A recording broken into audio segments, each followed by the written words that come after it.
welcome back, everyone. Welcome back to another day here of the Maestros of the Game playoffs day number 2. I'm of course ShoWTimE VIP with you and joined by these amazing players, by the people in chat, and by my plushies no plushies this time. No room for plushies, Smudge, but by these players, of course, by both Zoun and Bunny, as we are getting ready for our first series of the broadcast. Welcome one and all to the playoffs.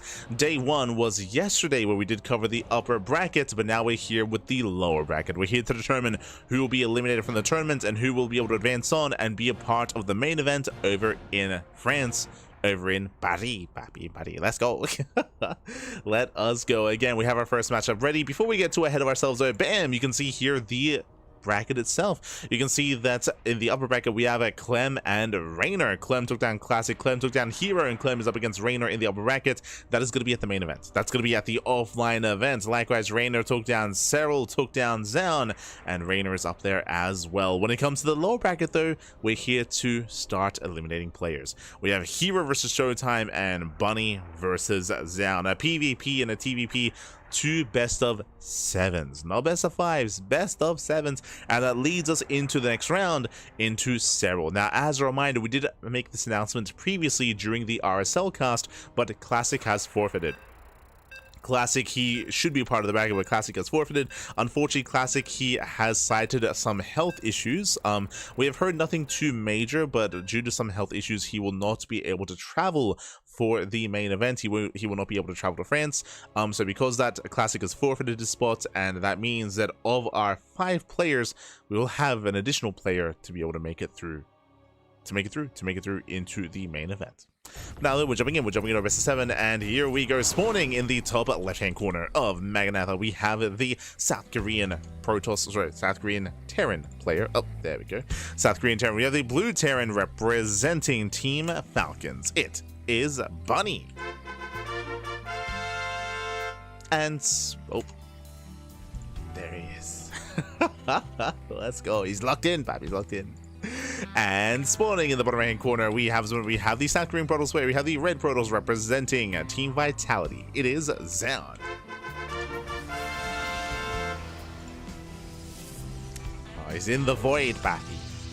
He's lost in the void, but here we go. We have our TVP, and if you're in the chat, you know what time it is. It is Gamba time. Predictions are open. Place your bets on who you think will claim the series. Best of luck in the chat as we get into our best of 7. That's a lot of games, Fabi. It's a lot of games. Of course, we just wrapped up with the RSL with the rival StarCraft League, but now the StarCraft continues on tonight into Maestros of the Game with 4 best of 7s. Oh boy. Let's go. Let's go. Your comments they had trouble? No shot. No shot. There we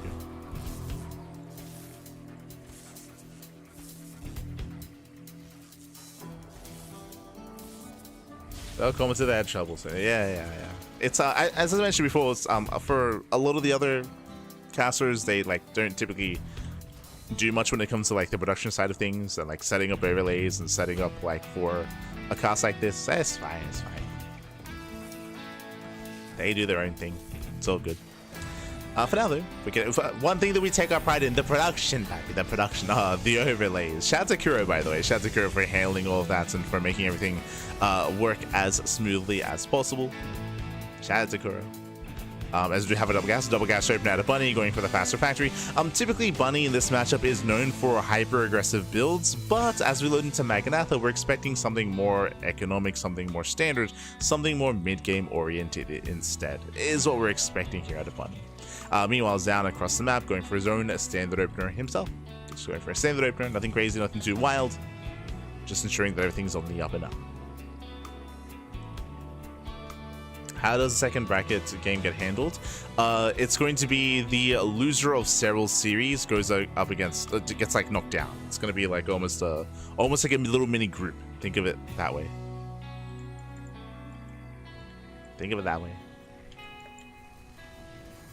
So the loser of Serral's series will have a second chance, as they'll go up against the winner of this series. So it's going to be herO versus ShoWTimE. Winner goes up against Serral. Loser goes up against the winner of this series of Bunny and Zoun. So think of it like a little mini group. Like a GSL group almost. As hopefully everything's okay. Looks like we might have some technical issues. Maybe it's latency related. We have been getting a lot of latency related issues in this tournament just because of the player cams and the systems that they have with that. So sometimes players, they've been requesting to turn off their cams just to help with latency, just to help with the lag. So that's been happening a little bit from time to time. Otherwise, very quickly, I wasn't able to catch the... There we go. I wasn't quite able to catch the vetoes. So we have our format here. It's going to be Game 1, Maganatha, Game 2, Ultra Love, Game 3, Tokamak, followed by Pylon, Persephone, Sandworm, and Gressvan. Okay, interesting lineup. We did get rid of Golden Wall, so Golden Wall was removed. Likewise, what other map comes to mind here? We have Ultra Love, we have Pylon, we have Tokamak, we have Maganatha. Oh, one of the other maps. True. Oh, that's way back in. Game resumed. So we are back in. Right, it was the new 3 maps. It was Golden Wall, Gressvan, and Sandworm. Sandworm's in. Sandworm is in.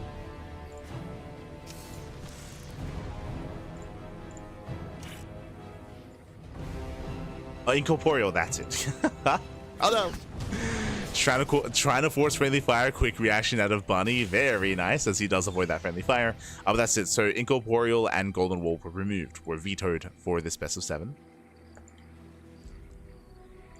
Behind this, we have our extra maxes on the way, going and setting up for the mine drop. Here we go, where the mines are being sent across the map as we speak. And we'll see what Bunny can get done. He does have his Reaper Hellion to harass and to threaten the natural, and of course the mine drop for the main. Ooh, hallucination does spot, does confirm, as Zoun is aware. He's ready. Likewise, as he force field up. Ooh, Sentry goes down. Yeah, Sentry barely not making it to that shield battery. We'll snipe the Hellion. Yeah, shield battery's within range. The mineral line is safe. Meanwhile, the mine drop is coming in. Where are we headed? Going for the natural. Yeah, what the mine does deviate.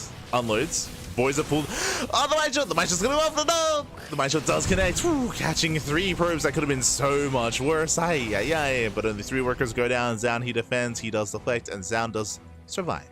Survives back at home. Does shut this down. Bunny still trying to be active. Does at least keep the medevac alive, but shouldn't really get much more.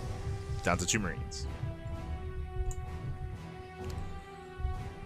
Down to 2 Marines. Behind this, we have our 3-1-1 setup. Tank production has begun. Add-ons swap into earlier upgrades, so earlier stim here from Bunny. Interesting. The earlier stim. Yeah, it wasn't Marines, it was the Reapers that did escape and will threaten the main. But for the most part, we're building up into a longer game. Bunny is getting eBay for +1, and after the 3rd Rax, we should soon be working on that 3rd CC. As you can see, Bunny is set up. Tank in the main. Tank soon to be at the natural. Ready for any kind of counterattack. Zoun just expanding, just chilling, droning, saturating. We're building up into a longer game. Nothing aggressive here yet.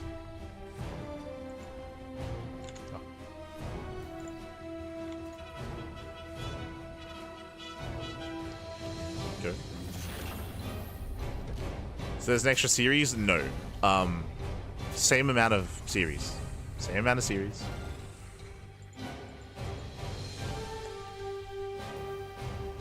It's just instead of Classic versus the winner of this series, it's going to be the loser of Serral series against this series. The winner of this series. Again, basically the only change is with Classic forfeiting is the loser of Serral series has a second life. Has a second chance. Second chance.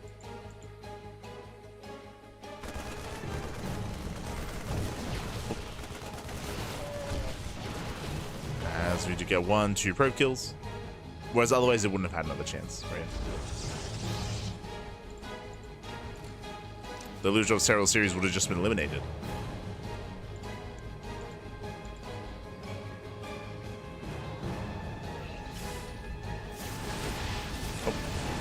As Bunny does start his move out, so bearing in mind he is not all in, he is expanding. The observer will confirm the CC on location. As Bunny does pressure. The Serral after this? No. It's going to be here versus ShoWTimE after this, and then Serral series. I mean, he's on after in a sense, like just a little bit later in the evening. Serral is later in the evening.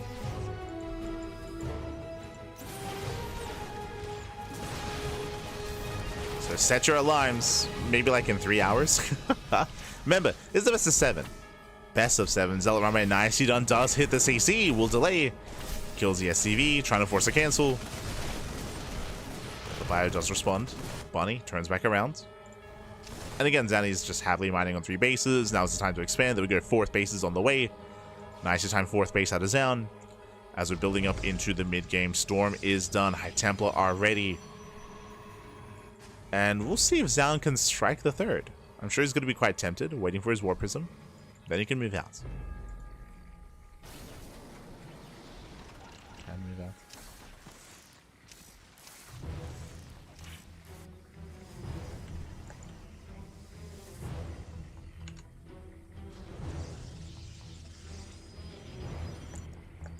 And Zoun does move out. He does push.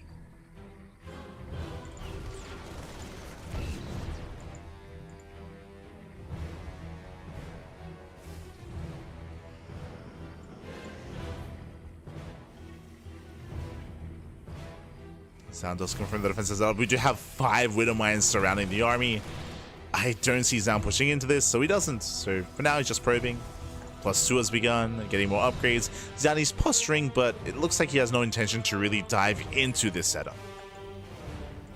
Bunny's looking pretty well secure, pretty well fortified. He's looking fortified.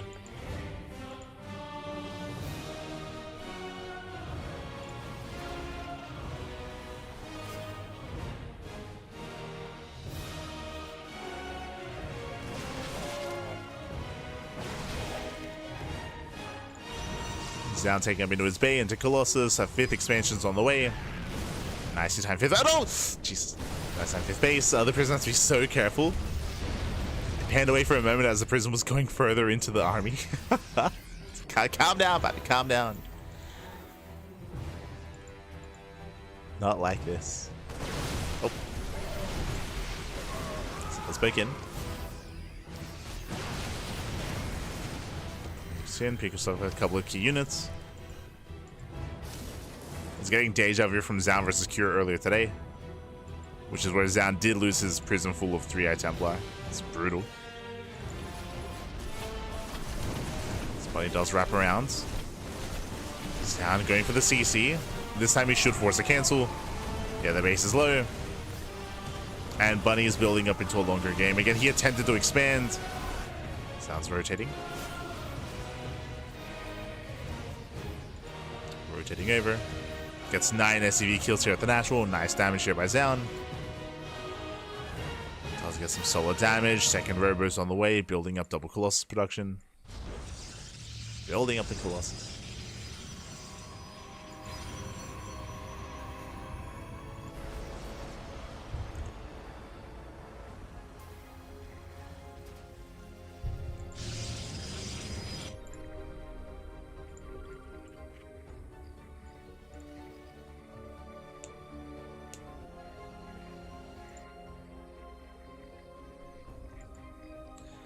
And all the Zoun has to do is just chill. Just chill, calm down, max out, refine his army, build up to critical mass of Colossus.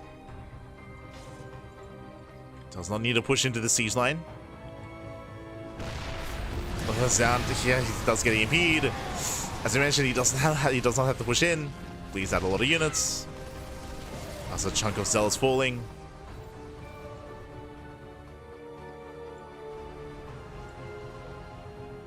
Yeah, that was 11 Zealots and 2 Stalkers going down for free.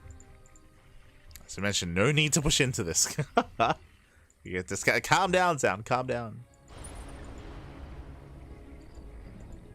Now, there is a need to push into this, and there would be 4th base. This is where Zoun should rotate, pressure the 4th, and delay the expansion. As Zoun moves in, Bunny, okay, he's nearby. He is nearby. Can we kill the CC? CC's getting low, but will escape. We'll get away.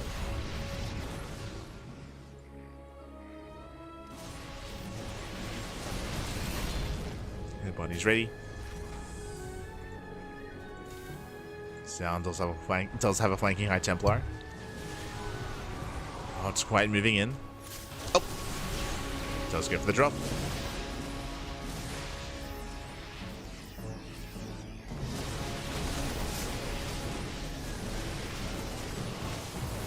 Storm does connect.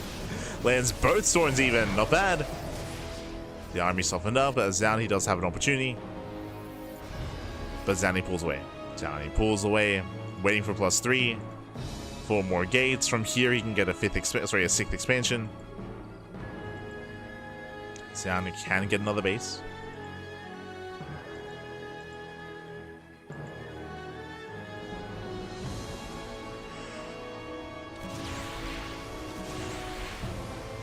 He connects.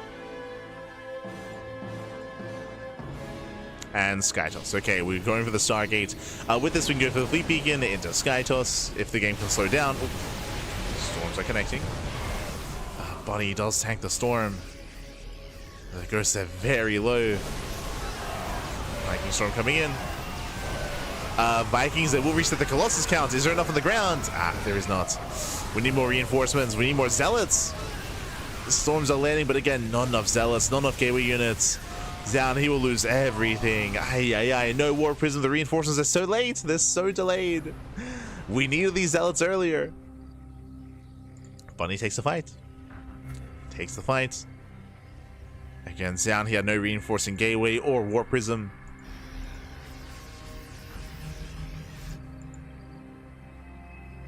Bunny in a better position.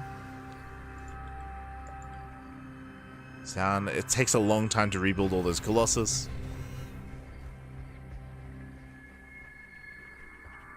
Second starport's on the way.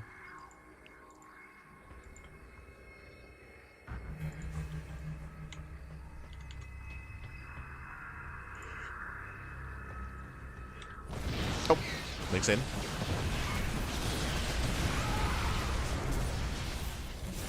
Sin gets a tank.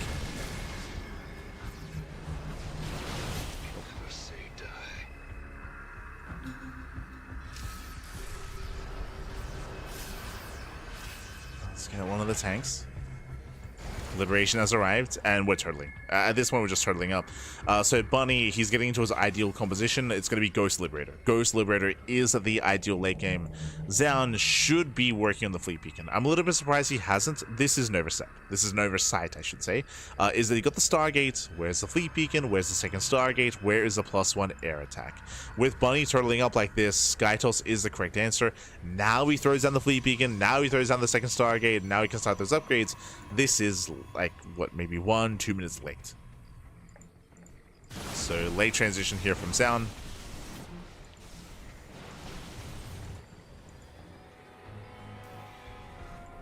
That does mean that there's going to be a window in time where Bunny will have the greater army. Once he builds up his Liberate account. Still getting there. Oh, speaking of, gets 1, gets 2. Nice snipes. And so crucial that Zoun keeps the Liberate account low. He keeps it low for as long as possible. That will stop Bunny from moving out. As Bunny needs those lives. Speaking of, he once again gets 2 more Liberators. A massive storm. Storms are connecting. Colossus move in. Vikings, where are they? Yeah, barely any Vikings. And Zoun, he just goes for the kill. He goes for the kill. He sees an opening. The Liberators, again, they're just too far back. For the first 2 Liberators to go down, that was just a brutal start. And from there, GG gets called. Zoun, he finds an opening, he breaks on through, and Zoun takes game number 1. Whew, GG. GG, well played. I was concerned for Zoun. I was concerned for his ability to get into it and transition into a longer game state. But Zoun, he was able to catch 2 Liberators unattended. He caught 2 libs unattended. We saw that Bunny, he was out of position. He had to respond, and he lost another 2 Liberators after that as well. His Liberators, they went down early on. With that, there was no support for his army, and Zoun just snowballed out of control. GG. GG, well played. With that, so now getting into game number 2, going to be loading into Ultra Love. We go from one of the smaller maps to one of the larger... Sorry, we go from one of the larger maps into one of the smaller maps in the map pool. Oh, here we go.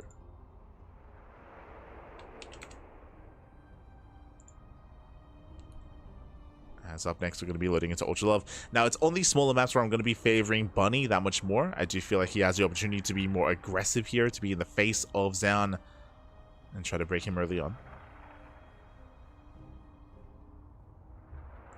And that's the Bunny that we know and love. Like, Bunny, he thrives so much more against Protoss in the early to mid game with all-ins, with early timings, early aggressive builds.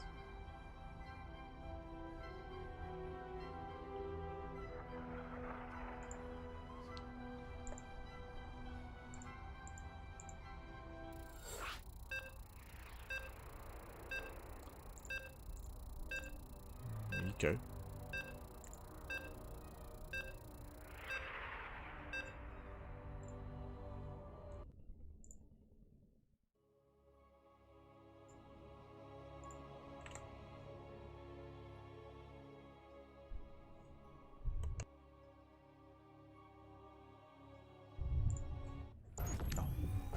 Here we go. There we go, as we're getting into our next game. And spawning in the bottom left-hand corner of Ultra Love, we have the South Korean Terran player. At the South Korean Terran, we have the Blue Terran representing Team Falcons. Oh, down in the series, but it's a best of 7. We got plenty of games ahead of us. It is a Bunny. Bunny. And spawning in the top right hand corner, we have his opponent. Oh, hello, SCV. We have the South Korean Protoss player. We have the red Protoss for Team Vitality. It is Zoun. As we're popping up. Here we go, because a Bunny, he does get behind the mineral line, going for the proxy racks. At the same time, Zoun going for the proxy gateway. Let's go.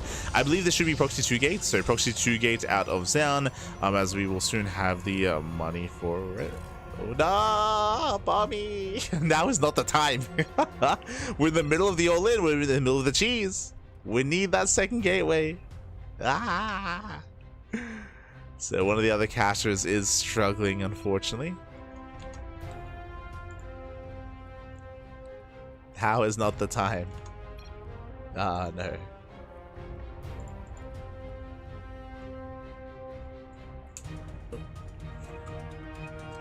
Game there we go. So we should be able to jump back in. And again, really crucial moment here at the start of the game. Game resumed. As the proxies are upon us, there we go. There's that second gateway. Now, who do we favor? Who do we favor in this position? It's going to be very awkward here. The Reaper, I believe, hits first. I believe that Reaper will hit first. We'll get into the mineral line, and there's going to be nothing at home to defend, so workers will slowly go down. At the same time, there's going to be nothing at home for Bunny to defend either. So we can end up in a weird base trade. Technically, Zoun could recall. True, he could recall a unit back home to defend.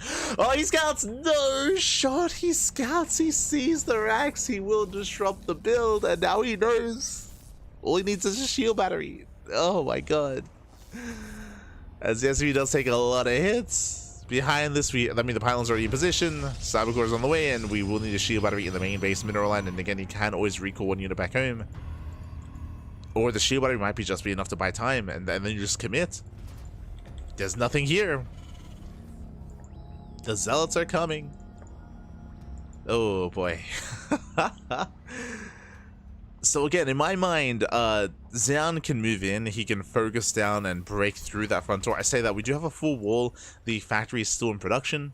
Remember, the factory, because it's in production, cannot be repaired. Also moving forward, Reaper does hit the main. With good enough controls, Zoun, he should not lose much. Shield battery is late, is what I will say. We should have expected that earlier. No probes are fallen yet. Yep, Zealots have arrived. Bunny, now he knows. One probe goes down, gets one probe. Boys are being pulled. Factory is delayed. Delays the factory. Depot should be repaired, but here come the Stalkers. And with help of the Stalkers, you can focus on the SCVs. Yeah, Widowmine production. Going for the Widowmine.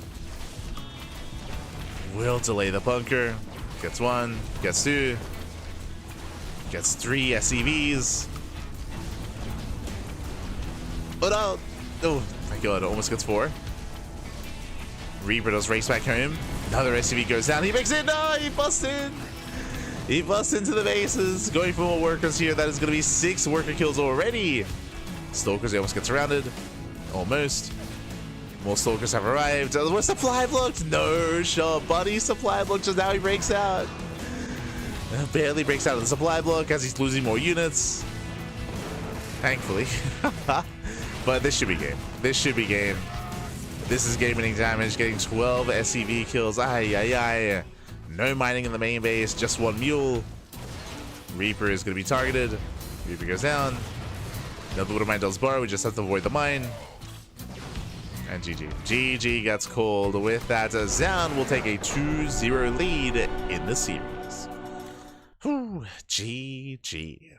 GG, well played against Zoun. We rolled the dice, we gambled, Papi, and in the end, pulled out a win out of Zoun, as he was able to just cripple the economy and cripple the setup back at home. Bunny, unfortunately, gambled himself, and his Arax was across the map. One build's definitely better than the other there in that kind of specific situation. There was nothing for Bunny to do, especially because he got scattered, right? If he got unscattered, if he didn't get scattered, if he was able to get into the main base, without his opponent being aware, then maybe that's a different story, maybe, but it was just really unfortunate that Zoun was aware ahead of time, so mentally he was prepared, and likewise physically as well. GG. With that, we're getting into our next game. With that, Zoun does take us 2-0 lead, and now we're getting into game number 3. Let's go. Getting into game 3.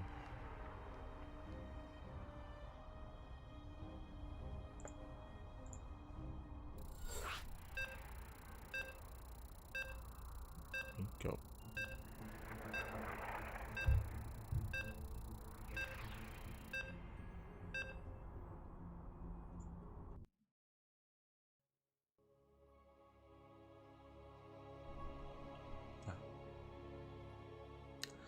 As we are getting into the rest of our setup here.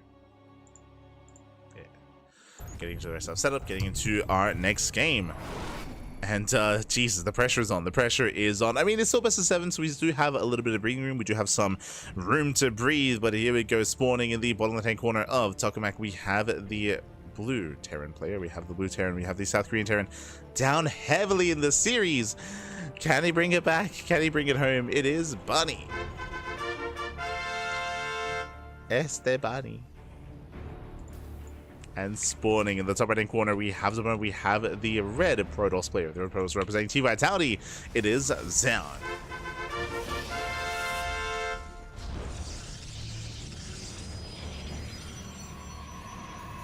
Let's do it again. Let's run it back. Let's run it back, Papi, as the Rax has been thrown down, and we are setting up for the Proxy Reaper across the map. Again, we're not really set up for any kind of add-ons here. Gas is being taken behind this, and Zoun is scouting. Wow, Zoun, he is scouting. He does check the linear third base location, does scout further out, and he may actually see this. Oh boy, it depends where he goes from here. Where does he go from here? He's checking. No, he's checking. He checks. He confirms. He finds the Rax. He responds. And with that, he is now going to get ready back at home. Should be getting ready with that shield battery. The Rax will finish, for sure. The Rax will complete. But Zoun won't be caught off guard. He will not be caught with his pants down. The pants are up, Papi. The pants are up. They're tightened. The belt is out. Let's go.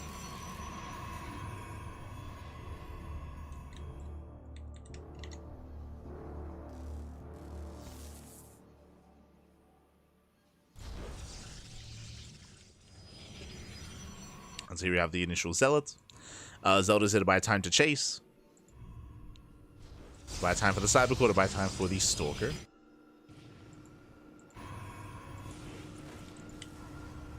As the Reaper does move in. Zelda's out. So far as Zoun, he reacts well. Pulls away the weakened workers. And he shouldn't lose any probes. Oh my god. Yeah, shouldn't lose any workers here. I say that the probes are getting low. Oh my god, very, very nice control here by Zoun. He controls well, doesn't lose any workers. We'll lose some mining time, of course, but only mining time. And Bunny's forced out. Whew, he is forced out of the bases. Reapers, they rotate into the main. And back at home, we do have our CC on the high ground. Again, Bunny, he's transitioning. He's building up out of this, getting into a longer game. But overall, this is a better start for our Protoss player. Better start for Zoun, as he can just comfortably get into his builds. The Rax isn't really doing anything, so it's not making any add-ons, not making any Marines. and Bunny is going to buy a no mech. It's a bit of a breath of fresh air, of course. We did cover a lot of mech previously. Earlier today we were casting Maru, and there was a lot of mech involved in that series in Maru vs. Classic.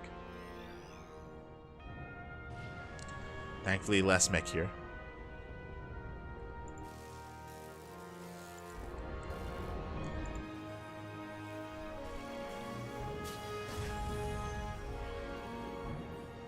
Thankfully.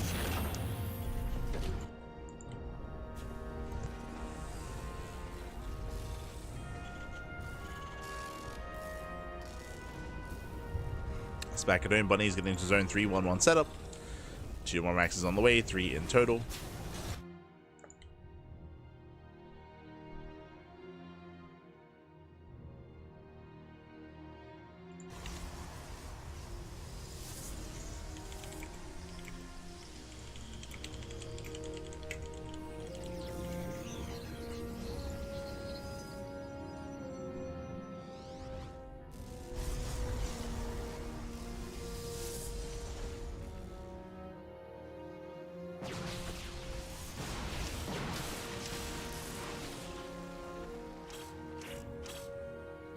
From here to have a mine drop. 3 runs into the main base. No major damage here as 1 probe does fall. Sorry, 2 probes do fall to the 1 mine. Damage is down so far, he's keeping up. He is defending.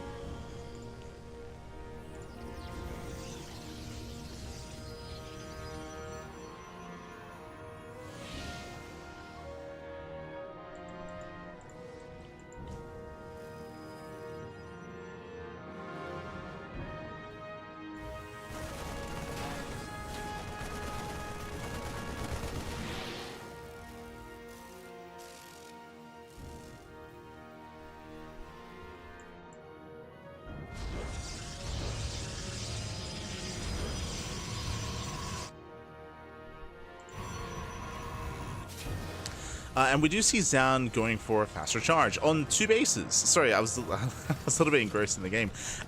Zoun, he's not going for his 3rd. Delayed 3rd base into a heavy charge, heavy gateway explosion as well. Very dedicated here on 2 bases.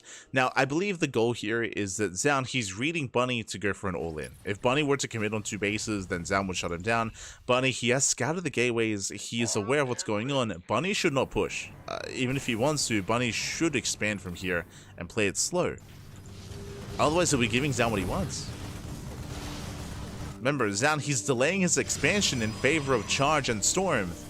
So big delay here on the economy for Zoun, which means Zoun wants to fight. So don't give him what he wants. Don't give it to him. Bunny, there we go. 3rd CC. 3rd CC's on the way. Thankfully, Bunny is expanding. And Bunny just has to take it slow. It doesn't feel good, but the reality is, if Bunny is active right now, he will run into a wall of zealots. Speaking of, like, Bunny, he cannot be aggressive. Bunny does not have map control. Drop play is fine. You can go for drop play. That's okay.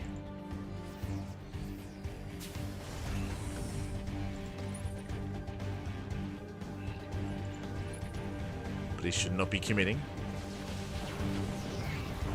CC is delayed.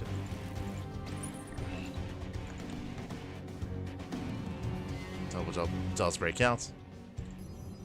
Headed towards the main. Stalkers are building up. Storm is almost done. Oh, the Observer does get eyes on the double drop. Ay, ay, ay.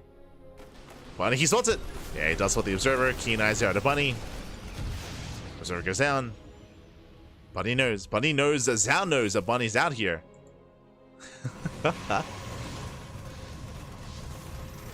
So Bunny, he rotates. Now Zoun does know that Bunny knows that he's... So in the end, Bunny, he just retreats. He just retreats. He races back home, getting his own 3rd base.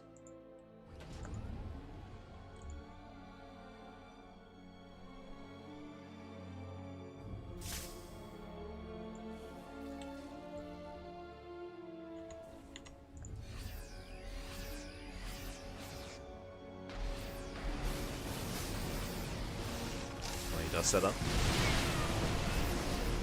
So it does siege. Oof. That was a bold blink. That was a punish blink, actually. Yes, down he would lose almost everything.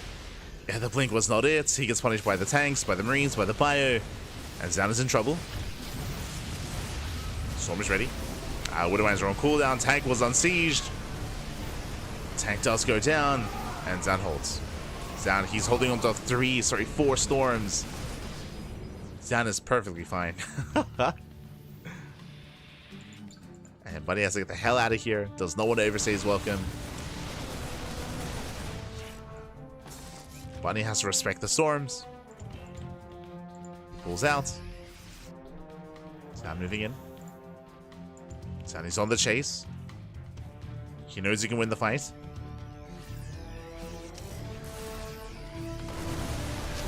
Speaking of, here come the storms. Oh my god.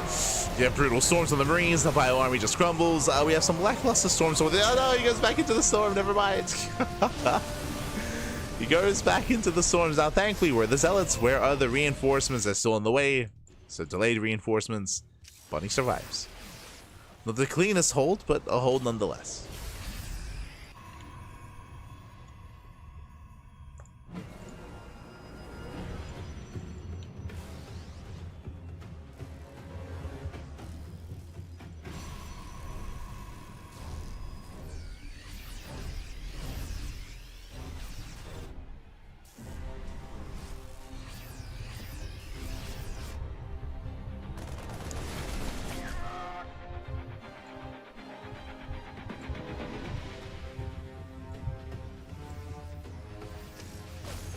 From here, we do retreat, we back up for TC, and we're gonna slow things down. Once again, we're gonna be slowing down the game.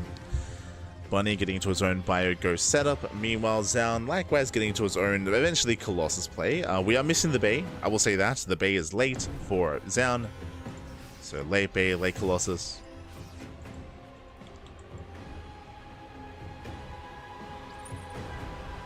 We'll see what Bunny can get done.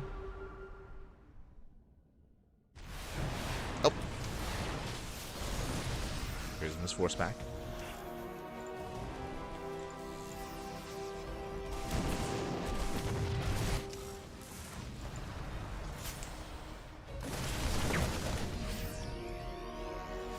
Bunny is still looking for a way in. Storms are coming in. Ooh, yeah, bold move, massive storms. The army clumps, and Zoun, he will lose everything. Zoun, he will lose everything here. Every ghost does full. Vikings as well. A brutal fight. Oh, Zoun. Bunny, he attempts to reinforce. Nice line connections. Widowmines do connect, but Halas is going to be chased back by the High Templar. There's so far only one ghost with the army. There's no energy for EMP. Once again, Bunny forced back.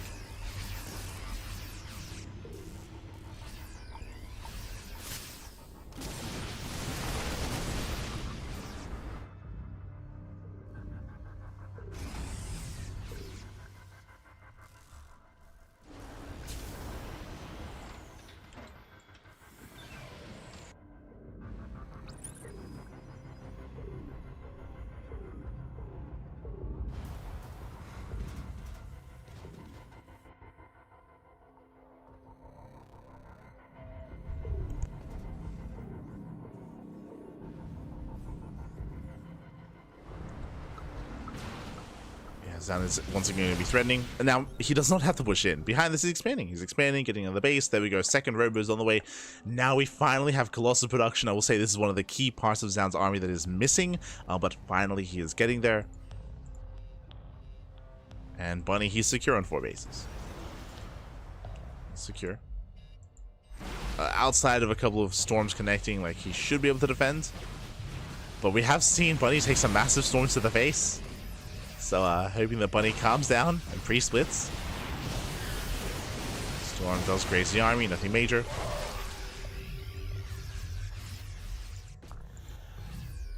Nothing major.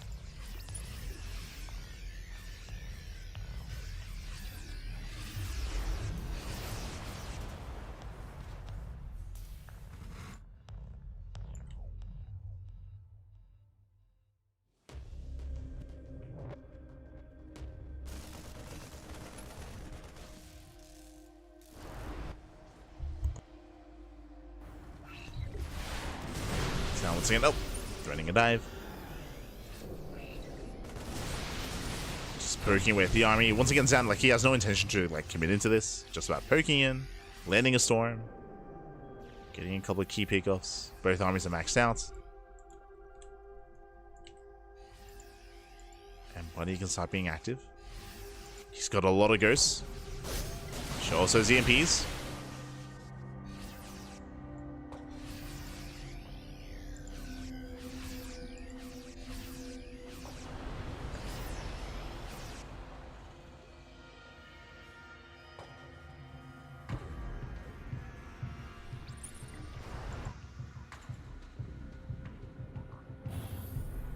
As Colossus have arrived. Bunny now taking up into Liberators. He's getting there.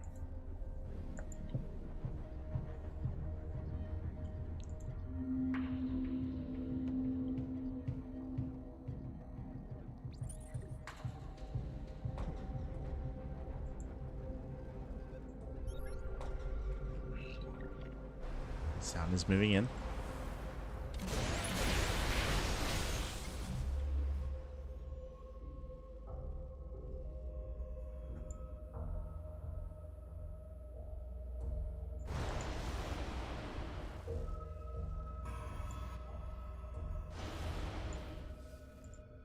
From here, I mean, we spoke of this last game as well. I'm a little bit surprised we're not seeing like a Stargate, a Fleet Beacon. Not saying that Zoun necessarily needs it, but being set up for Skytoss is the ideal. To have that ready to go. Instead of just rotating. Oh, catching up some ghosts.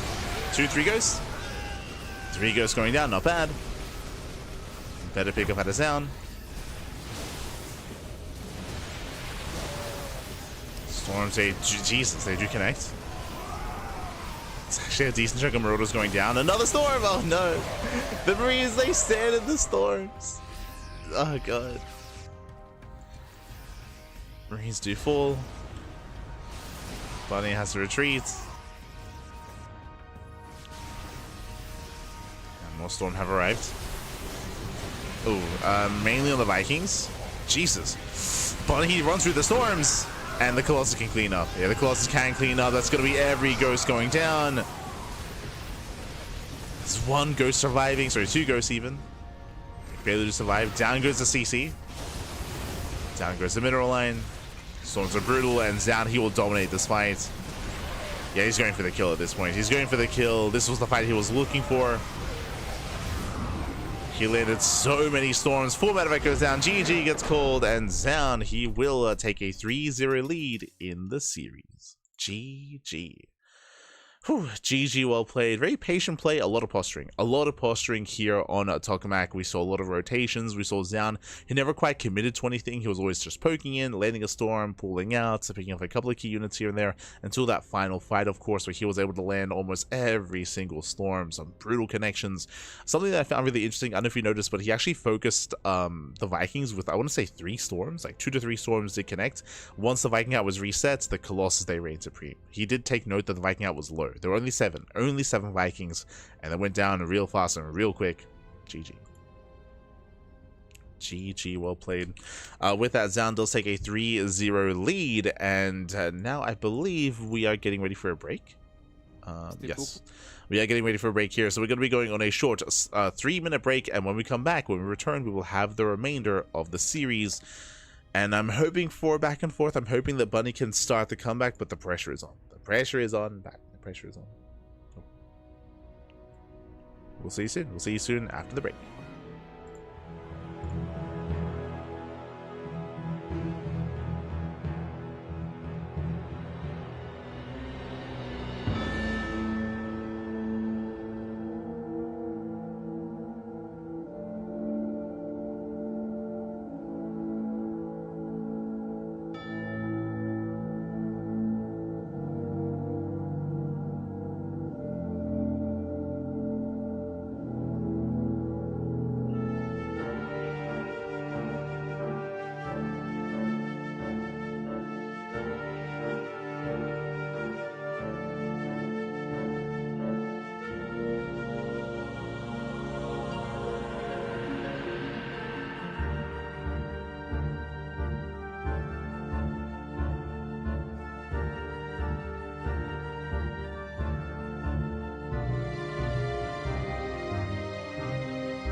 And welcome back, everyone. Welcome back to the Maestros of the game, lower bracket round 1, second day of the playoffs. Welcome back.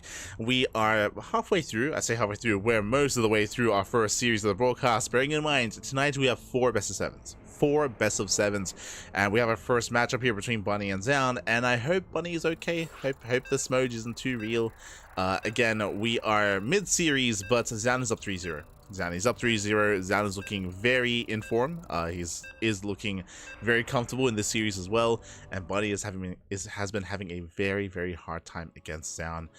The pressure is on. I'm hoping that we can make a series out of this. I'm hoping we can get a game 4, a game 5. I'm hoping we can go the distance, but things are looking bleak. And oh boy, we'll see. We'll see if we can go further from here. Fingers crossed. Fingers crossed.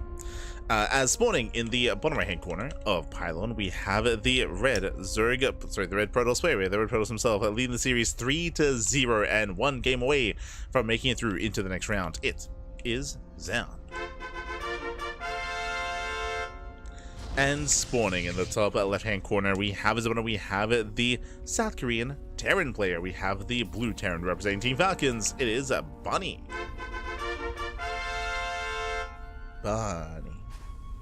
Oh boy.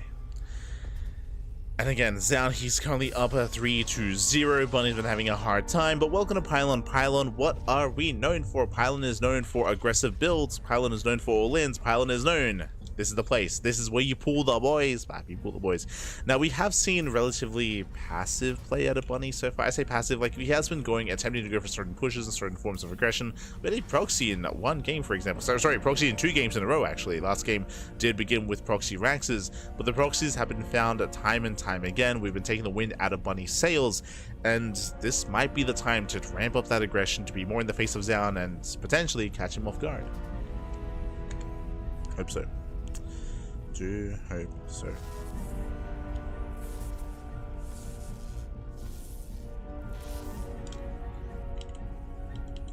So now we do have our standard openers. Economic starts out of Bunny, going for a single Rax into CC. There's no factory, not here, as there's only 1 gas. Only a single gas geyser opener.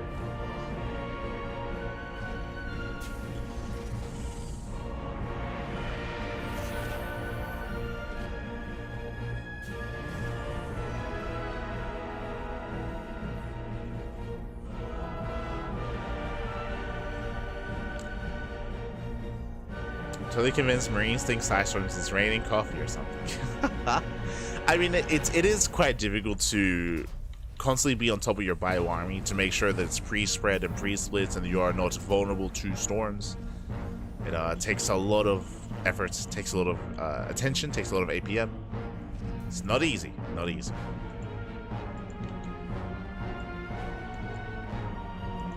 Not easy. So now we're building up.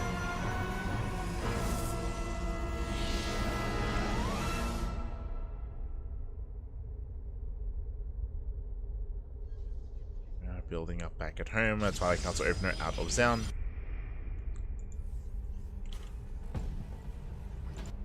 Zoun is poking out, but I believe, yeah, the bunker is done. CC will complete, and Bunny should be fine. Should be fine here. What we're keeping an eye open out for is extra Raxes, early tank production, and no stim. So eyes are on Bunny. See, this is where he goes for an add-on swap into Cloak Banshee into a 3rd CC into Mech. we have yet to see Mech out of Bunny here this series, and I'll be honest, I don't think I've seen Bunny play Mech against Protoss yet. I say yet because I feel like it's only a matter of time until that starts happening, but we'll see. 2 more gates out of Zoun. Zoun going for a 3-gate blink. Very safe build. Very safe.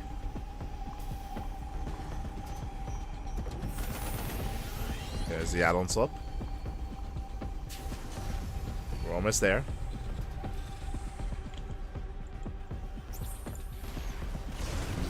Nation does scouts. Does confirm the add-on swap in the 1-1-1. Here come the Banshees.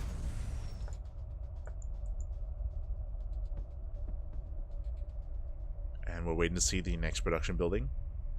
Ooh, committing into tanks. I believe we can throw down one more axe, and we could attempt to commit a little bit harder. Oh, faking cloak. Okay. Let's go for a fake out. Interesting.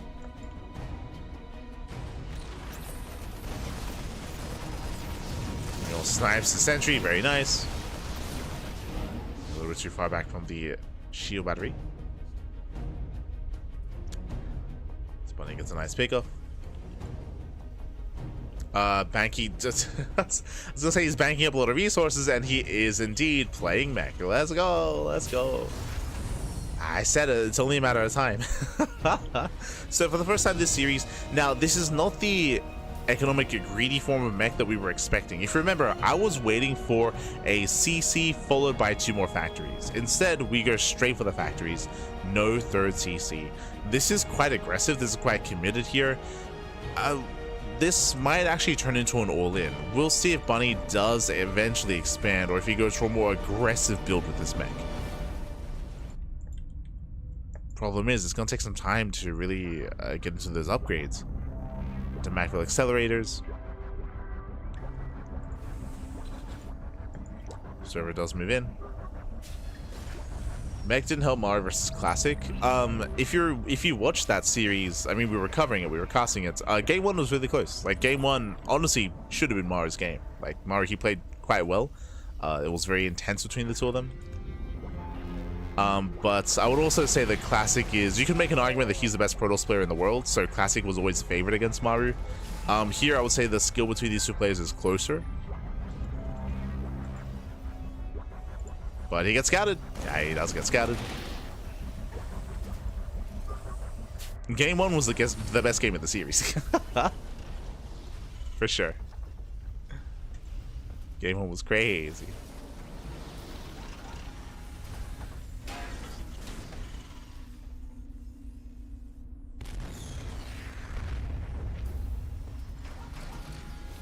But yeah, this is looking like a 2-base all-in. I'll be honest, like, there's no CC. Here comes the move out. Magfield accelerators halfway done. Now remember, Zoun, he scouted this. Zoun knows. He knows what's coming his way. He's aware. No expansion. Like, this is not the build that Mara was going for. This is not the same style that Mara was showcasing. This is hyper aggressive.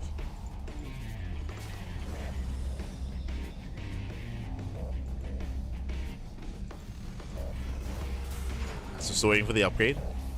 Like, the reason why this is an all-in, yeah, straight up 2-base all-in. We're not stopping marine production. Even though this is mech, we're not stopping marines. Why? Because we need everything we can get. And no additional SCVs. Yeah, the boys are being pulled. The boys are being pulled. 2-base all-in out of Bunny. It's all or nothing. What do we have? Okay, so we have 3 Banshees, 4 Cyclones, 3 tanks, 16 marines. The marines are only there to buffer. Zandy doesn't engage ahead of time. Zandy, slow this down. Zell say attempt to catch reinforcements. If not, just go for a counterattack. But we need those Zells defensively. He runs into the Banshee. Now moves in. Storm of the Marines, Storm of the SCVs. Very nice storms. Oh my god. Storms do connect. Where are the Zealots? Zealots are late. Zealots are a little bit late. They now trickle in. And here we go. With the help of the Zealots, we will clean this up completely. Shutting this down. The all-in has failed. And Zoun, he will claim this series as he shuts it down completely. Remember, there's no expansion. Oh, very late 3rd TC. This is a desperation 3rd. Bunny, he's desperate. This was a crazy build, but remember, Zoun scouted this. Remember, Zoun, he saw the factories behind the mineral line, which screamed 2-base all-in. So Zoun, he was aware. He was ready. And no defensive tanks. There's no defensive tanks here. Zoun, he can just A move in. There's nothing to stop him. He can just send it. Yeah, speaking of, goes for the dive. Gets 1 Cyclone. Gets a Banshee. Gets both. 3 Cyclones left. And he's getting the mineral line as well. Yeah, the mineral line will fall. It was a cheeky build out of Bunny, but this build does rely on not being scattered, is the problem. Like, as with all all-ins, of course. It does rely on your opponent not being aware of what's going on. The pants were not down. Oh, no. They're all the way up. And with that, Zoun, he shuts us down completely, takes down all the Cyclones, takes down the Banshee, GG gets called, and Zoun will claim the series 4-0, advancing on to the next round. GG. Whew. GG, well played. Zoun, he will claim it here, will take the series. Again, was the best of 7, and with that, Zoun looking very in form here. I appreciate that Bunny did showcase some different builds from time to time. He was able to, he actually had quite a lot of variety to him. We, of course, saw Mech, the 2-base all-in here in the final game, of course, but we had a lot of proxies, a lot of proxy Raxes. We saw some standard macro play out of Bunny as well. But in the end, GG. In the end, GG well played. In the end, Zoun does take it. And with that, that's our first series in the books. We still have 3 more best of 7s tonight. Oh boy. Who's up next? Bam! Here we go. As you can see here before you, we have Zoun taking down Bunny. Zoun is waiting for his next opponent in the next round. Up next, we do have a PvP between herO and ShoWTimE. Let's go. herO vs. ShoWTimE is going to be coming up next. Winner of that goes up against Serral. The loser of that series goes down to face off against Zoun. So we have 3 best of 7s remaining here. Again, it was going to be Zoun versus Classic, but Classic did forfeit his spot. Classic, unfortunately, is unwell and was told not to travel due to some medical issues. So is unable to travel. That's why Zoun. Sorry, that's why Classic did forfeit. And it's also why the loser of Serral series will have another chance. We'll have a second life. For now, though, we're going to be going on a break. We're going to be going on a longer break here. And when we come back, we'll have our next series. We'll have that PvP. See you then. See you then, man. See you then.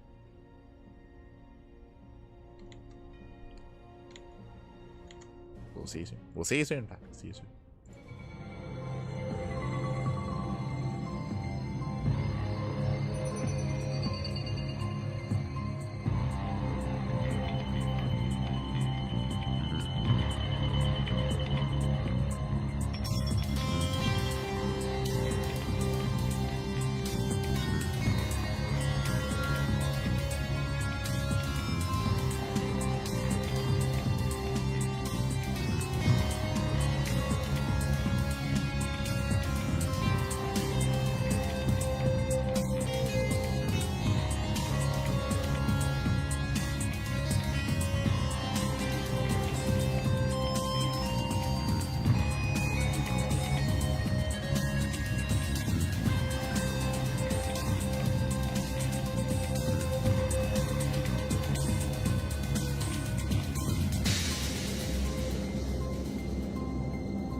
And welcome back, everyone. Welcome back to the second series of the broadcast. Welcome back to our PvP in the lower bracket, round number 1. We have a best of 7 ready for you and spawning in the top left-hand corner of Pylon. We have the German Protoss player. We have the red Protoss for Sentinels. It is ShoWTimE.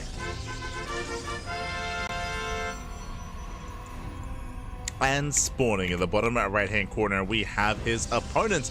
Oh, we have his opponent. We have the blue Protoss player, the blue Protoss himself. It is herO. And if you're in the chat, you know what time it is. It is Gamba time. Predictions are now open. Place your bets on who you think will claim this. Oh, never mind. Sorry, I'll fix up the predictions. I don't think I closed the previous ones, that's why.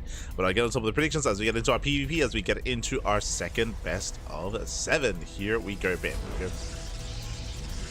First predictions are paid out, and bam, the second ones are open. There we go. So predictions are open. Place your bets. Get your gambler going while you can as we open up for a proxy, as we open up with what looks to be a proxy 1 base all in. So here he does hide his second pylon across the map. The probe does stick around, so we're going to be committing here. At the same time, ShoWTimE, no probe scout. Ooh, no probe scout out of ShoWTimE. ShoWTimE, second pylon in the main base, going for a 2-gate opener himself. But 0 scouting is crazy. ShoWTimE, what's going on? Because here comes the Cybercore. Cybercore is complete. Bam! Robo is thrown down. 1 base all in out of herO. It's all or nothing. And it's on ShoWTimE to figure out what the hell is going on. Now, blindly, ShoWTimE does open up Stargate. I mean, with a Stargate opener, you can do a couple of things. One, it's going to be Oracle first, so the Oracle can get across the map to harass and deal with damage to the economy. That is true. That is true. You know, the Oracle can do some damage, but if this gets scattered, herO should have a shield battery and he shouldn't really lose much to the Oracle. It may keep some supply at home to defend. That's the most we can really hope for. Meanwhile, we can defensively make some Void Rays, which are also okay, but not ideal. Ideally, you want a Robo with Immortals to defend against the all-in. Void Rays, they can work, but it's a little bit more difficult. Well, it is more difficult. But here we go. Prism is on the way. ShoWTimE is just now moving out with the Adepts. And ShoWTimE will soon confirm what exactly is going on. He'll soon confirm. Prism is coming.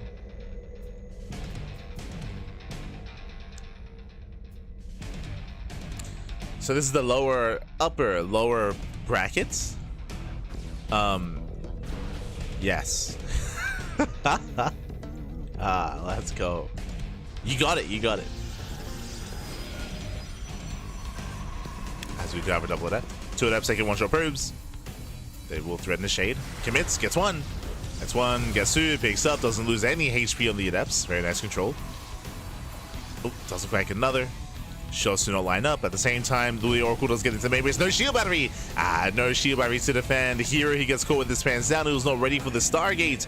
Not ready for the Oracle, and he will lose 6 probes. Yeah, brutal damage.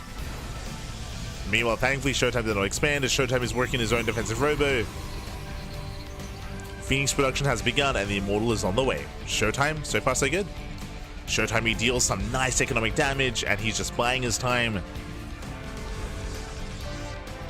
to get his own Immortals. herO, is he planning to expand? If you notice, herO, he has no Immortals of his own. He warps in extra Stalkers. He's trying to force his way in. Going for a very gateway heavy style instead. Okay, does drain the shields. Shield battery out of Engie. Sentries on the way for force fields. His own Immortals in production. Ooh, supply block ShoWTimE. Thankfully, the first Immortal's already on the way. And he does have it. Gateway goes down to 1 gateway. ShoWTimE can warp in 1 unit at a time. Oracle's going in. Oracle was activated. Going for the second gateway. Soon there's going to be 0 gateways left for ShoWTimE.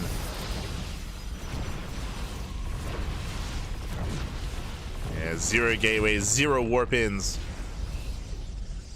Does have his War Prism, can make Immortals. Oracle's deflated this time. This time herO does defend. Again, he's got his army in position. 2 adepts, sorry, 2 stalkers and a sentry. is ready in the main. And here he starts up his own Twilight Council. Okay. Does herO expand? If he wanted to, he wouldn't be able to. The depths are here. Couldn't even if he wanted to.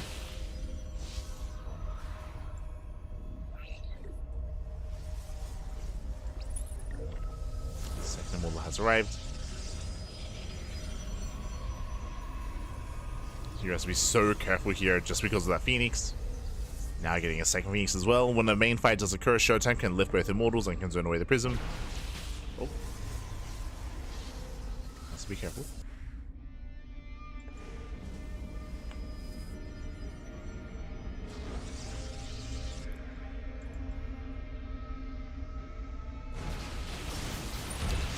Phoenix takes a lot of hits, does snipe the Observer. Observer goes down. Not bad. And we have the answer. We're going into Glaives. I was curious. I assumed it was going to be Blink, but no. Glaives are on the way. Ultimate Invitational herO. Going one base Glaives to support. Stasis goes off. herO, he abandons his position. He's racing back home. Oof. There's more stasis traps to connect. ShoWTimE, he spots the army, and ShoWTimE knows he can expand. Or just turn this into an all-in. So what's the plan? He expands. As ShoWTimE, he expands, claims his natural. Ooh, catching out an immortal, that should not have happened. Yeah, miscontrol by herO. And that was a big loss. Losing an Observer, losing an immortal.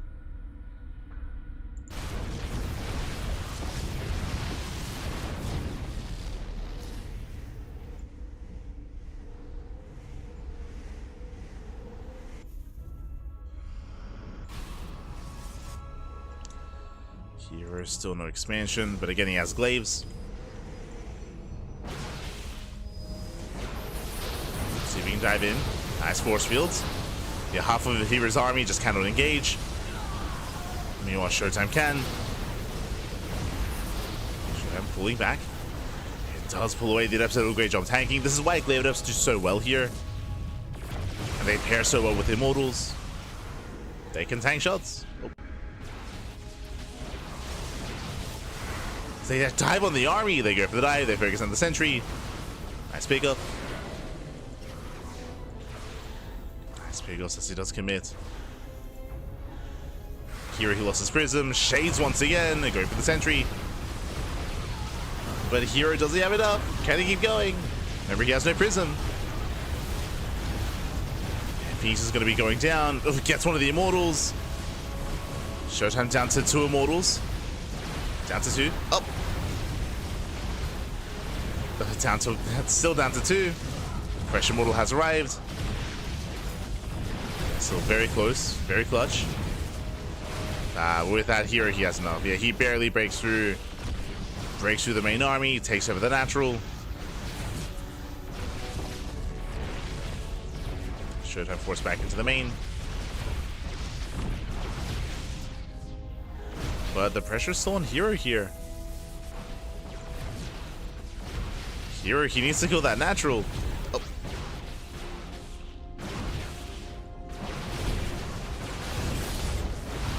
Let's focus on the Phoenix. Oh no! Takes on the Phoenix, takes on the Prism. And herO, he should clean this up. It's still very close though. Barely herO claims the fight. He's got more reinforcements on the way. Ooh, takes on the final immortal. ShoWTimE diving in. The immortal does go down. 0 immortals left for anyone. No more immortals. herO is going for the Nexus. One more volley. Oh no mas. Oh no mas. Oh my god, barely. Nexus goes down. He has Blink, by the way, so with the help of Blinkstalker, GG gets called. herO, he takes game number 1.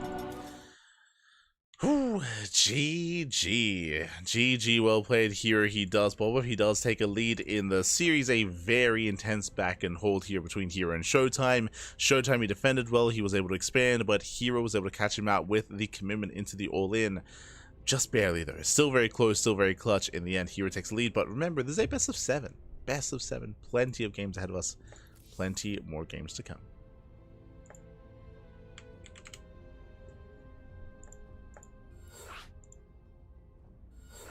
Yeah.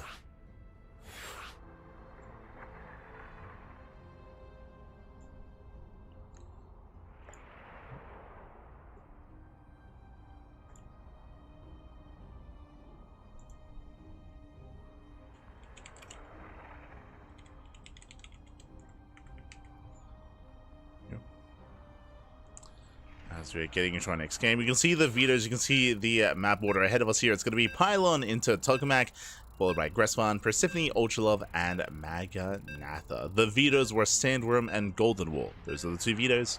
2 of the more quirkier maps out there.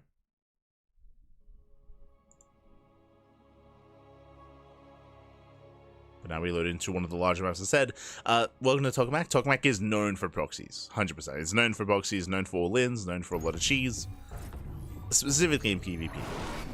Let's go. Spawning in the top right-hand corner of Tokamak, we have the German Protoss player. We have the red Protoss representing Sentinels down in the series. We'll see if he mounts back. We'll see if he can make a series out of this. It is ShoWTimE.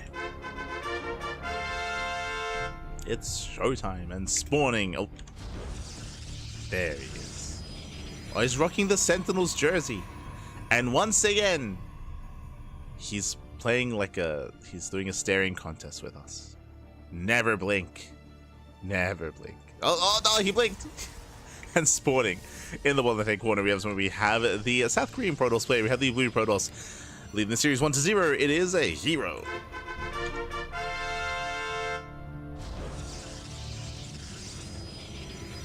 Go. So we're getting into our PvP. But again, for this, we joke, but ShoWTimE, his camera is a slideshow. Is a slideshow. So every now and then we get an update. Every now and then we get an updated image. Let's see, or like 1 frame every 20 seconds or 30 seconds. It's fine. It's fine. Ah.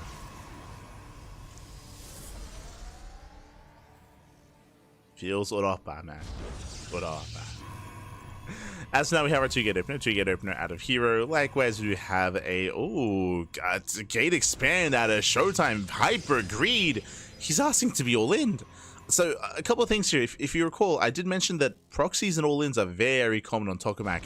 So for ShoWTimE to open up gate expand is crazy, by the way. That was a Nexus before the Cybercore, so Hyper Greed out of ShoWTimE. But he is gambling well. The Gamba is solid here for ShoWTimE because herO, the second pylon, is in the main base, and herO, he does not go for a probe scout. So herO, he doesn't know he could punish, and he is not punishing. He's playing standard. So ShoWTimE will take a lead. ShoWTimE will take a lead. You can see herO, he is not scouting across the map, and herO will slowly fall behind. So when it comes to the openers, at least, ShoWTimE is in a better position. He's in a better position. Now moving out with his own hallucination, and we'll confirm the late expansion for herO. See in the chat, these breaks are crazy long. The breaks are typically around 12 minutes in between each series. Yeah, there you go. So that's what you should expect. Around 12 minutes in between each best of 7.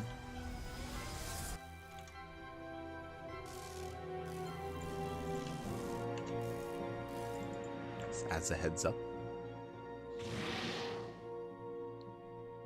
1 frame every 6 seconds. Oh, yo, his internet is speeding up. Every 6 seconds. That's crazy.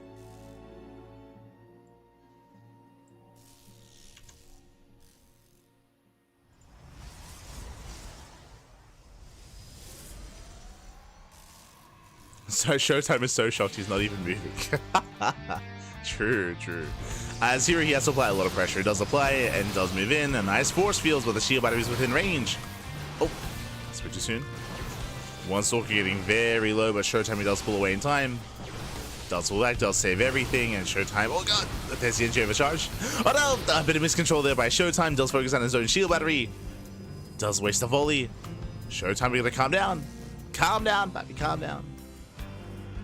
And remember, ShoWTimE is up 5 probes, he's up 5 workers. Behind this, going to the faster Twilight Council, we have a blink-based opener at a ShoWTimE. herO instead opening up Robo into Immortal production. herO has the opportunity to turn this into a 2-base all-in. So we'll see where herO takes us. Basically, with an early Robo, that is a very defensive way to open up initially, as it allows you to get the early Observer and the early Immortal production. herO does rush into a third, so he is going for a greedier third base to catch up economically. This is one way to recover in that economy. Immortal production has begun, and from here we can go into Glaive Adepts. Now, the downside of this style that herO is going for is it means he has 0 map control. Unlike his opponents, ShoWTimE will have Blink Stalkers. ShoWTimE will have a very versatile, very mobile army. herO will be stuck at home, for the most part.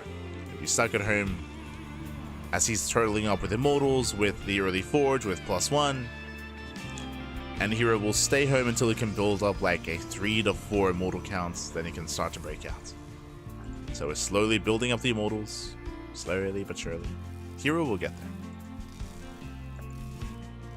Meanwhile, it's going to be on ShoWTimE because he has a more mobile composition to be active, right? To be active, to poke in, to snipe some key units, then back off, or to bypass the army, blink into the natural, blink into the main base, catch herO out of position. ShoWTimE has a lot of micro potential with the Blink Stalkers.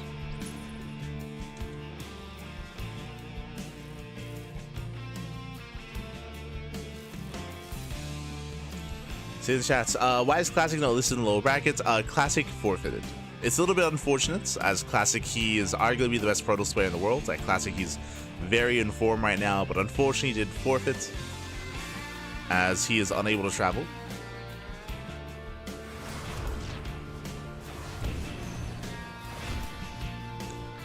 Ooh, as an do get into the middle line, very nice damage. herO getting 5 probes. And just like that, the 5-worker lead that ShoWTimE had from the opener is no longer there. Ay, ay, ay.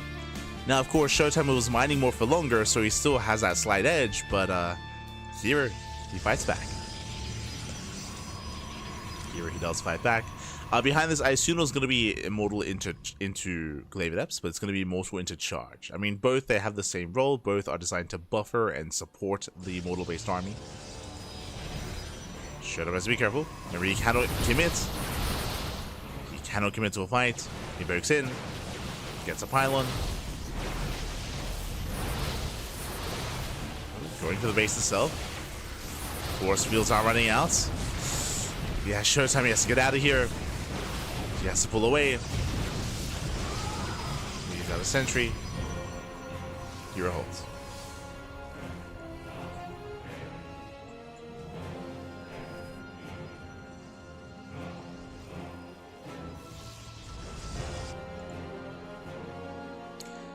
Shiba didn't even get scratched. True, true. Attack your shield battery again. Ah, no.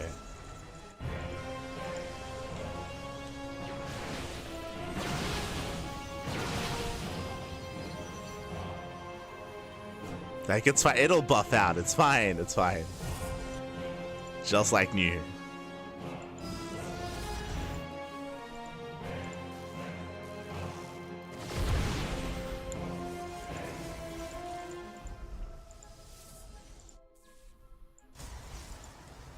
As ShoWTimE does slip in from behind.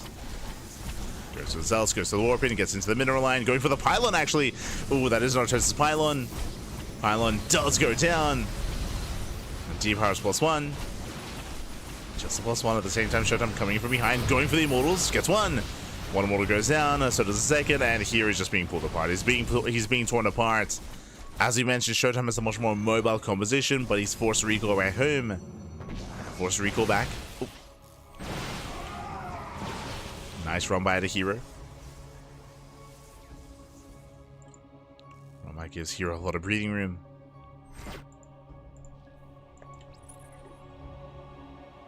And herO pulls away.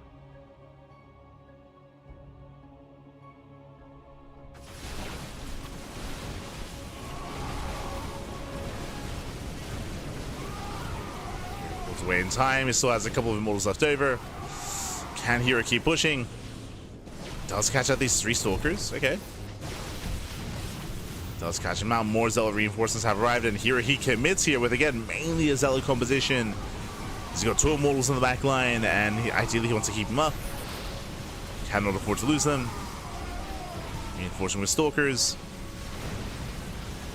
And immortals, yeah, they bully back the stalkers. herO's not being out of control. GG gets called. herO, he will take a 2-0 lead in the series. GG.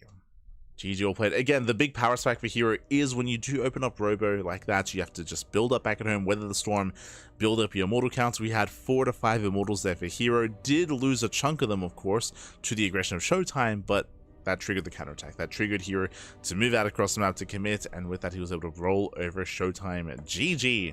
herO does take a 2-0 lead in the series, and it's okay. I mean, it's a best of 7, so we have plenty more games ahead of us. We have more games ahead of us, but the pressure is on ShoWTimE. Pressure is on ShoWTimE here. We'll see if he can recover.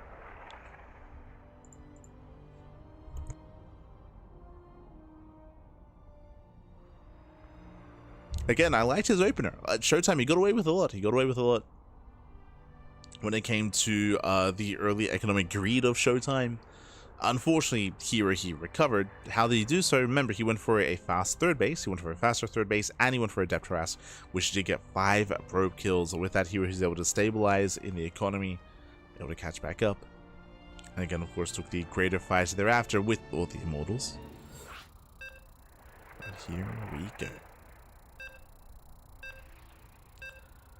Getting into the next game. Up next, we're going to be loading into Gresvan. Gresvan is another one of these large maps in the map pool. Very, very large map.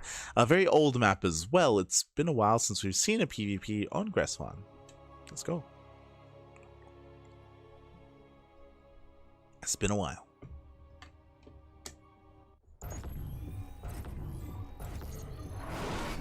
Will an extended series be granted to Zoun if he loses his lower bracket quarterfinals, given the person he plays against is going to get 2 lives, whereas Zoun will only get 1.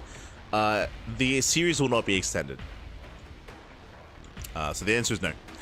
No. Not extended. The player that he's going to play against will have a life, an extra life, essentially. True. But that's how the cookie crumbles. And here we go. From my understanding, that is the case. We're not going to have an extra series. No extra series, but here we go. We're getting into our next best of us, or getting into the next game in our best of 7, and spawning in the bottom right hand corner of Gresvan. We do have the South Korean Protoss player. We have the Blue Protoss. Blue Protoss himself. Leading the series 2-0. It is a herO. And in the top left hand corner we have the German Protoss, the Red Protoss for Sentinels. Moving out with this probe early on, it is a ShoWTimE. We've seen a lot of games where ShoWTimE just skips the scout entirely, but this is not one of those games. He gets across the map, he will confirm whether or not herO hides his pylon. ShoWTimE is here to confirm, here to scout. Looks in, pulls away. herO does go for he does go for the gate cyber expand. He wants to go for the gate expand, but ShoWTimE is in position to block. And ShoWTimE moves out with a second probe. It cheeky moves out of ShoWTimE. So basically, herO is being greedy. herO is cutting corners. herO, he's trying to go for a faster Nexus. I say that. Hello, probe. What's going on? There's a lot happening right now. ShoWTimE, he scouts, he knows that herO wants to be greedy, so he denies the expansion with the probe, and he sets up his own proxy here to head into the main. But herO also moves out with his own worker, and he has yet to expand. herO, are we opening up tech first? Stargate? Yes, Stargate opener out of herO, Stargate opener out of ShoWTimE. The Stargates there, right next to each other. They're on the same screen. Let's go. Stargate openers all around. I do favor herO just because he will have the defense advantage. But he doesn't know what he's up against.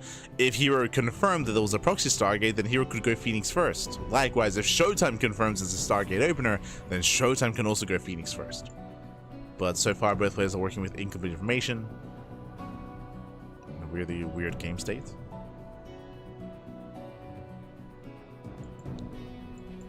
herO scouting. Here he's scouting, he's checking. Oh no! Oh, barely does not confirm. It's gonna be an Oracle out of ShoWTimE. And herO likewise Oracle as well. If either player scouted, that would have been a Phoenix, and it would have been a hard counter. But no one was able to scout, no one was able to confirm. Now because of that, this proxy Oracle will hit very quickly. ShoWTimE, he may deal crippling damage with this. There's potential. There's nothing at home. Yeah, there's nothing at home to defend. Stalkers around the map. The Oracle does hit, and probes will fall. Yes, 1, 2, 3, 4. Can we get up to 8 probe kills? Keep going. Get 7. Get to 8. Can we get 10? And 9, and soon to be 10 probe kills. This is game-ending damage here. 12 probes going down. And behind this, we could make another Oracle. For now, we do see we have defensive back at home. Oh, no shield battery. No shield battery on the ramp. herO, he has to do critical damage, but the shield battery will finish. Oh, gets one Stalker. Gets a Stalker. Just the one. Yeah, ShoWTimE holds. ShoWTimE, he holds, he defends. And ShoWTimE, he's up in expansion.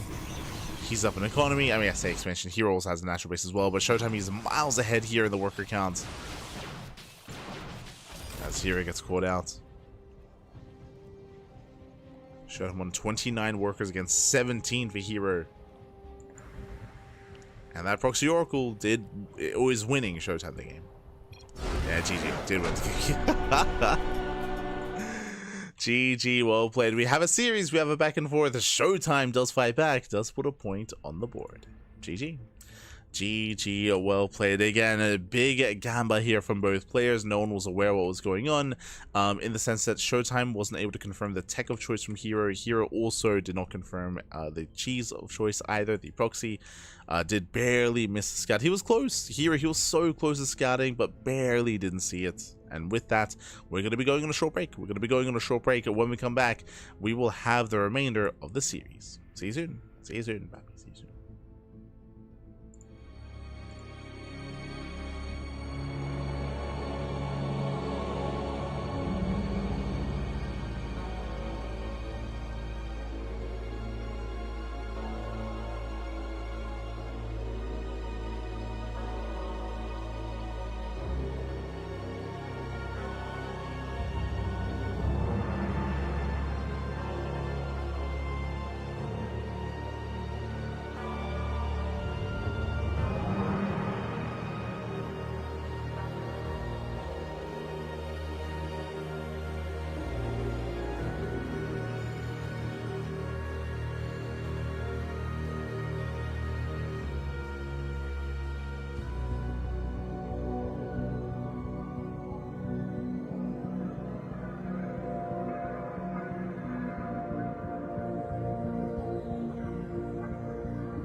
And welcome back, everyone. Welcome back. Welcome back as we are mid-series in the lower bracket round 1 matches here for the playoffs of Maestros of the game.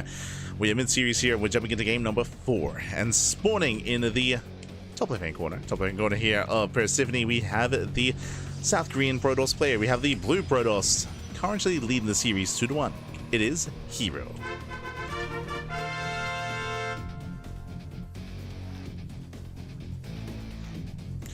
And spawning in the bottom left-hand corner, we have the red Protoss player, the red Protoss himself, the German Protoss representing Sentinels. It is ShoWTimE.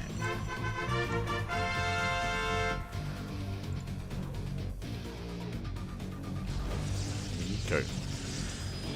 As again, we are mid-series. The PvP does continue. So far, we've had some very intense games here. We've had some cheese, we've had some proxies, we've had some all-ins, we've had some more mid-game play as well. True, did have some more mid-game play. We'll see what we get this time. For now, we're loading into Persephone. The initial workers do move out.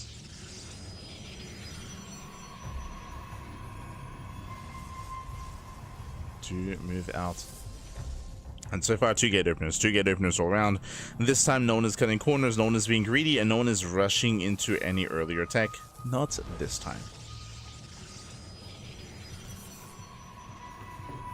Well, no one's rushing into earlier expansions, I should say.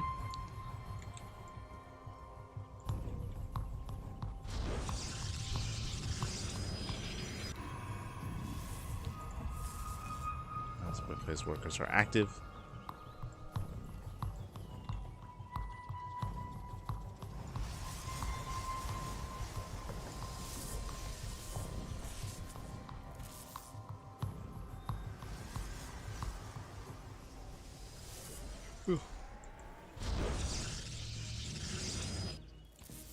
Both confirmed their.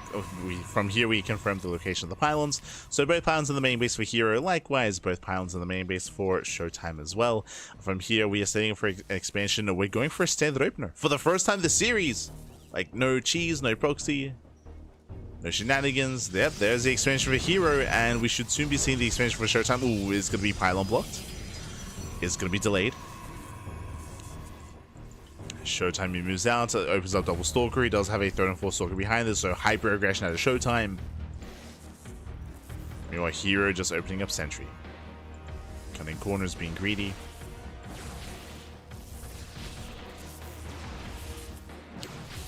ShoWTimE's camera froze. ShoWTimE, his camera is streaming at 1 frame every like 10 to 20 seconds.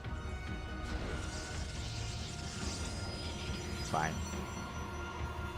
It's okay. Stalkers do move out. Behind this is going to be a Twilight Council opener here at ShoWTimE. Remember, ShoWTimE does have the much later expansion, so he will have the earlier tech to compensate. And we'll see if herO can defend, can survive. As herO is going to be the defender.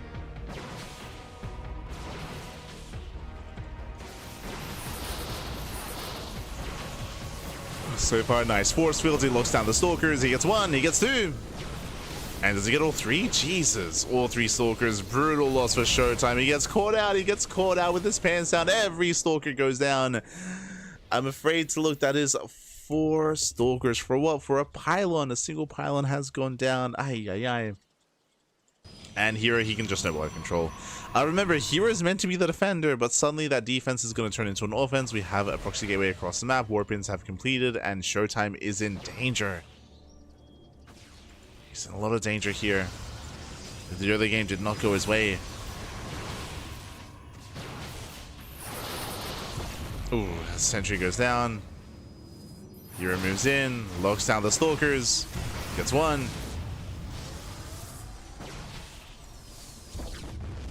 And hero's going for a duck. He doesn't even need to, sure.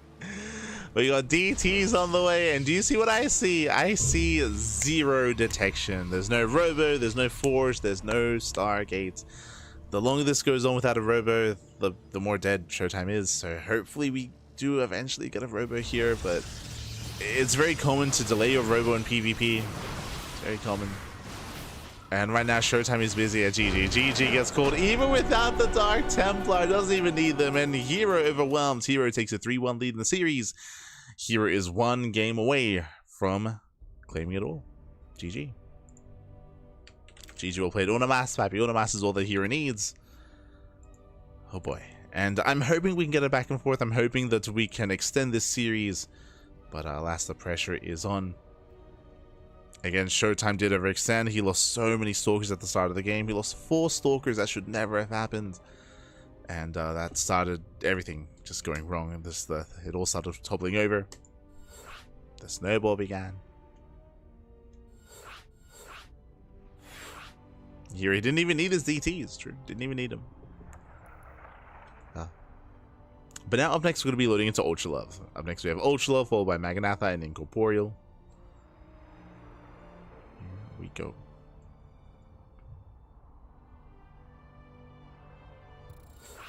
Ultra Love being one of the smaller maps in the map pool, and as a result, you could see some more aggression here. I'll also say that the winner of this series plays against Serral in the next round, and I'm sure Serral, he is not really looking forward to that match. We'll get into it a little bit later on as to why that would be the case. We'll get into it after the series.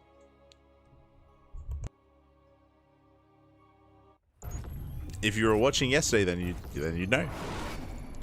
But spawning in the bottom left-hand corner of Ultra Love, we have the German Protoss player. We have the red Protoss representing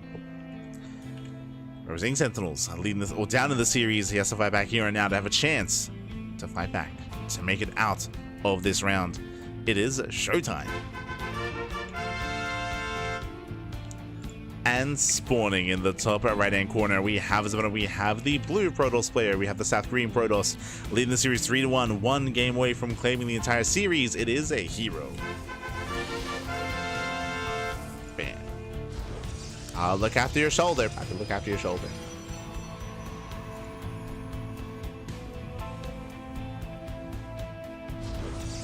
We're locked in. Are locked in. Go ShoWTimE playing with one hand. Let's go.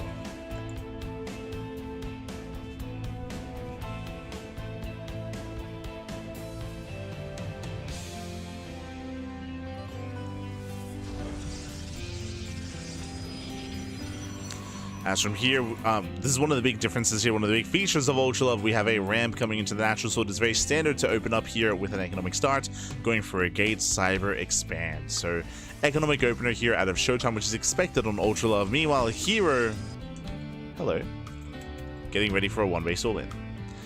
Back at home did open up 2 gates, so 2-gate opener is very suspicious. This is not normal, this is not standard, so already ShoWTimE is wary as to what is happening. herO does hide the pylon, but based on this proxy location, do we commit into a robo? Typically, we want to throw down the robo at a 3rd location, at the 4th location, in between somewhere, but ideally on your opponent's side of the map. Here, fake out. Okay. herO does go for a fake out. ShoWTimE throws in the Stargate, so Stargate before Nexus.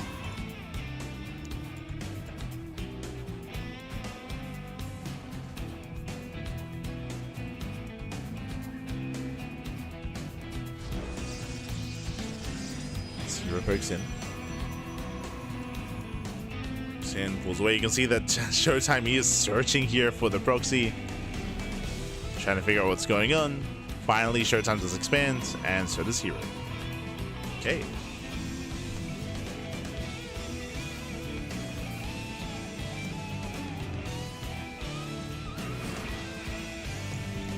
So here he was able to force some inefficiencies out of his opponents, but ShoWTimE still has that faster Stargate, and will have the faster Oracle as well. The faster tech.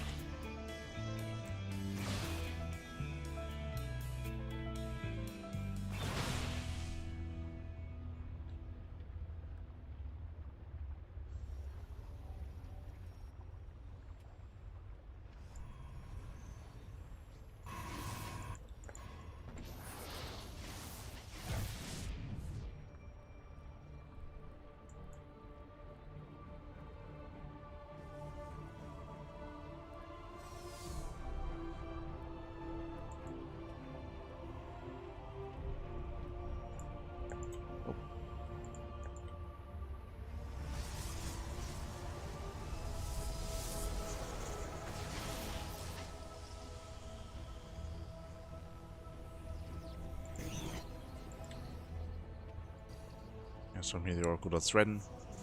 So far here, he's keeping up. He is defending. Behind this, ShoWTimE going for a second Oracle.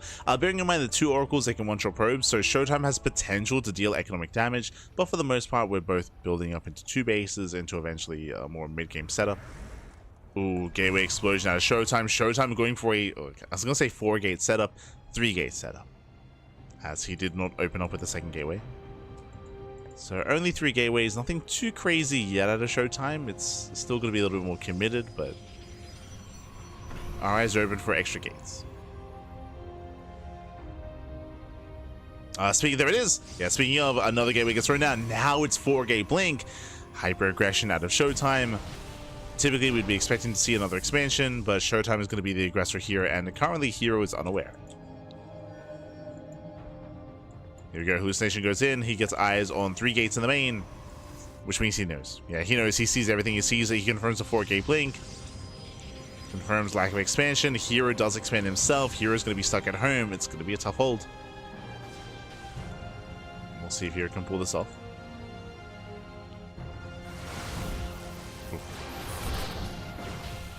ShoWTimE does get 3 probes. 4 probes go down, very nice. Gets 4 workers. ShoWTimE will expand. It's going to be a later expansion as ShoWTimE did go for earlier gateways.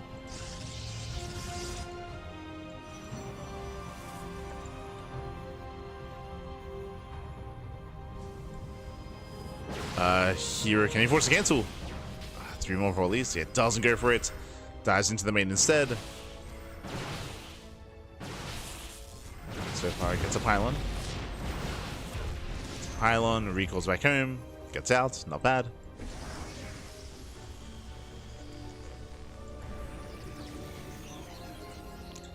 I see, done.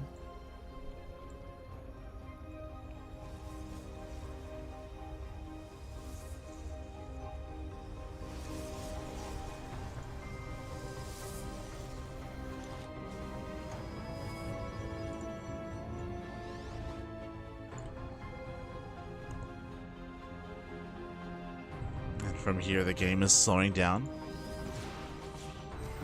We do have here with a slight edge here when it comes to upgrades. Takes out one of the Oracles. But +1 is on the way. Charge as well. So here he's refining his army. ShoWTimE 1 step behind. herO diving in. Jesus. Does dive in. herO does that trade. One of those stalkers here. Not quite able to keep pushing. So just building up more.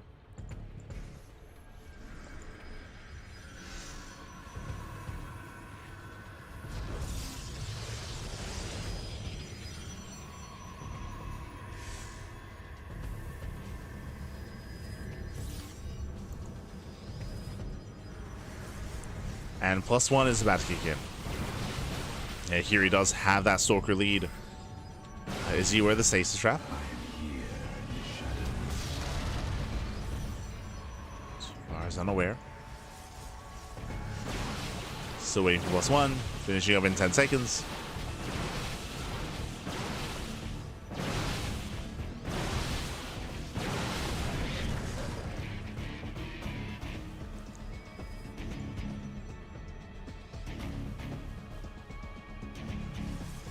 Does not find a way in. He's lucky. I'm still not convinced he noticed, as there are so many stasis traps.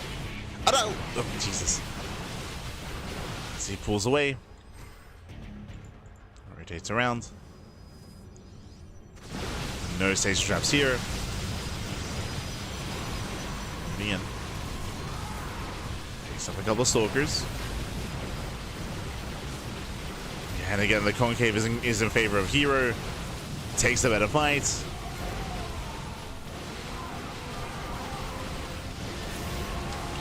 EBS was wasted there, but overall he does push in.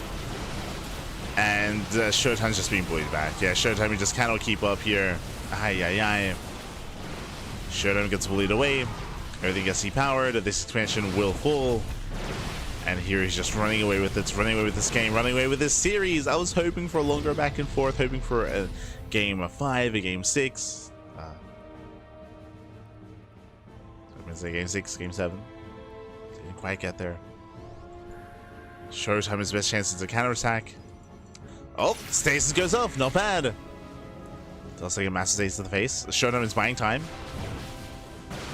Goes to the counterattack. There's the recall back home.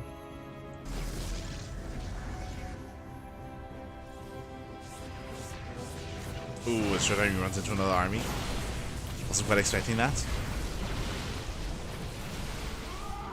Power some of the gates. We're still in the chase. Here is coming in for the flank, coming in for the surround.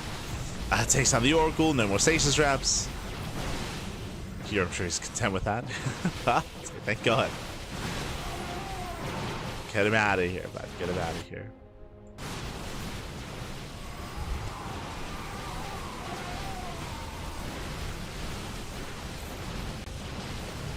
As again, it's just been an uphill battle for ShoWTimE for the past couple of minutes here. He's trading as best he can, but there's a dive. Here he blinks in. He knows how close he is to breaking ShoWTimE. Blinks on forward. Zell stay close that distance. And GG gets called. Here he will take the series 4-1, advancing on into the lower bracket semis. GG. GG, well played. Here he will claim the series again. A very intense early game here. Here he was able to take an earlier lead over ShoWTimE, and from there able to flex and extend that lead and snowball things into a win. Here he had the better economy, likewise had the larger army as well. And ShoWTimE in a mirror matchup, it's difficult to recover from that. We saw that he did attempt some adept harass, which got some damage done, but for the most part, GG. For the most part, GG, well played. With that, we are getting ready for our next series here. So it is going to be herO. herO does advance on into the next round, and up next we do have lower bracket round 2. It is going to be herO versus Serral in a best of 7. It's going to be a rematch. Ooh, and I do love it whenever these two do face off. They are very close in skill. They do often trade blows and go back and forth. Serral is going to be favored, but do you remember what I mentioned earlier? Serral, he is not playing at his peak condition. Serral, he is not at home. We'll get into it after the break. For now, we're going to be going on a break. When we come back, we'll have that third best of 7 of the broadcast. We'll see you soon. See you soon. Bye. See you soon.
And welcome back, everyone. Welcome back to the third series of the broadcast, to our third best of 7. We just wrapped up with our first 2. We have said goodbye to certain players here. Both Bunny and ShoWTimE are out. They're out of the tournament. ShoWTimE just got eliminated by herO, and Bunny just got eliminated by Zoun. So ShoWTimE and Bunny are out of the tournament. My condolences. And we are here to determine which of these 2 players will advance on further into the bracket and into the offline finals, or into the offline portion of the tournament, who will travel to Paris, to France. Let's go, let's find out. As we do have Serral and herO facing off, bearing in mind that the loser of this series will have another chance. They will have another chance to redeem themselves, to recover up against Zoun. Zoun will play against the loser of this best of 7. And here we go. Here we go, spawning in the bottom right hand corner of Maganatha, we have the Finnish Zerg player. We have the Finnish Zerg himself for Basilisk. It is Serral.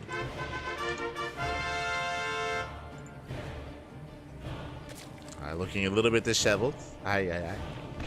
And spawning in the top left hand corner, we have the South Korean Protoss player. We have the blue Protoss. It is herO.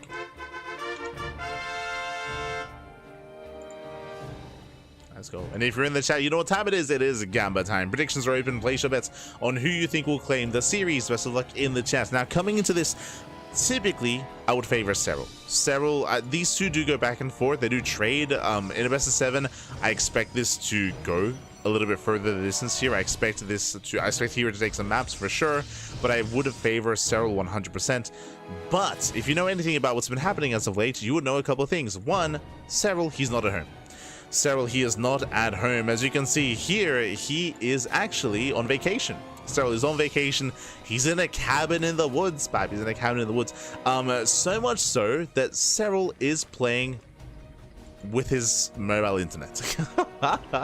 He's playing with his 5Gs, Bob. His 5G. So Serral, he's on his mobile internet, and this did actually impact last night's broadcast. Serral versus Raynor was Raynor looking very dominant, very one-sided, and Serral, he was having a bit of a harder time. There were definitely some latency issues, but not just that, of course. Serral, he's not playing on his home setup, and that did impact the previous series. That did impact Serral versus Raynor in last night's broadcast. Will it impact this series? I would say yes. It will impact the series. Will it impact it enough to allow I should say, will it handicap Serral enough to actually cost him the series, or can he kind of power through it? We're gonna find out together. We're gonna find out together here. We'll see. We'll see if Serral can beat herO while on vacation.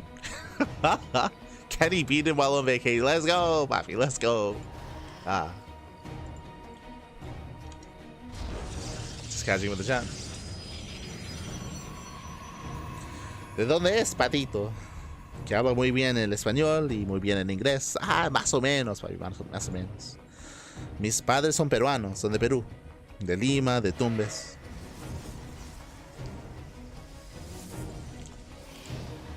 Los dos son mis padres. Pero nací aquí en Australia. Nací en Australia. Entonces hablo inglés. Inglés, man, inglés. Here we go. Here we go. For now, we do have our Stargate opener out of herO. Standard stuff. Meanwhile, Serral back at home going for his own Hatchcast pool. Forced to take the unnatural natural, claiming his third base as well. Nothing crazy, nothing too wild. Nothing too wild. Ahora entiendo. Está bien, está bien. Sí, sí, sí. Los padres son peruanos. Ya, papi, ya. Yes. Bienvenidos. Much love, much love. From here we are building up, claiming our third base, saturating our bases, and getting into the mid game. Really, our eyes are on herO and his Twilight Council timing. Does he go for an early council before the third base? Does he go for earlier upgrades? The answer is no, because the base is already going to be thrown down. The probe is in position, and we will expand before taking up. So far, everything looks pretty normal. Everything looks standard. From here, herO may just go for a defensive build and try to max out and try to build up into a longer and later game. herO, he can be very aggressive. He can be very in your face, but especially on a map like Maganatha, he may just opt to go for a more defensive route instead, as he is throwing down the extra gateway. Just second gateways on the way into his Twilight Council. From here, we're expecting a Forge into +1 and Blink Stalkers. The Twilight Council is a little bit earlier than we're used to seeing. A little bit. This does mean he will have an earlier timing with said upgrade. Slightly earlier.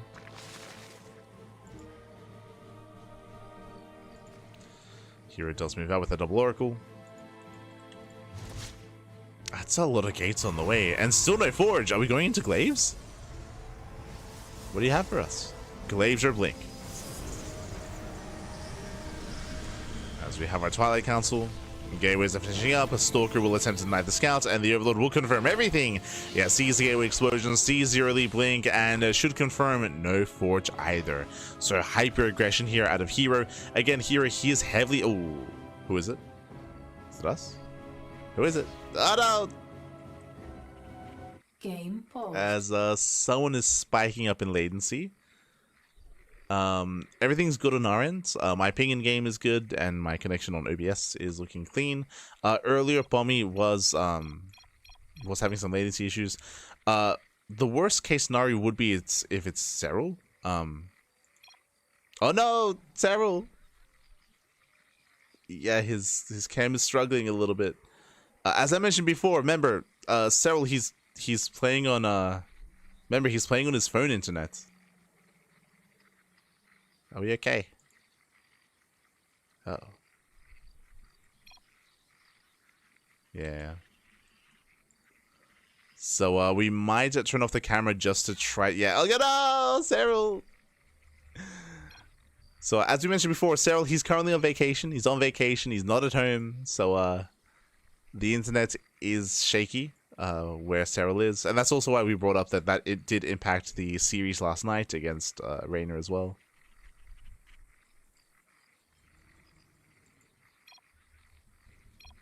Yeah.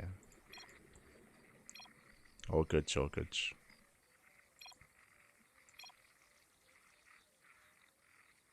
Game resumed. Settling in. Okay, focusing on the game here. Remember, no Forge. No Forge. We do have a Gateway Explosion. So far, we have 3 gates in the main base, 1 gate here, so 4 gate Blink. Now, what we could do, a bit of an old school build, is throw down 3 more gates, go up to a 7 gate setup, proxy the 8th gateway, and go for a 3 base all in.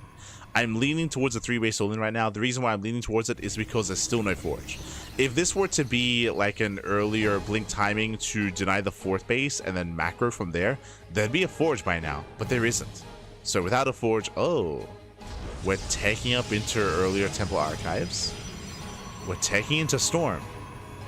Okay, yeah, my attention. Now, this early Blink timing is still available here to herO, but the lack of Forge tells us that this might be a Storm timing at a herO. Yeah, more gates on the way. 3 more gateways. That is 7 gates in total. So he's getting up to 7 gateways. He's taking his gases to afford the High Templar.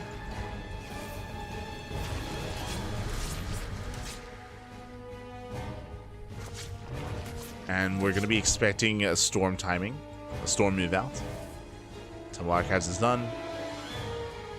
Or does he hit with only Archons? I mean, we're about to find out. Okay, there we go. Storm's on the way. Storm has begun. Here comes the move out. And typically, this move out should be punishing and breaking the 4th base. That's what this is typically lined up with. But the creep is looking solid. Serral, he's getting in position. And herO, he is now taking up. We have the Fleet Beacon on the way. Very late Forge, might I add. It is a very late Forge, but a Forge nonetheless. And hero's turtling up. Hero's turtling up. Knocks down the tower. And herO, he's taking up into Skytoss. If you recall, we mentioned this at the start of the game, how herO, he is willing, especially on maps like Tokamak or like Maganatha, to just turtle, defend, and take up into Skytoss. herO, he's trying to get there. He's being active with the army at least. He's being active. So he does pull away. Behind this, Serral has been droning, has been saturating. He's up to a 3.5 base economy. And Serral, he has a choice to make. Either drone or just go for a big move out here, a big layer-based timing with Ling Hydra. This style has been very popular as of late. A lot of 3-base all-ins. Just don't get Infestation Bit, don't get a Lurker Den, don't get a Hive, just purely on lair tech. So this is hyper aggression out of Serral. Now, can Serral break a turtling herO? herO, he will have Storm defensively. Tempest production has begun. The longer this goes on, the better it is for herO. Serral, he has to break him. Does step in, Storm does graze the army. Better Storm on the Hydras. So far, hero's holding on. Remember, herO, he did sacrifice his upgrades in favor of Storm. Sacrifice +1. So that extra Storm's available. Meanwhile, the 4th base, was that a kill? Cancel. That was a cancel. Thankfully, not a kill. Tempests have arrived. Oof.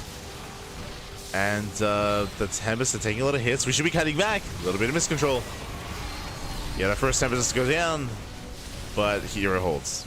Yeah, here he does hold. He breaks through. He wants those Hydras. He throws away the Oracles. We're down to 4 Hydras.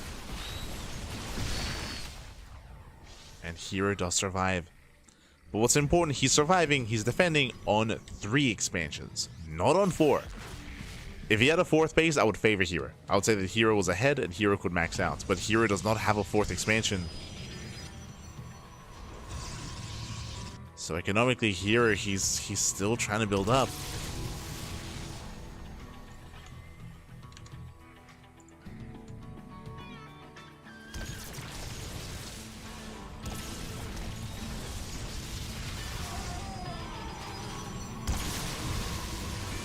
So we go.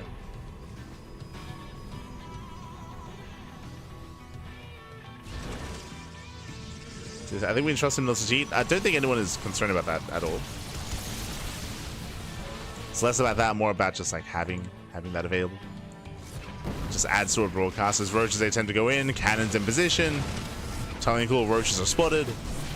At the same time, the other Tempests are exposed. He gets 1, he gets 1, he gets 2 Tempests. Yeah, nice moves here by Serral, just pulling herO apart. And we spoke about it. herO, he failed to establish his 4th base, and he never will establish a 4th. And that is Serral's win condition. Just deny the 4th base over and over again. Deny the expansion. And herO will starve out. He just can't afford to max. He can't afford it. He doesn't have the money for it. Roaches are still in the main. Again, just causing a distraction. And Serral can just max. And Serral's taking up as well. Didn't have to, but he's got the Infestation Bit into Hive Tech, just to make sure that he has it available here to go into Vipers. As Tempests are building up, you can definitely argue to just get a Spire as well. And again, Serral can do what he wants. He has that freedom.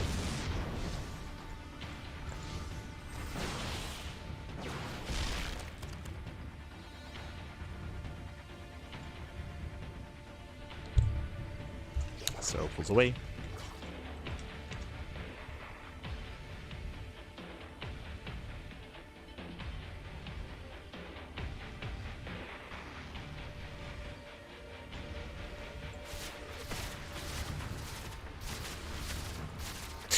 See the chat. Serral looks so happy in vacation. Very happy, very happy.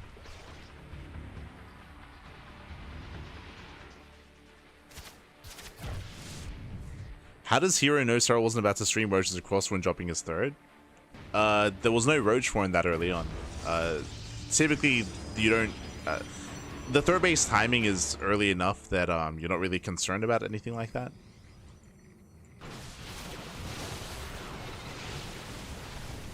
That's roach all-ins and roach attacks at a 3rd aren't really a thing. As we do have Hydras collapsing in from multiple angles, he's coming for the surround, and with that Serral, he will trade well enough. He will break the main army, break the expansion again. herO just cannot get a 4th base. Will not happen.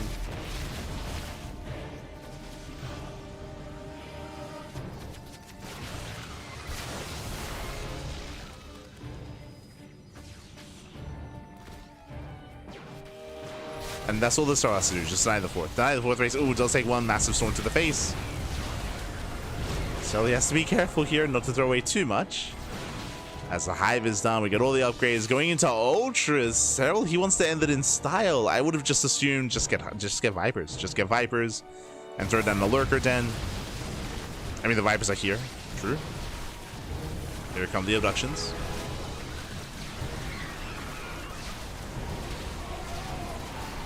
From here is taking a bit of Ultras. Let's go. Let's yoink whatever we can. Yeah, boys are being pulled, and here he's on that copium, Bappy. On the copium. As here he will survive this, but he's down to what, 29 workers. Again, it was a cheeky build out of herO, but GG gets called, and Serral, he will take game number 1. GG. Whew. GG will play. Serral does take a lead in the series. As herO did attempt to try to be greedy here. Again, winding it back. I mean, I say greedy. herO, he was cutting corners. He did decide to skip out on +1, went for earlier Storm instead into a 4th expansion or into a more defensive setup, taking up and trying to rush into Skytos, into Tempest production. But alas, the Stalker aggression did leave much to be desired. Here he lost map control early on, he lost a bunch of Stalkers, and from there he was just stuck at home. He was doing his best to turtle up and get away with Skytos, but again, there was a lot working against him. Storms were helping, which was nice, and he did survive on 3 bases, but he never got his 4th base. His 4th base was denied, and he just could not build up from there. GG. GG, well played.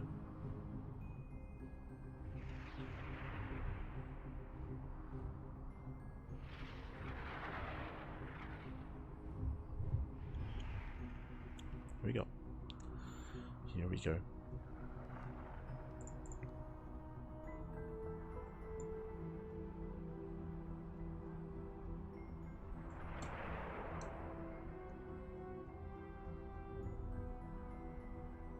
As we're getting ready here for Pylon. Alright, getting ready. This Pylon is going to be game 2. Pylon is one of the smaller maps in the map pool. Aggression is favored here on Pylon as well. And we could see Serral commit to more aggression here. Even earlier than what we just saw.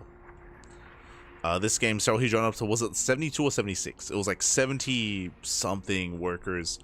3.5 base saturation, where Serral, he just sent it across the map with Ling Hydra. Punishing hero's greed. Here we could see something similar. Likewise, though, this is a good opportunity for herO to actually be aggressive. This would be hero's map. Let's go.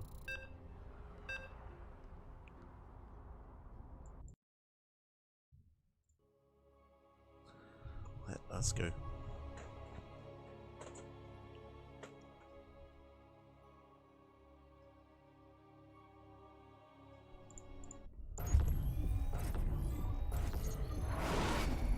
And spawning in the top left-hand corner of Pylon, we have the Finnish Zerg player. We have the red Zerg.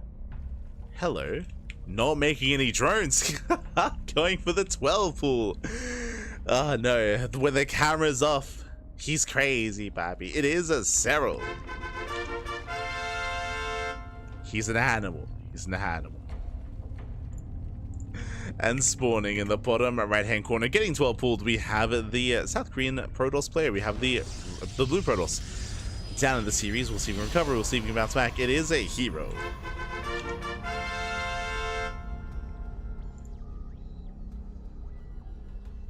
Here we go. As we are settling into game number 2, again, Serral, the 12 pool is upon us. Now, 12 pools are not necessarily all in. There are all-in variations, there are macro variations. The goal here would be to make earlier lings. Now, this can coincide with a hatch block, but you can see here, no drone. No drone gets sent out, so there's going to be no hatch block, and there's going to be no proxy hatchery either. We are sending out lings. Now, you can pull the boys. You can pull the boys, and you can drone drill and add that extra DPS, and I think that's going to be the plan. Now again, this makes sense on this map. If you remember, what did I say coming into Pylon? This map is known for all-ins, this map is known for aggression. I thought this was going to give the opportunity for herO to be the aggressing player here on 2 bases, but Serral will strike first because all the boys are being pulled, and again, it's all or nothing. And this is the kind of build that works best on Pylon because of how short the rush distance is. I would say that maybe the next map to do this on would be Ultra Love, but that would be it. Maybe Torches? Torches is like a maybe on that one, but I feel like they're a better cheese pieces to do on torches, thanks to the gold base and thanks to the gold, also thanks to the mineral walls as well. Regardless, GG. Regardless, GG well played, as there is nothing here backing him to defend. There was no probe scout. No probe scout. GG, and Serral takes a 2-0 lead. GG well played, but again, no probe scout by herO. Without a probe scout, he cannot pull workers, he cannot wall off, he cannot chrono a zealot. A lot of the defense of a 12 pool is predicated on your ability to scout and recognize what's going on. herO did decide not to probe scout. Chose not to probe scout, so he did not see what was coming. As a result, no reaction. No reaction. GG well played. With that, Serral, he does take it to a lead, and we'll see if Serral can extend his lead even further here. Again, a very fast, very cheeky game. Now, my biggest concern here about what we just saw is that it's only smaller maps where I would say that herO has a really good chance to actually take a game if he can get into that early to mid game, right? If he can get into that Twilight Council timing against Serral. Pylon would have been one of those maps. Not anymore. Like, Serral, he just took that map away from herO. And, oh boy. Now we're going to be loading into Sandworm. Sandworm is another quirky map. True. Sandworm is a quirky map, and Sandworm has potential here. We'll see. We'll get into it. We will get into it here.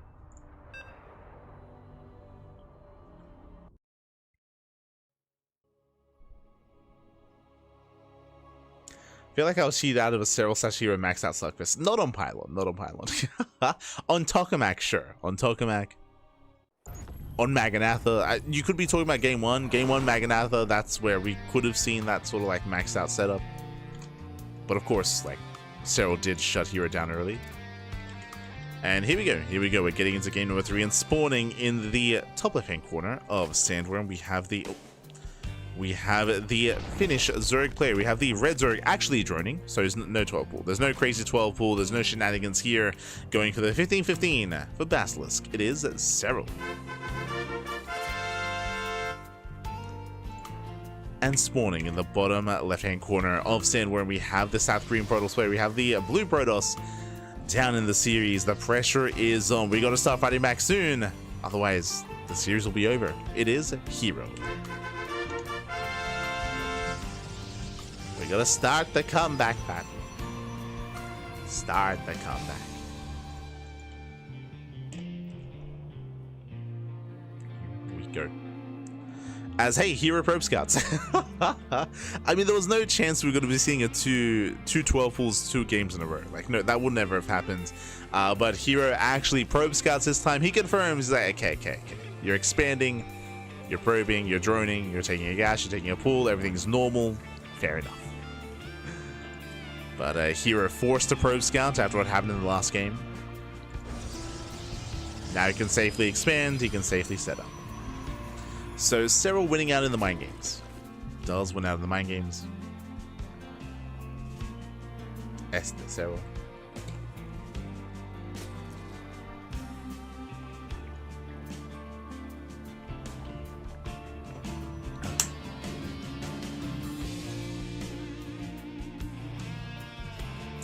Serral knew herO wouldn't see that coming, kind of. Like, he knew there was a very high chance that herO wouldn't probe scout.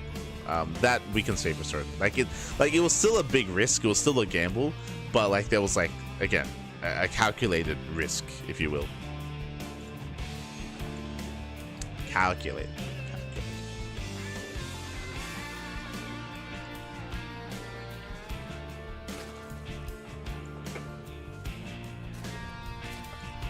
As we do have a herO going for his own Stargate opener. Now, what's important is that after what just happened in the last game, expect herO to probe scout every single game. Expect that. So we don't really expect to see Serral go for another 12 pool. I mean, as we mentioned before as well, it's also very map dependent, right? It's like if we load into another smaller map, then maybe there's like an option for that. But you've already kind of showed your hand once in the series, so we don't really expect that again.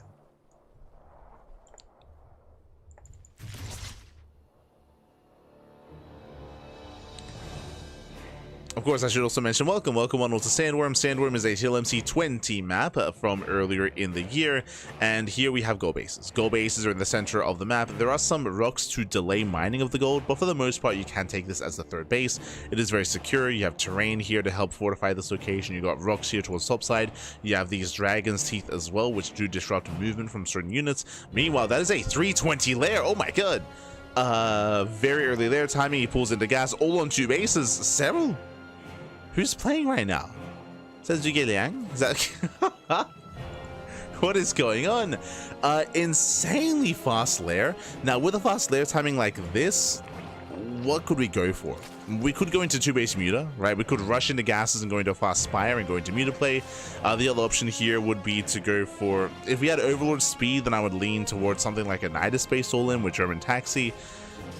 Otherwise, we could try to rush into hydras. Gases are being taken. Okay, we're taking extra gases.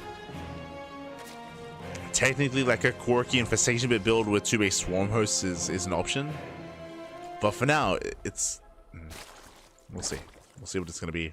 Rushing into hydras. Okay, so not the pits, not the spire. This is insanely fast hydra tech here at 420.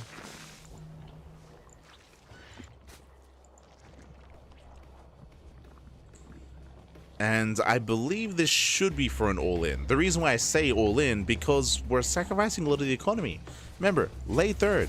We're delaying the third base, we're delaying droning, we're delaying saturation in favor of the fast lair, in favor of fast hydras. So, yeah, hydra speed is on the way. This should be for a ling hydra all-in. Now, herO, he's not fully aware. herO is aware of the lair timing, so he has a piece of the puzzle. He knows that aggression is... Oh, no! No reaction! Yeah, no reaction out of Serral. Master Stasis goes off. Remember, no drones, no saturation. But again, herO, he hasn't seen the Hydra Den, but he has seen the early lair. He has seen the late hatchery, and he should confirm the lack of drones, which will tell him it's an all-in. So he should be aware at this point that an all-in is coming. There we go. Does confirm the Hydras. Oh no, he commits to the shade. Does commit. He will lose the adepts. He does trade somewhat, but back at home we need shield batteries. We need as many shield batteries and cannons as possible. This is a late reaction. Yeah, late reaction out of herO. Is this too late? He only just now starts the cannons. He should have thrown them down earlier, but he never scouted the third. He never saw the lack of drones. That's a kill, not a cancel. A kill, not a cancel on the initial cannon. Going for another. That's another kill. Jeez, that's another kill.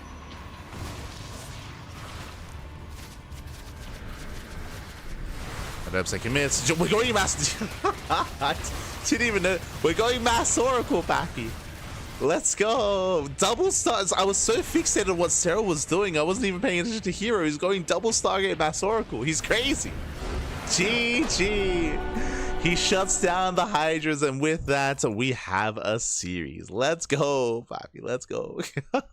So, if I'm not mistaken, I believe what herO was doing is he saw the lair, so I believe he read it as 2-base spire. I believe he read it as 2-base spire, 2-base muta, which is why there was a phoenix. There was a phoenix in the mix. So it looks like herO was initially getting ready and trying to hard counter muta play, but once he saw the hydra, when he shaded into the natural, then he started mass oracle. Then he went into mass oracle instead. GG well played. With that, he was able to collapse on top of the hydras, focus them down, and with that, we have a series. We have a back and forth. We have a very dynamic series so far. We have not been able to embrace the mid game. Just hasn't really happened. We kind of got it on Magnatha, but not really. Like, it wasn't a back and forth. It was just herO defending. It was just herO defending against an all-in for like 5 minutes. It wasn't quite any kind of back and forth mid game, and we might never get it. We'll see. Up next, we have Persephone. We're going to be going on a break. We're going to be going on a short break. When we come back, we will return. We will return with the remainder of the series. See you soon. See you soon after the break.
And welcome back, everyone. Welcome back to the second half of the series. We are now loading into game number 4, and we do have a back and forth. We have a back and forth here between our two players, and we'll see if we can go the distance and go even further beyond. As spawning in the bottom left-hand corner of Persephone, we have the Finnish Zerg player. We have the red Zerg representing Basilisk. It is Serral. And spawning in the top left-hand corner, going for the Probe Scout. We have the South Korean Protoss player. We have the blue Protoss. It is a herO. Let's go, Bobby. Let's go. Again, we are halfway through the series, or at least hoping to be halfway through. Serral still has a lead in the series, of course, but herO was able to fight back. He was able to respond to the crazy 2-base all-in that Serral went for with what? With Mass Oracle of all things, making use of that second Stargate. As I mentioned before, it does look like herO initially was trying to respond to Mass Muta. Initially responding to Mutaplay, to 2-base Spire. That's why he made the initial Phoenix, but then did realize what was happening and switched into Mass Oracle instead. With that, able to shut down the Ling Hydra. GG, well played. Again, Mass Oracle doesn't really scale too well into a longer game state, but specifically against an all-in like that, does have a lot of firepower, does have a lot of potential, and with that, we have made a series out of this. Let's go. Serral going for a hatch gas pool, standard opener out of Serral. Once again, as I mentioned before, after the one game where Serral went for the 12 pool, herO has been probe scouting. We do expect this for the remainder of the series. Just make sure it doesn't get caught with his pants down once again. Meanwhile, welcome to Persephone. Persephone is one of the more quote-unquote standard maps in the map pool, has its own quirks, has healing pads, has gold bases, has speed zones as well, but for the most part, you do expect to get into a longer macro game here. Building up on 4 bases, getting into your hive tech is what we're leaning towards. We'll see if herO makes his way there. We'll see if both players do. We'll keep an eye on the early tech. herO has yet to play standard. Likewise, Serral did play standard in game 1, at least up to a certain point. We're expecting a Stargate, but following that Stargate, again, our eyes are on herO.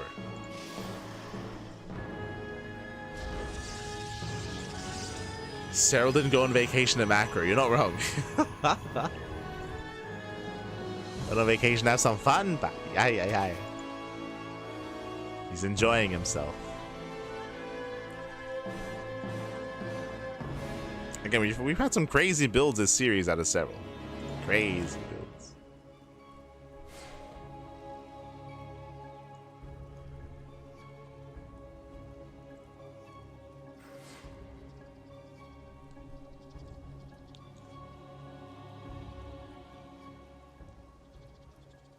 I can't remember the last time. I don't think I've ever seen Serral, for example, go for a 320 lair timing into 2-base Ling Hydra all in. Like, I don't think I've seen it before. Oh, hello. Meanwhile, it is going to be a Stargate opener, but we are going to be opening up Phoenix. Okay, so the purpose and the goal of a Phoenix-based opener is to do what? Is to hunt down this guy. To hunt down the Overlords. Hunt down the Overlords, deny vision, deny scouting, and keep the Zerg player in the dark.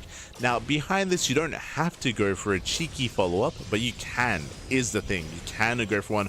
Already going for an extra gateway. Interesting. Already going to be delaying his 3rd base. Overlord does get eyes on the gateway. And from here, herO can expand or he can tech up. He has options. Looks to be expanding. Does get his Nexus.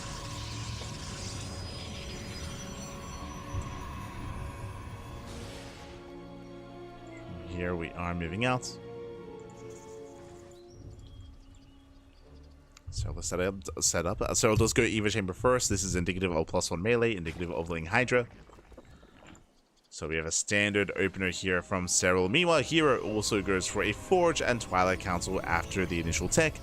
This does look like +1 and Blink. I say that this is a bit of an earlier setup. Usually we wait around the halfway mark for the expansion, but it was a slightly later expansion, so I think it lines up here. Oh, meanwhile, I'm going to have to eat my words. I assumed it was +1 melee, but no, we're rushing into early +1 range. Interesting. Early range upgrade, safety, Roach Warren, which means we might actually commit a little bit harder. Now, this might just be indicative of rushing into early +2 for a +2 timing for Hydra Lurker tech. So we'll see if Serral does tech up a little bit faster here. but I would imagine that this is going to be for +2. Meanwhile, looks like it was a tell. If you remember, we spoke about how the Forge and the Twilight Council was earlier than normal. I assumed that maybe it was just because of the earlier gateway, but no, it was earlier than normal, and we are going into charge, not Blink Stalker. So +1 in charge all the way from here. Oh, this is a wild turn. Not going into Storm, going into a Bay. Okay. Let him cook, Pappy. Let him cook.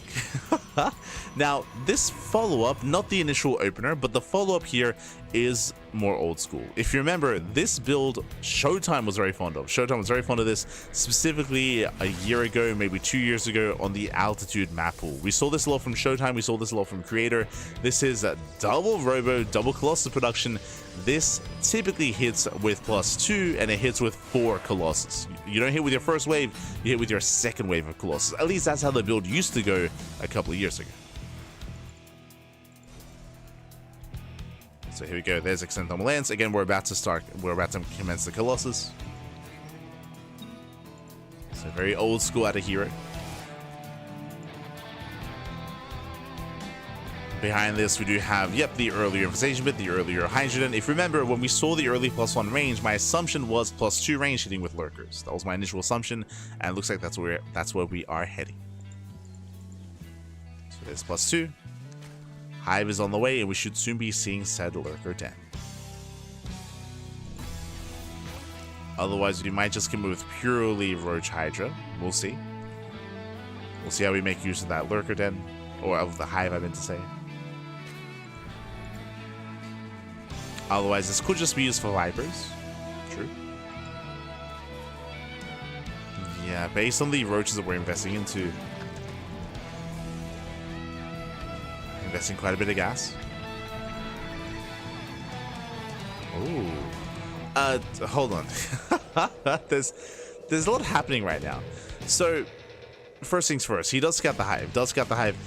He gets Extend Thermal Lance. He cancels Thermal Lance. He makes 1 Colossus and then makes a hard switch into Mass Immortal. And then he goes into Sky Toss. We are making a lot of twists and a lot of turns right now. This is very tech heavy. Like, there's a lot of money being spent on tech right now. A lot of gas being spent on tech. So we open Colossus range into double Colossus. We cancel range. We only make 1 Colossus. It's rangeless. Into Mass Immortal. Into Sky Toss. Now, here, what's he basing this off of? I mean, he scouts the Hive timing. He does see the Hive. He's aware of that at least. Tells us that Serral's setting up for a longer and later game. It also means that Serral has an earlier Viper power spike, and he's going for it.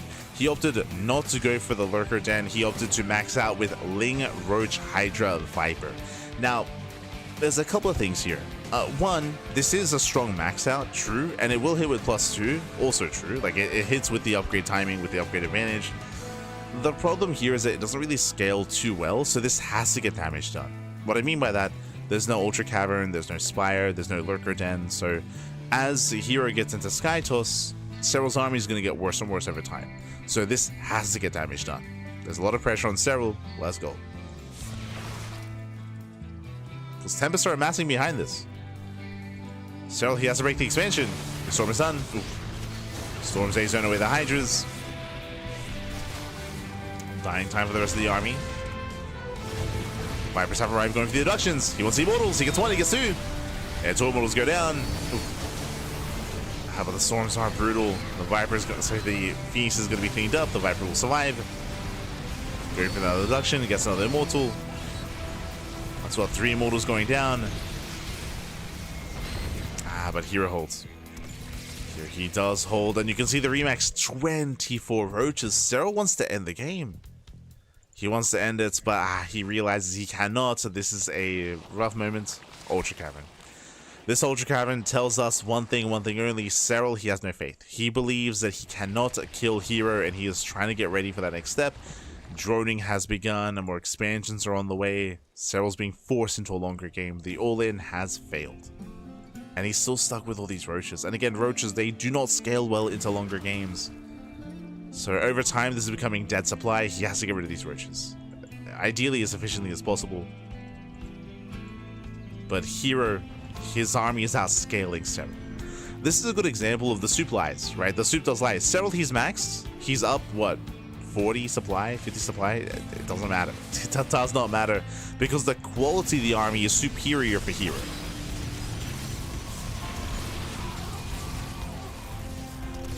Oh, does abduct one immortal. It does cost him 2 abductions, but the immortal goes down. And herO is now getting his mothership, second Stargates, more Tempests, more Immortals.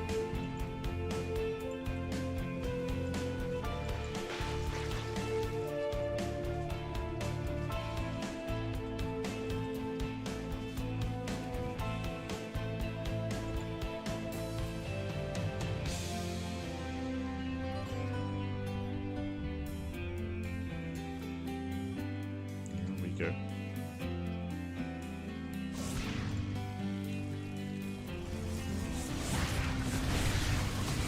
Serral, he has to trade out these roaches. He's running into a wall of cannons. herO, he will shut this down, and herO, he's out scaling Serral. Yeah, Serral is being left behind. Serral, he throws down a Spire, starts Infestors. Ultra upgrades are on the way. But herO, he has a big power spike here. And Serral has to buy time. He has to buy time. He cannot deal with this army. Not yet. Ultras will help. Now, the role of the Ultras are ideally to get on top of the High Templar and to force out the storms. To force out the storms prematurely and to shut the High Templar down. Speaking of, he gets 1, he gets 2, he gets 3! Jesus, 3 High Templar go down. Nice snipe, but bearing in mind that we're just throwing away these roaches, they don't really have any value, so sniping 3 High Templar is something. Better than it would have gone otherwise.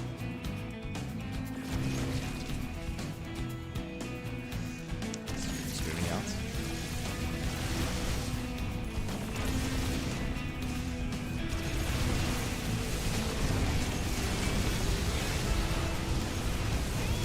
And again, Serral cannot engage. He cannot engage. He does have Ultras on the way, which will help. Oh no! As the Ultras aren't quite ready.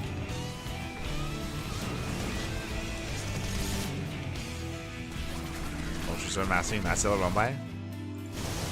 Yeah, Famiri does collapse in. Ultras, he's getting some of the High Templar. Not bad. He gets 1, 2, 3 Templar go down. No more storms. Yeah, he takes on every single Templar. The mothership falls as well, and Serral holds. Whew. So he holds the defense. Again, just really important, really patient play out of Serral.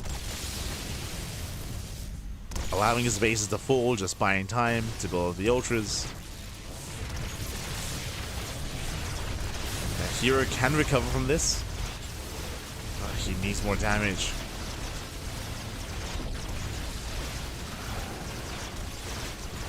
As the base is broken. Ultras, they just don't care about the Tempest. They walk in, they walk out.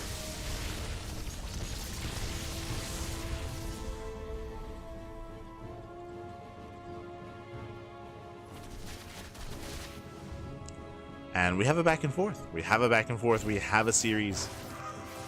We have a game. As herO does punish the mineral line, denying any kind of gold mining. The Spire is done, and Corruptors are now amassing, so now Serral, he will have a better answer to the Corruptors, or sorry, to the Tempest, I meant to say, with those Corruptors.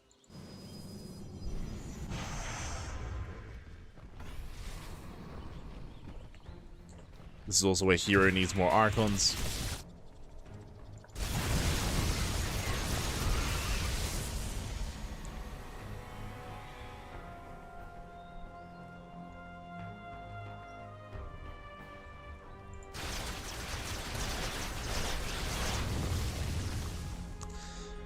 So these are going to be 0/0 Corruptors for Serral, so the Corruptors are leaving a little bit to be desired. 12 Tempest. I would argue 12 Tempest is too many. 12 Tempest here for herO. That's a lot of Tempest. Now that does eat into the ground army. As herO still setting up. Again, just throwing down a massive wall of cannons, shield batteries, more Templar.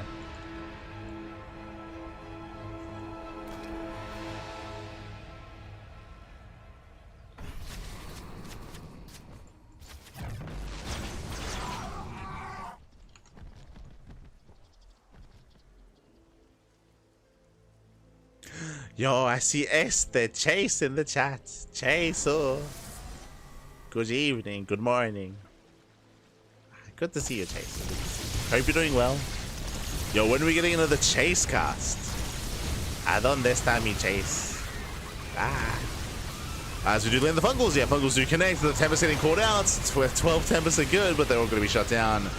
Ooh, Crotches extended the storm, but there are not enough Archons. Not enough Archons, not enough anti-air. Every Tempest will fall. Nice Fungals. And again, the ground support just wasn't there for herO. Tempest had to get out of here. He had to pull away. Nice Storm. Very nice Storm. 2 Tempests remaining. Been here since down cure. Let's go, Bobby. Let's go. Chase, you were lunking, Bobby. You were lunking. Esther, Chase. Jesus. Stalkers will get shut down. Once again, nice fungal here by Serral. And Serral, he dominates the fight. He dominates the fight. Here, he plummets in supply. And again, it takes so long to replace those Tempests. It takes so long. And Serral should just run away with it. It all came down to that fight, to be honest. It just came down to that fight. Here, he plummets 56 in supply. He's making 2 immortals at a time. But what about the Sky Toss? Sky Toss is non-existent. It's not there. And Serral, he drops into the main. He's dropping into the main base.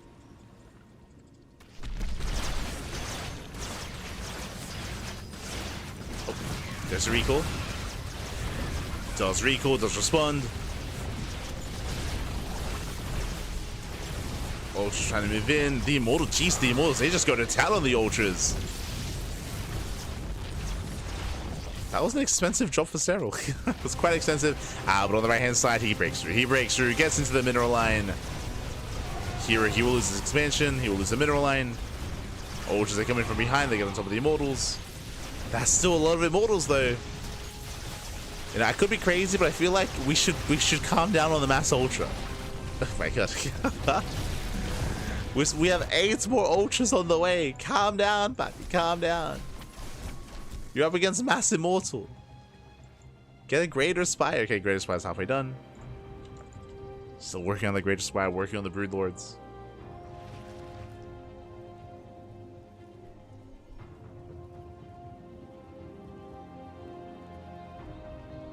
So just working on those Brood Lords.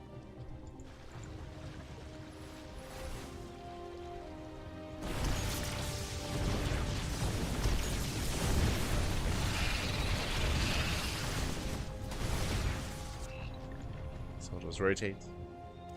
I'm needing an explanation for how Ultras fit in the Overlords. I'm pretty sure they have a visual of that in StarCrafts, right? Am I crazy?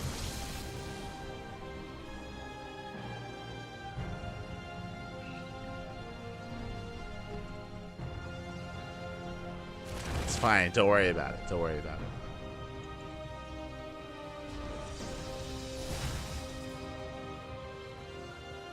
They squish.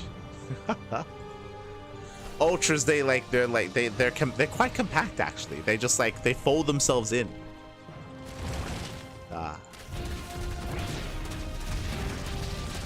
It's fine. They're like Transformers. As we come in with the Mass Neural, Serral going to be ending this final fight in style. Neuraling those Archons. The Ultras still have a hard time engaging into the Mass Immortal, so again, this is not the most efficient fight out of Serral. And he's remaxing, he's making 7 more Ultras. Wait, we gotta calm down with the Ultras, Pat. We got 7 more Ultras on the way. Here, he's fighting quite well. I mean, he has no economy behind this. Like, here, he should not win this game. But, Serral, he's not making it easy for himself. There we go, we just mass neural whatever he can. We can kill ourselves. And that's the final army for herO. Again, herO down to a handful of units as 2 Eye Templar, a handful of Zealots, 1 Immortal.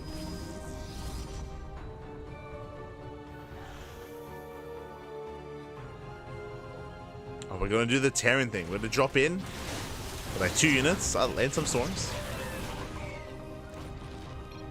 And GG gets called as Serral does extend his lead here 3-1.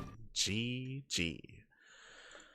Whew, GG, well played. Again, herO, he was able to successfully kind of turtle and max out, that is true, but he made 12 Tempests. He was very Tempest heavy, and Tempests are good, but again, Tempests, they need support, they need some free supply for Archons, for High Templar, for Immortals as well, but the support wasn't quite there because we invested so much supply into the Tempests themselves.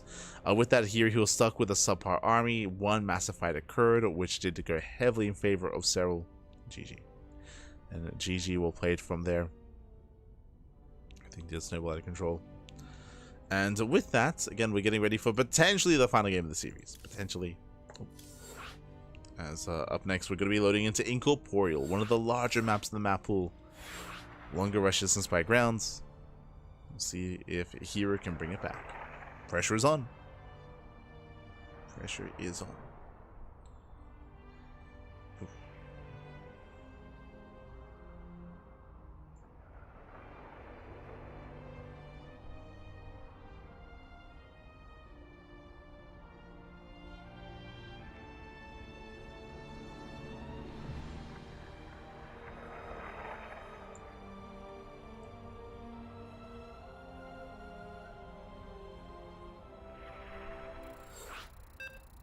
They roll up into a ball, yes.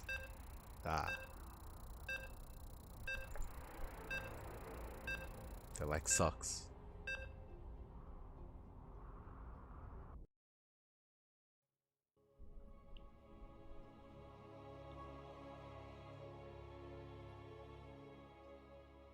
You went to bed. Oh no. Yes, we need it. We need to catch up, Chase. We need to catch up. It's been far too long. I need to know how many pedals you're up to now. I need to. I'm gonna predict 12 pedals. You're gonna bike all over the place. This morning in the bottom right hand corner of Incorporeal, we have the South Korean Protoss player. We have the Blue Protoss down in the series. He has to fight back here now, otherwise the series will be over. Now, technically, there is a bit of a lifeline here. There's a second chance for our players, but again, you do want to go in as, or you don't want to have to rely on that final series. We'll see if he can take it here and now. It is herO. Can he start that comeback? And spawning in the top left hand corner, we have the Finnish Zerg player. We have the red Zerg for Basilisk. It is Serral.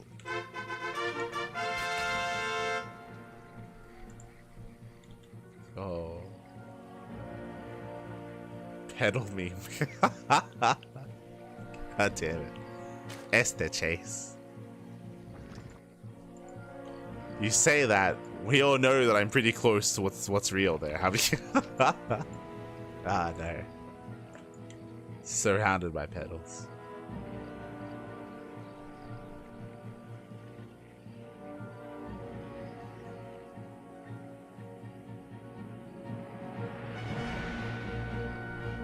It would be cool if we could roll around the map as a whole.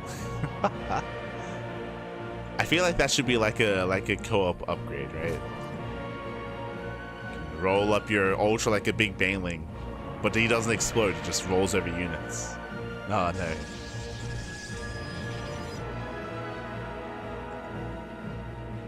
Kept.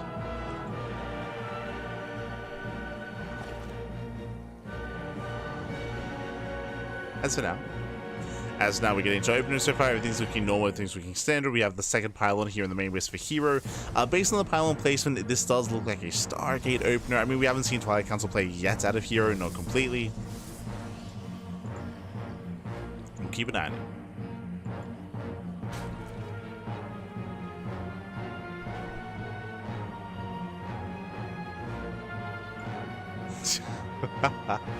Exactly. Ah, no.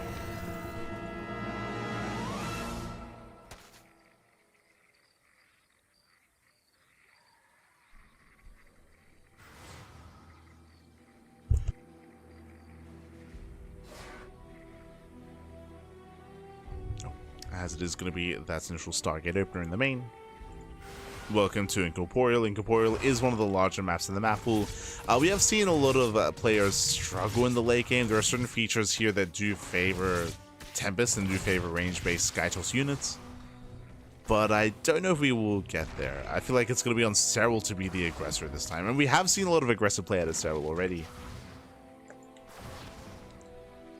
Even in that last series, just going into Mass Ultra.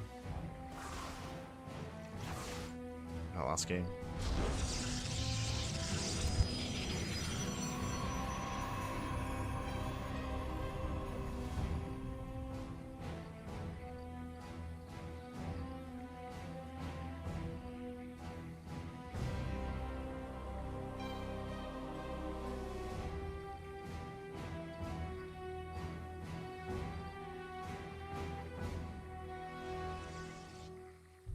Don't forget to stretch. Sorry, just stretching.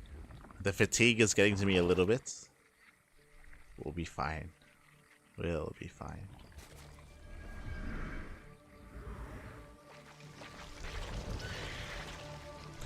As we do have our follow-up here, this is going to be a bit of an earlier Forge and Twilight Council. Okay, very early. We might go for a +1 in charge again.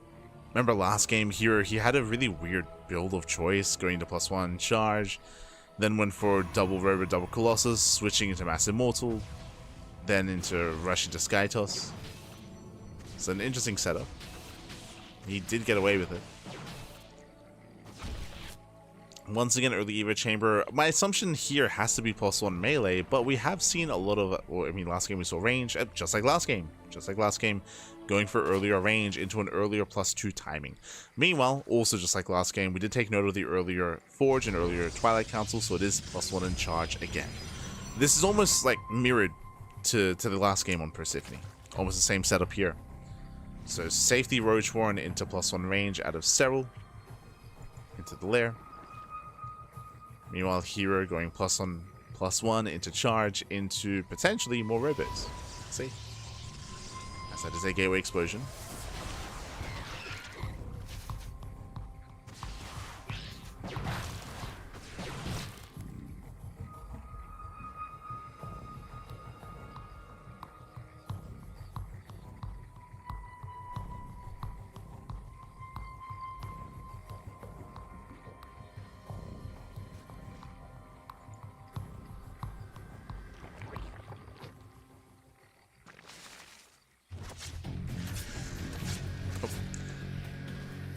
We got the stage strap here across the map. No crazy damage yet here. As Scatcher Queen does get one drone. Gases are being taken, which means here he's taking up.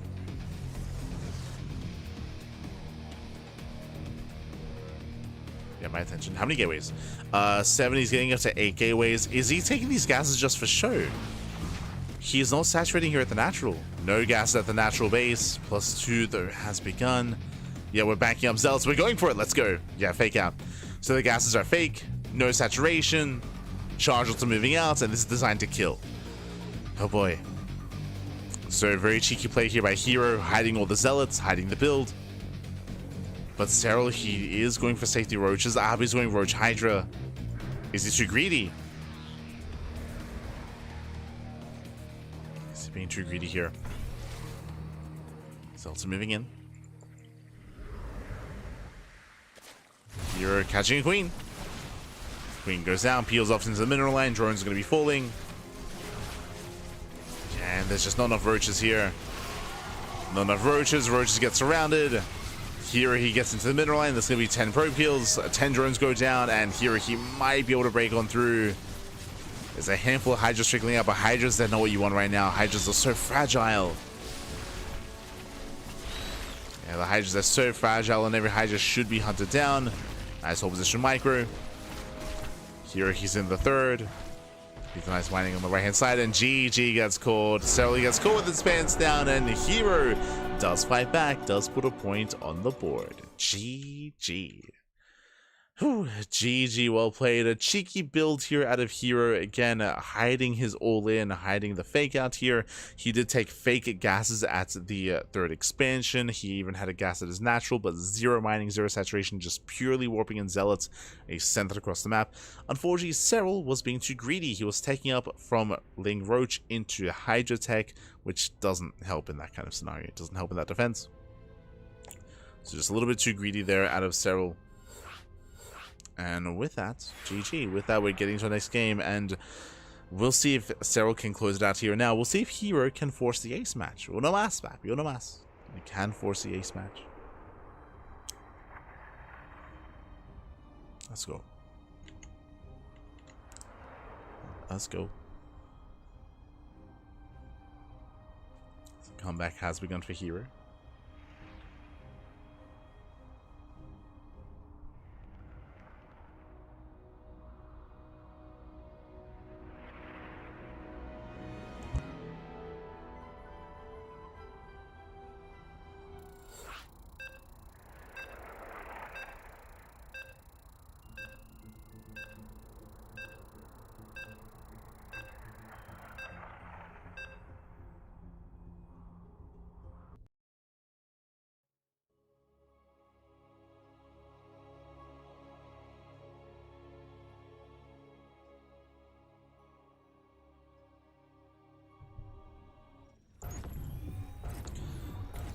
Here we go. We're getting to the next game, and again, we're close. We're close to potentially forcing the ace match. Now, the pressure is still on, as spawning in the right-hand corner of Ultra Love, we have our red Zerg player, the Finnish Zerg for Basilisk, leading the series 3-2, and still one game away from claiming the entire tournament. Well, sorry, the entire series and advancing on in the tournament. It is Serral. And spawning in the bottom left-hand corner, we have the South Korean Protoss, the blue Protoss. It is herO. Able to catch Serral with his pants down. The pants were down, committed with the charge, timing with the charge all in. Against Serral, he was droning, he was getting ready, he was taking up and getting ready into the mid-game. He gets caught with his pants down. So we're going to cheeky build out of herO. We do not expect to see that build again in this series. We'll see what he goes for this time. As we are loading into Ultra Love, Ultra Love does have a shorter rush distance by ground. We have seen a lot of all-ins from both sides on this map. All-ins out of Zerg players, all-ins out of Protoss. We'll see who takes the bait. Who takes it?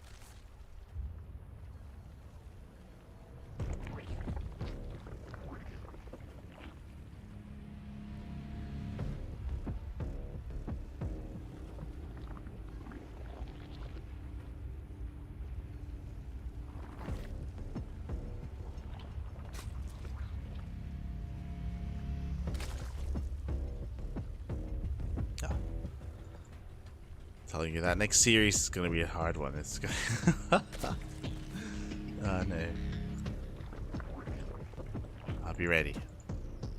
I'm going to have to drink some caffeine for that last series. We'll be good to go. We'll make it. For now, we are opening up. Again, the rush distance by ground is very, very short here on Ultra Love, especially if Serral expands towards herO. It's even shorter. You can engage, you can try to collapse into these expansions, into these bases. We'll see if herO does dabble in a Twilight Council opener. We'll see if he pulls us down.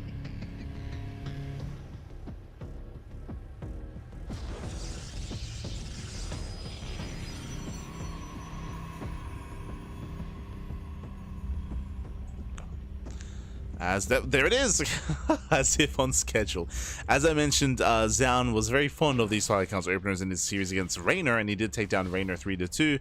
Here, Twilight Council opener out of herO. We're leaning towards Glaive Adepts. Otherwise, this could be a DT-based opener. So far, it doesn't pull out. He does not pull out a gas, so it's going to be a little bit more gas-intensive here. I'm ready for the Glaives. Ready for the Glaive Adepts. Back. Let's go. Robo is thrown down.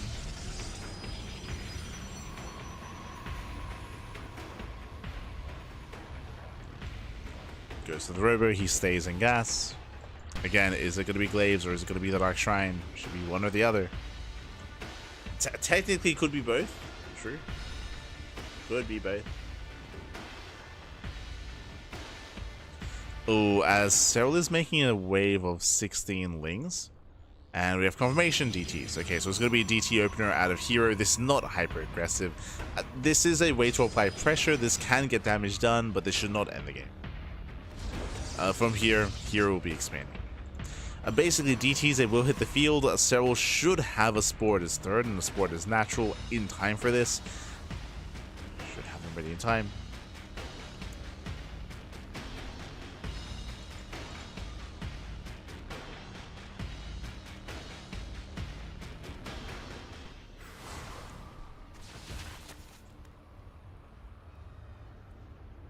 Hoping that Serral does not cut corners. Getting a safety Roach Warren. He's aware that something's wrong. He's aware that the third base is missing. But herO should be going for a delay throw. No! He gets surrounded! Brutal setup. Remember, Blink is not a thing, so get losing one, losing two Stalkers, and from here can delay the third. We have more Lings on the way? Jesus. More Lings in production.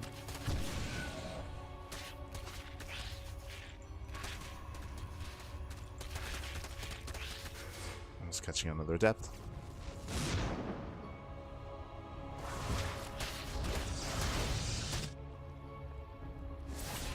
TTs are building up. Oh, they do hit the mineral line. No Spore. Yeah, no Spore in position. That was an oversight here from Serral. Spore does reposition. And with that, Serral, he's holding.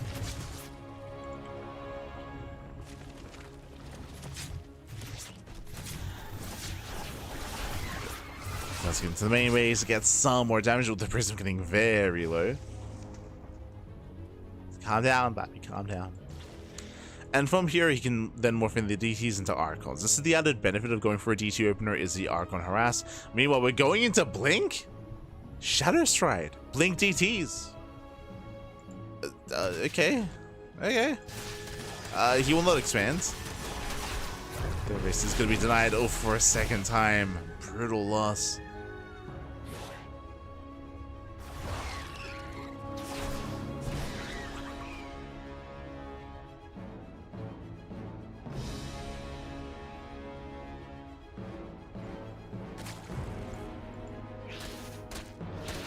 Still being active.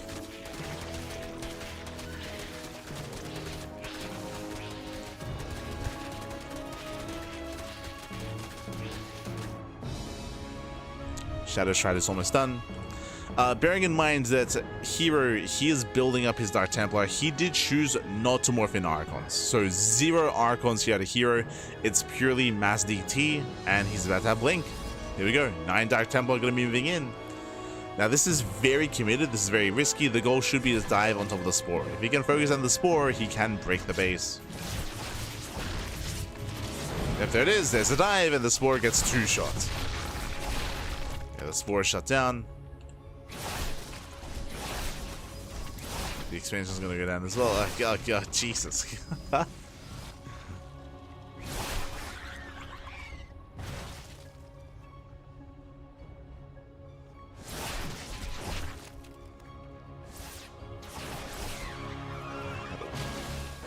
We're out here just dancing with the main army. Behind this, taking out Blink is on the way. +1 is on the way.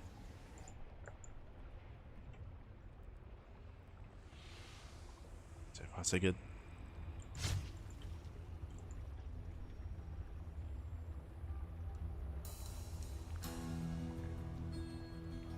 Don't think you've ever seen Blink DT. Shadow Stride. Overload speed is on the way. So Serral, he's taking a little losses so far. He's lost 6 drones, he lost queens, he lost an expansion. That was a kill, not a cancel. So Serral's in a rough place. Serral, he's going for overload speed. This is indicative that we're going for an all-in. But Serral, he's getting a hatchery just for lava, and he's going to commit on 3 bases. It's a sign. Otherwise, this might just be overload speed. Yeah, he's droning. Oh, he's droning up, which means only overload speed just to keep up with the DTs. Yeah, brutal investment there for Serral.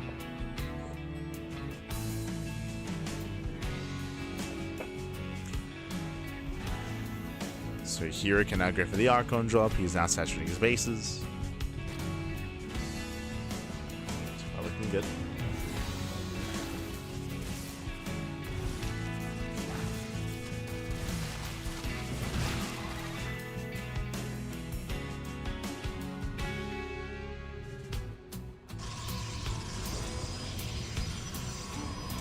And yeah, it's been a pretty quirky game here, but here he's finding his footing. He's finding his footing, going into Mass Archon. The first Colossus has arrived. We have Immortals as well. That's going to be ideal against the Roaches. Very ideal. Oh, and here is moving out. Let's push. Colossus again, weird. We see a lot of Colossus in ZVP. It's just a better answer to a more Roach heavy composition, more so than Storm, for example. I mean, I say it's better against Roaches. It is better than Storm against Roaches, but Immortals are more ideal. Here, just rounding out his army.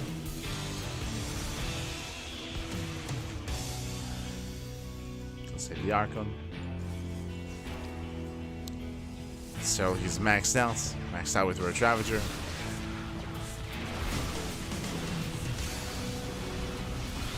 And with that, that's going to be a lot of Roaches going down. Oh, Jesus. Yeah, again, Serral, he might be maxed, but here he has the more efficient army. So the Colossus got the Immortals.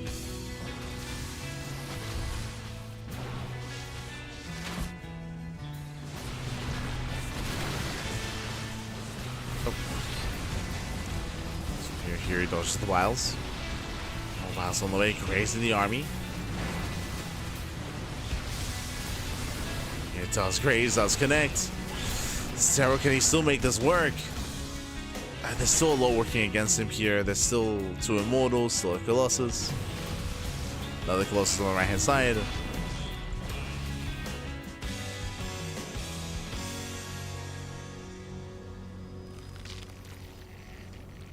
And again, the longer this goes on, the worse it is for Serral.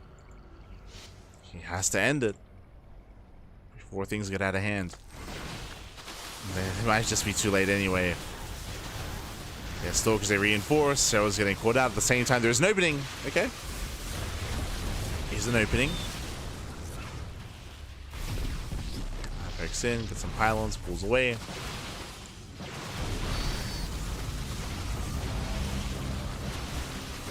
Serral moving in.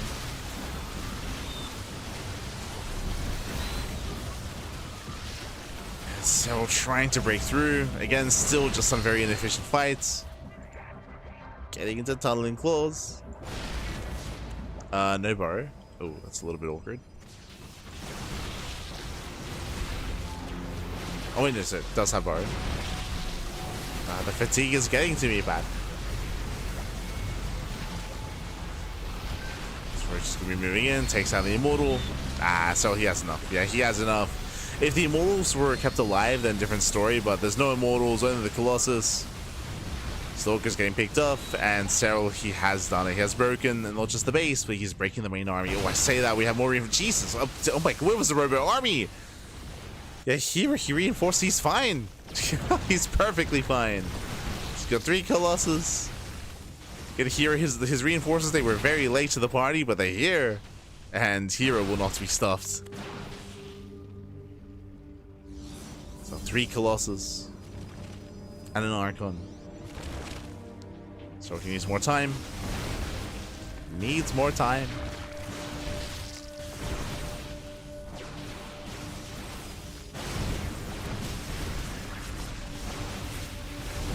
Smiles that he's on the way. Here slowly pushing in.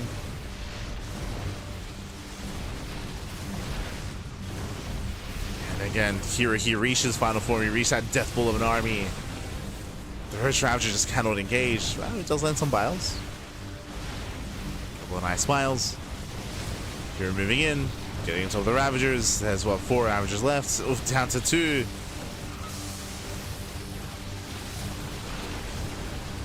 2 Ravagers. Loss getting very low. Oh, the Biles! Biles going for the Prism. Oh, it does graze the army, does graze the Prism. Prism does survive. And are we going to the ace match? Are we going all the way? Are we going the distance?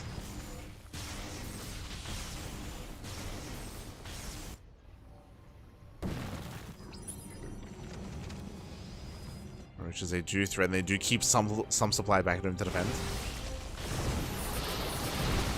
Oh, decent force fields.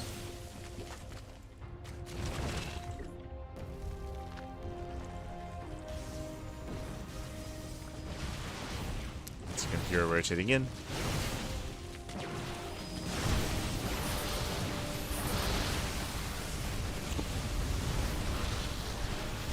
God, that Colossus is so low. Down to 29 HP. 29 HP. The Spine Crawlers are helping. Ooh, that was a crazy blink. He blinks in. He bleeds out almost half the Stalkers. In the end, was worth it. Boys are being pulled. Serral's getting desperate. Oh, finally gets the Colossus. Colossus goes down. Serral, he's holding. He's surviving. Jesus. As the roaches are being so annoying, 14 probes going down. Shout out to the 2 roaches. They get a lot done across the map.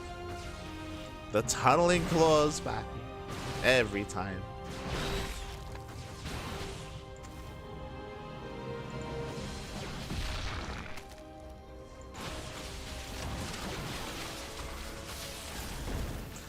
And herO would still have a chance in this game if he had an economy. He's been bleeding out probes the entire time. He's making a couple more roaches.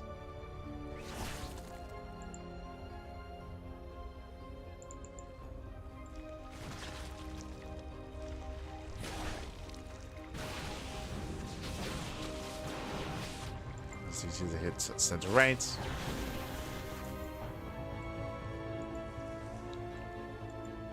So still making more roaches. Again, this almost did kill him. It was very clutch, very close game 1.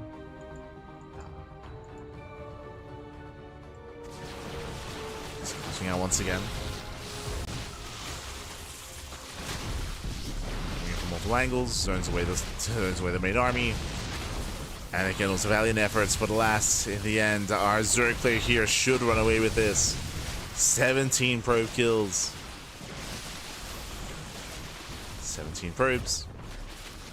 herO trying to escape. Again, he's going for a pseudo base trade, but GG gets caught here. He's out of steam, he's out of resources, out of everything, and Serral will claim the series at 4-2, advancing on, and he will be a part of the offline event. GG.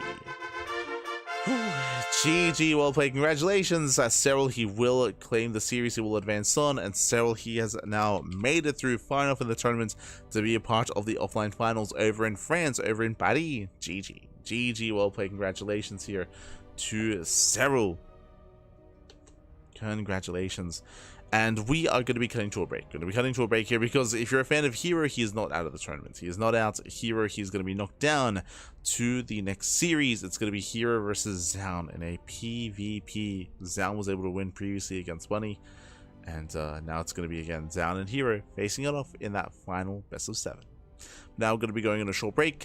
True, I do have to head on over to the Korean server, I believe. And we'll see you guys soon with the final series. See you soon, Pappy. See you soon.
And welcome back, everyone. Whew, welcome back to the final series of the broadcast. It's been an intense night of StarCraft, very intense, and now we are here. Now we are back with the final series, with our final best of 7, of course, best of 7. And there's been a lot of banter. There's been a lot of banter in the chat, between both Zoun and herO. I did give a brief update in the Twitch chat, but Zoun, he's giga tired. He's very tired. He's like, I don't know if I can keep going, but no, herO, he talked him into it. He was like, no, we got this, man. We got this. We can go all the way, Zoun, he was like, herO, you must really want to go to Paris. You must really want to go to France, man. Oh my god. He was like, yes, papi, yes. I'm committed, papi. I'm committed. Of course, for some greater context, the winner of this best of 7 will go to Paris, France. Will go to the main event, the offline event over in Paris.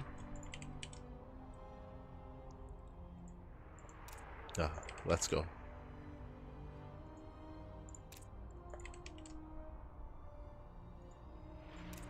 Oh, I'm just Google translating.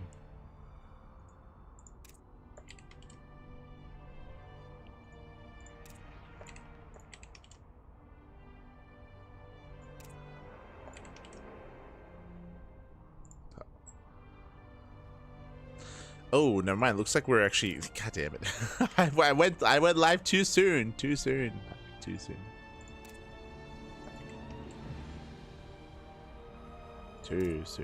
As okay, we still have a couple of minutes.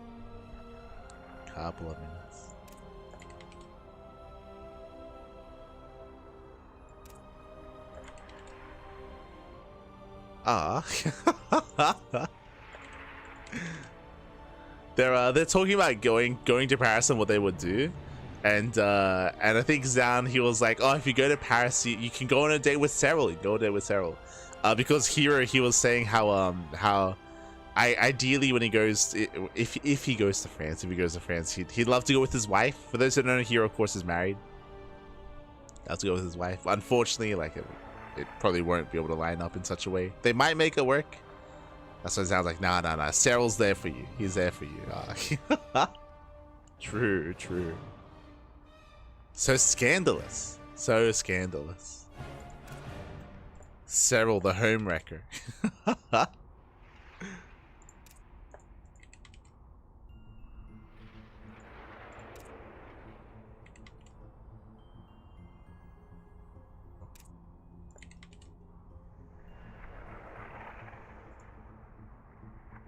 Is Zoun married? Zoun is not married.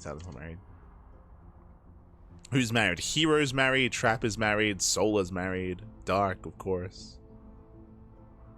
Who else comes to mind?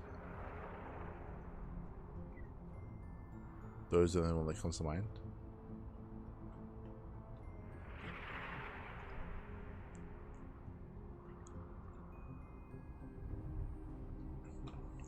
Not everyone announces. I mean, true. Not everyone does announce it.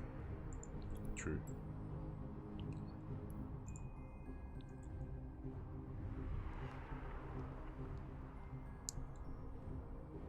There we go. Here we go. Looks like our players just. Oh my god. They're raring to go, baby. Of course, we do have our vetoes. Vetoes are done. Game 1 is going to be on Persephone. Game 2, Pylon, followed by Sandworm, Golden Wall, Gressvan, Magnath, and Incorporeal. I guess what I'm excited about here is that Golden Wall is... we haven't played on it the entire day, the entire broadcast. We have been missing out on Golden Wall the entire night. But now it is here, now it is before us, and here we go. We have our players, we have our casters, and we are getting into our first game of the series of the final best of 7 of the broadcast. The final chance to make it into the main event, into the offline finals of the playoffs over in Paris, France. It is very late. It is what, 4 a.m. No, 3 a.m. in the morning here. It's the fatigue is setting in, but we can go all the distance, we can go all the way. Let's go, let's send it. As we're jumping into our best of 7 and spawning in the top left-hand corner of Persephone, we have the South Korean Protoss player, we have the red Protoss representing Team Vitality. It is Zoun. And spawning in the bottom left-hand corner, we have the blue Protoss player from South Korea. It is a herO. Married to StarCraft. Exactly. And if you're in the chat, you know what time it is. It is Gamba time. Predictions are open. Place your bets on who you think will claim the series. Best of luck in the chat as we get into our PvP. Here we go. Our PvP is upon us. For now, going to be opening up. And we'll see where our players do take us here. We already had a PvP earlier between herO and ShoWTimE. It was very aggressive, was very intense, and we expect that to continue here as well. Zoun, of course, he's an animal in PvP. We've seen him even cannon rush herO before. I'm referring to Zoun's performance in GSL Season 2 against herO, which was crazy. We saw some intense builds, and I mean, Zoun, he was able to pop off. We'll see if we can do so again. And hopefully he's there for us. Also, before I forget, actually, bam! We got Zoun in the void. And we got herO in the darkness. Let's go.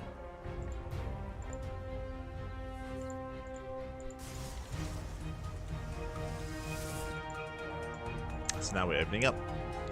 So far, 2 get open, 2 get open out of herO, 2 get open out of Zoun. So far, everything's looking as it should be. Everything's looking standard.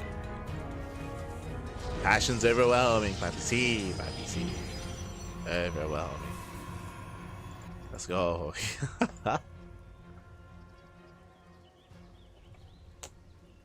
Busy day tomorrow. Thankfully, tomorrow we only have 1 cast. We have the Wardy TV Monday, but there's so much to do. So we'll try to catch up on all the work. Oh, the work.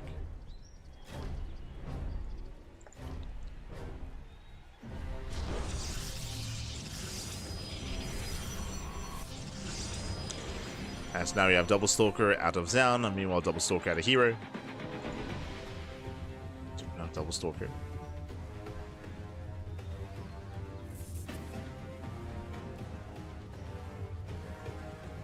With that, we should from here be expanding. herO following up with sentries. With that can scout. Meanwhile, Zoun commits to extra stalkers. Okay. Zoun does commit. Pro does veer off on the right hand side, setting up for, I would imagine, a proxy gateway setup. Pro moving in. Pro does move in. Yep, there's the pylon. There's the gateway setup. So hyper aggression out of Zoun. Zoun, he has an extra gateway back and 1 base all in. So 1 base all in out of Zoun. I'll be honest, because of what they were saying to each other, Zoun is very fatigued. I do not expect to see any macro between these 2 players at all. I expect hyper aggression. I expect all ins. As herO gets surrounded, does get 1 stalker, does get 1, pulls away. Force field will delay, and he does pull back that stalker. Oh, let's go! The healing pad does make use of the healing pad, and with that, he cannot out DPS. Actually, no one can. Wait, what? Looks like, oh my god, barely in the end. You see Zoun does claim this fight, does take down the stalker, takes down the sentry as well. I don't think I've ever seen a fight in the healing pad between 2 stalkers, but let's go. As in the end, Zoun does overwhelm. Remember, hero's expanding, and Zoun is all in. 4th gateway's on the way. You can warp in 3, soon to be 4 stalkers at a time. And Zoun is going for the kill, going for the throw to get another stalker. Shiba is not ready. And Zoun, I think he has done it. I think he has done it here. Takes down the mineral line. And there's only 1 stalker remaining. I mean, there is a shield battery that will help, but there's only 1 stalker. He needs more, Pat. Warp in. Does warp in. There's the Angeva charge. Jesus, there's just so many stalkers. Another stalker goes down. So he's got 7 stalkers. And Zoun, he will not stop. Starter sets his way into the main.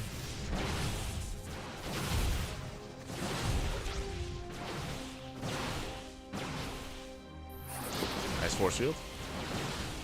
Nice force shield here, and with that, he still trades though. He still trades 1-1. The Immortal will help. The Immortal's on the way. Gateway's getting depowered. And more warp-ins. And can the Immortal be enough? Boys are being pulled. The Immortal still gets harder down. Oh, the surround is quite nice though. Jesus. Surrounds off down most of those stalkers. That's 2 stalkers remaining. But Zoun should still have this here. He's still warping in additional stalkers.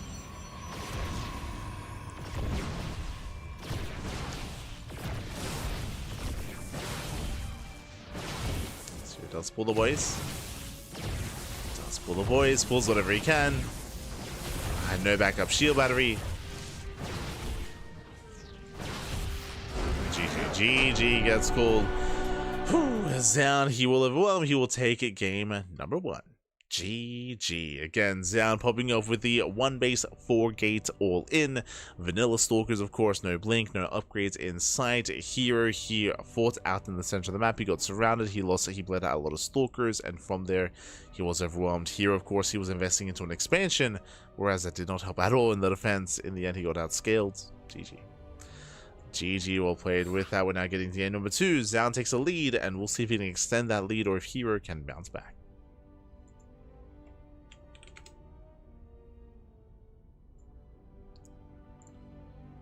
We shall see.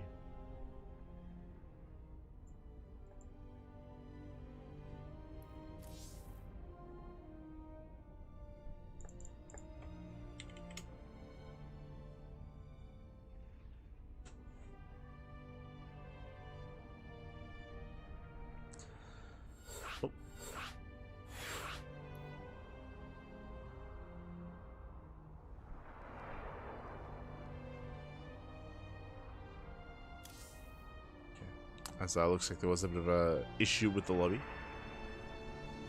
Was an issue.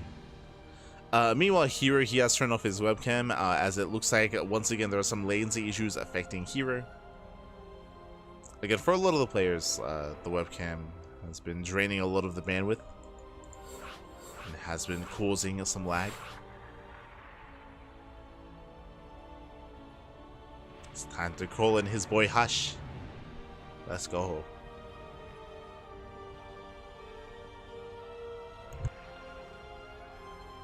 And Zoun is being told that he has permission to turn off his webcam as well.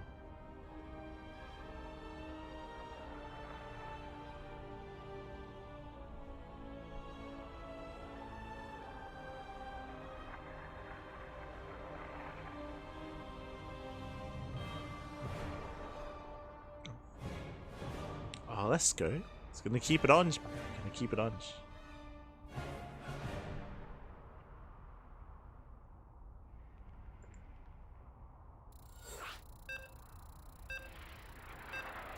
Zero regret talking Zoun his way. No. Zoun is the next generation, baby. Gotta talk him up. Gotta be the next herO.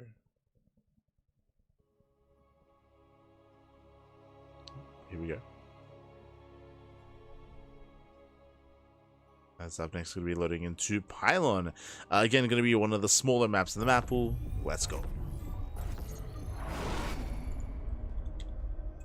And spawning in the top left hand corner of Pylon, we have our South Korean Protoss player. We have our South Korean Protoss. Oh. Did we switch colors? We did. That's fine. For Team Vitality, it is a Zoun. And spawning in the bottom right hand corner, we have the South Korean Protoss player. We have the red Protoss. It is a herO. Currency down in the series. And I expect more of the same. I don't expect the same build, don't get me wrong, as Zoun last game did go for a 1 base 4 gate all in, but I do expect 1 base play. Quite a lot of it here in this series. Is it herO's turn? Does Zoun whip it out again? Did you say my camera is on? It's not there.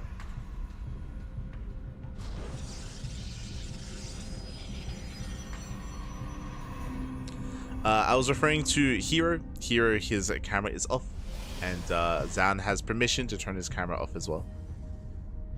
Has permission. He was like, nah, we commit, papi, we commit. Okay.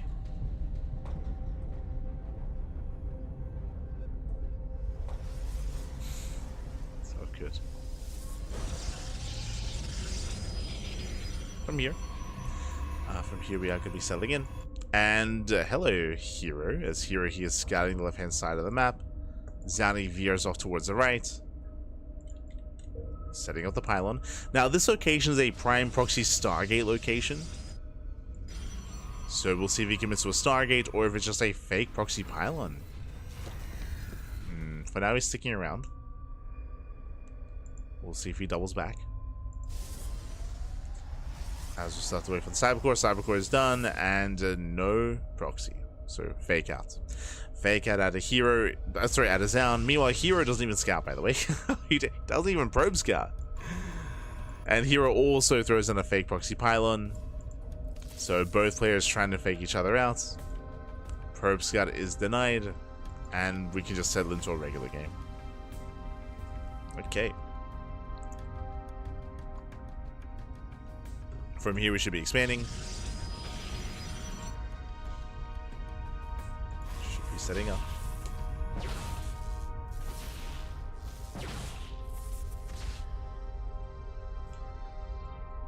Oh my, never mind. herO, he's being active with that second probe. You have my attention, the probe is moving in. Yep.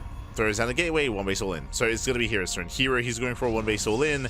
Zoun expands. Oh boy. herO, he has a 3-gate setup with a robot, of course, as well. Setting up the proxy pylon, setting up proxy reinforcements. That get into the main, and probes are going down. Getting 5 probe kills. Can we get 6? Oh my god. 6 probes do fall. Nice damage here by herO. More Destin moving in, and here comes the proxy warping across the map. Here comes the all in. All on one base. All on one expansion.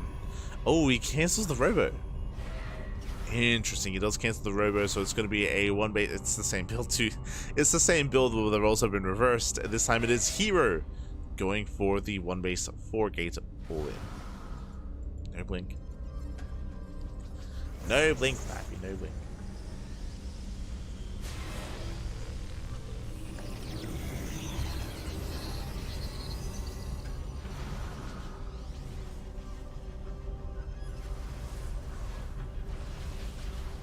Yeah. Oh no! Who is it? Uh-oh. Is it me? I'm good. Palmy! No! For the second time tonight. Emil! Por favor. So unfortunately one of the other casters is having some latency issues, and unfortunately will be timing out. Behind this Zoun, remember, he invested into the Nexus, he's invested into the Twilight Council, and into Blink as well. These are all things that are not going to help in the defense. This does give herO the edge. Take over the natural.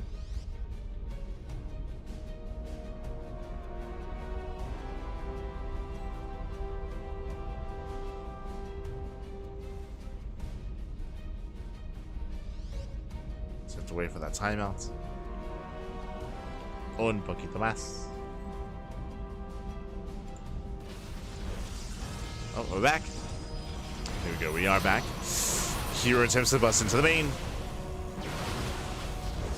At least trying to so far. Zoun is buying time. Does force field. Force fields are running out. Another force field gets run down. herO depowers all the gateways. Uh-oh. Gateways are being depowered. herO pushing further in. Oh, does take down one of the stalkers. Again, here he has a massive stalker lead. And he's going for the kill. No more force fields. He's going to be done with them. But here he's down to 3 stalkers. He is running out. There we go. Here come the reinforcements. And here he does have enough. Boys are being pulled.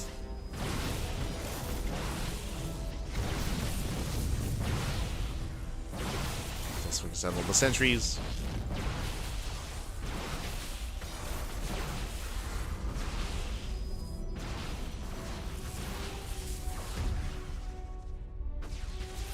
Coming into a longer game, I mean, here he should have enough here.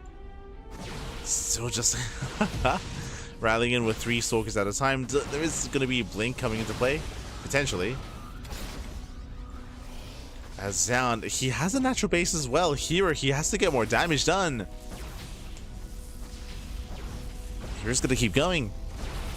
Blink is finishing up in a couple of seconds. Zoun is holding. Impressive. Oh, we'll lose one of his stalkers. Bit of miscontrol. Does have a bit of miscontrol. 4 versus 4. More stalkers warping in. And remember, the longer this goes on, the worse it is for herO. It's getting worse.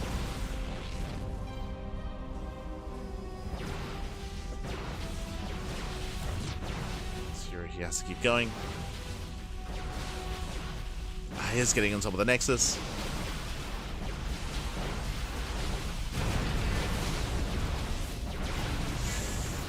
And here he trades with the army, but again with Blink, we can micro back. Yes, I'm preserving those Stalkers. Here he does not get the expansion. And Zanny should have this. He should have this game. He just has scaling here over time. Blinks in. A bold Blink. Uh-oh.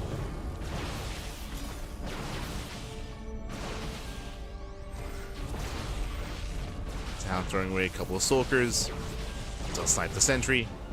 Oof. As herO, through sheer numbers alone, may still have enough. Just sheer numbers.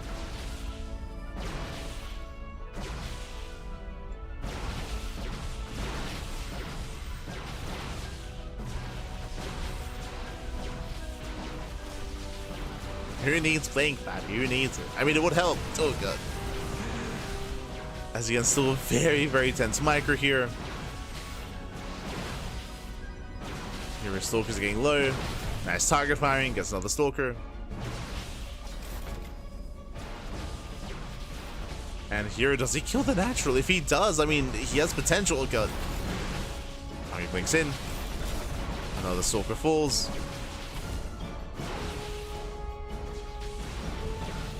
But again, despite the lack of Blink here, through sheer willpower, can get the Nexus. What is that? 3, 2 more volleys? Casito, there we go, he gets it. The base goes down.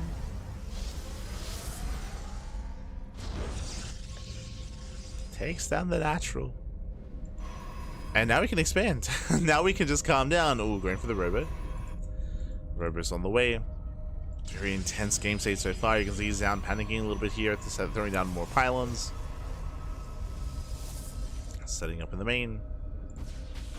Proxy gets found. Ooh, Zoun, he gets him. Nice counter damage.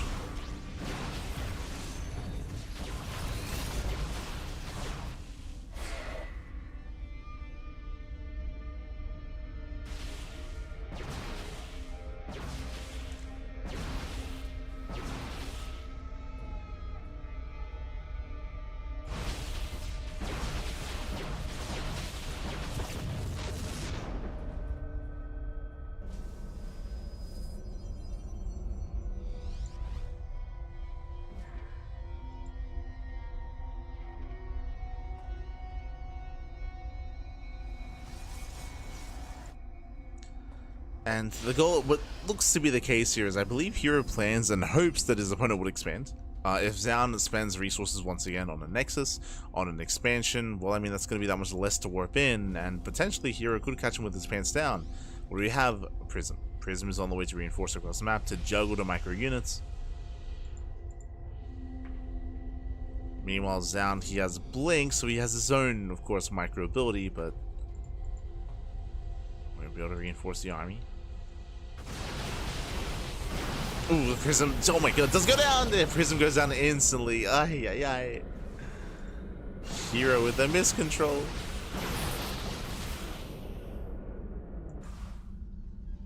Gets punished.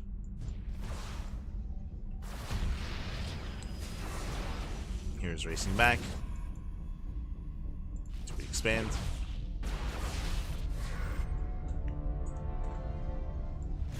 Oh, as I say, shade into the main, not bad.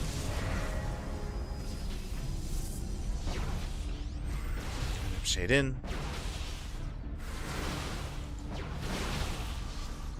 Getting a handful of workers. Now does the same. Gets a couple of probes.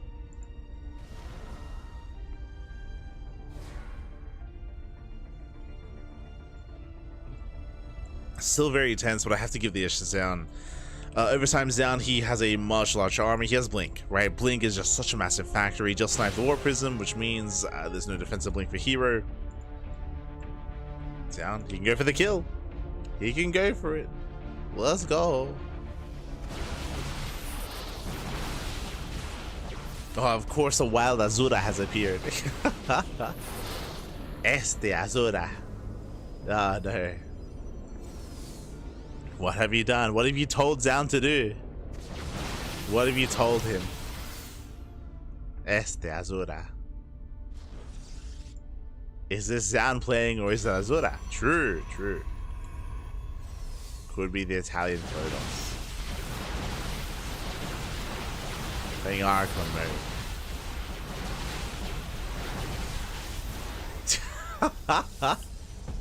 Of course, Lorimbo appears as well. Este Lorimbo. Ay, ay, ay. Always good to see you. We constructed a whole story with you yesterday, by the way. Don't worry about it. It was beautiful. Always good to see you. But oh no. Oh no, I've been exposed. Not the soundboard.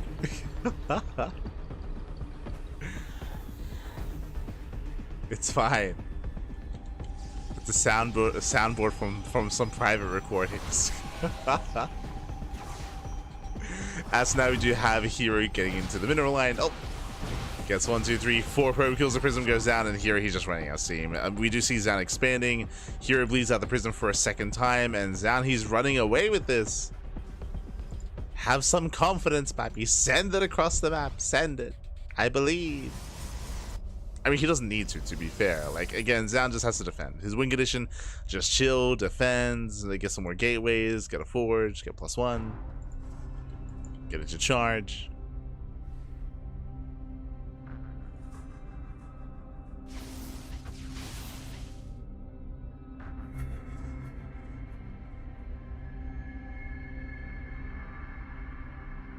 I mean, there's obviously macro, obviously.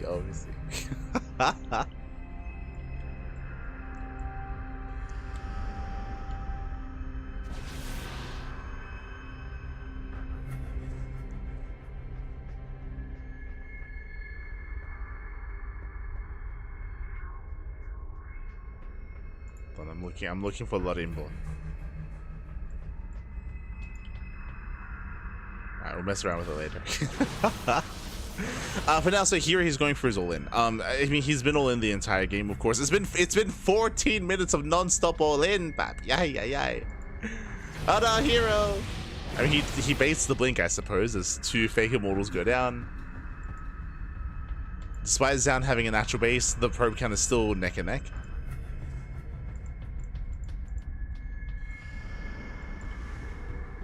Do we slow down? herO's expanding! Let's go! Are we gonna slow things down? Are we gonna get into a macro game? Oh no. Lorimbo, what do you think about us getting into a longer macro game and getting up to 3 bases? I'm fucking erect right now. This is what I'm about.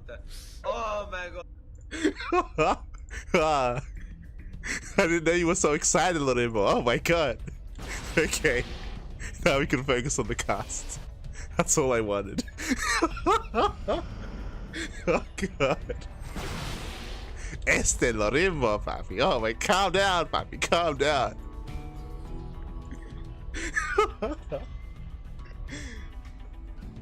Beautiful. All for the nitro. All for the nitro.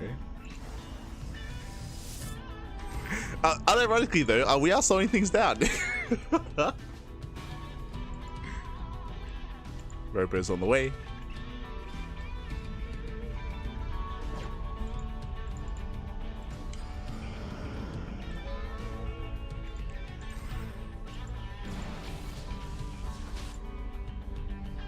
What is it?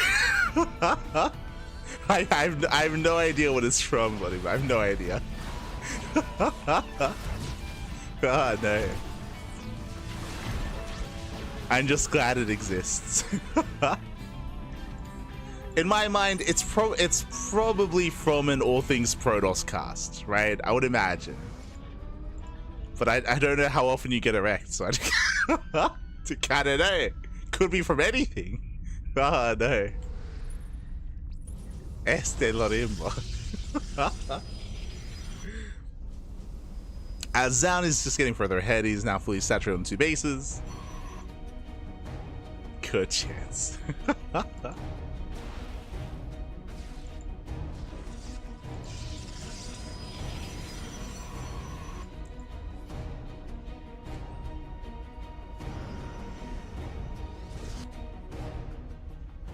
And Zoun, we can just chill, we can just get a 3rd base up and running. Charge has not been researched, so he's still just sticking with Mass Blink Stalker. We commit. You have the sentries, you have the force fields, Zoun moves out. herO back at home. He does have immortals that will help, but no shield batteries, no shield batteries defensively. Zoun can bypass the natural, head straight into the main. Where are we headed? What's the plan?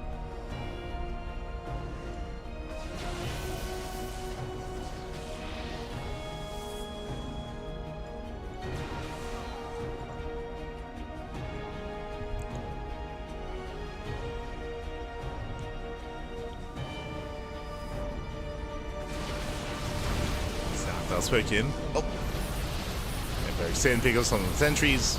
Immortals are being zoned away. Solid force fields. As here just cannot engage. Leaves off those sentries.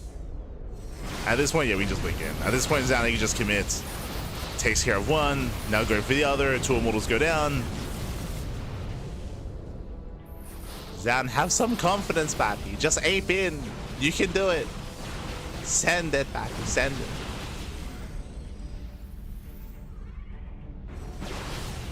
So you're pulling back. Yeah, so he's just picking away at the sentries. Once again, going for the dive. Gets one. There's 1 immortal remaining, and the final immortal finally goes down. And that was the backbone here of herO's army. That was his one chance here. Oh, the prism falls. And GG gets called. Zoun, he will take a 2-0 lead in the series. GG. Whew. GG, well played. Zoun, he is up 2-0 now. Bearing in mind, this is the best of 7. Best of 7. We got plenty of games ahead of us, plenty more games to come. But so far, a very strong showing here out of Zoun. It's been a very chaotic series. Game 1, of course, Zoun committed to the all-in. Here in Game 2, it was almost over. Here in Game 2, we had herO, of course, going for the all-in instead, and Zoun, he barely survived. He barely held on to his main.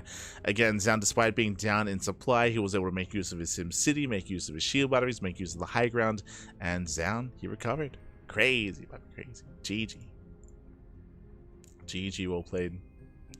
With that, we're now getting into game number 3, and we'll see if Zoun can just keep things going. I think most people, myself included, coming into this did heavily favor herO, even herO himself, as they were bantering earlier, but no, I mean, now Zoun, out of nowhere, he does have that lead, does have that edge. Once again, I should reiterate that I do expect all of these games to be chaotic like that. I don't really expect our players to slowly get into a natural base, get into a 3rd base, you know, get into a 4th, take up into Blink Stalkers, into Charge, Immortals, Archons. Nah. That's not what we're here for. We're here for the chaos, for the animals, baby, the animals. Let's go.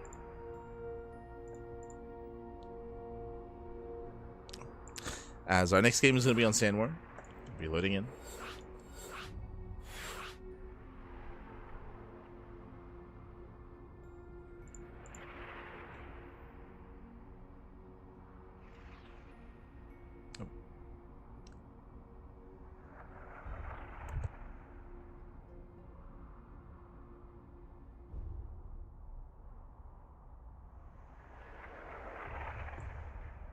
And looks like we're switching colors. Okay, here is going to be red. That'll. Let's have a look here.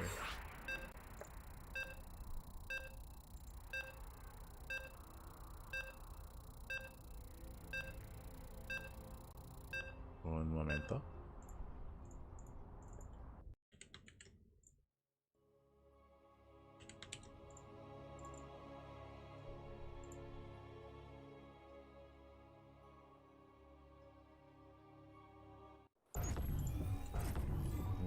Fix up the out-of-game overlay. There we go. As spawning in the bottom left-hand corner of Sandworm, we have the South Green Protoss player, we have the blue Protoss. Representing Team Vitality, leading the series 2-0, it is Zoun.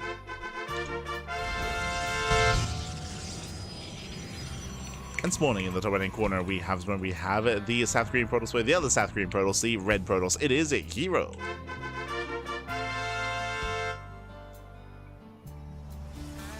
So selling into game 3, and again, we had game 1 with Zoun being successful with his one-base all-in. Game 2, herO, his all-in failed. And coming into game 3, do we all-in each other, or do we actually bounce off, and do we calm down and get into a standard game? It's possible. It is possible. These probes are being sent out. Being sent out.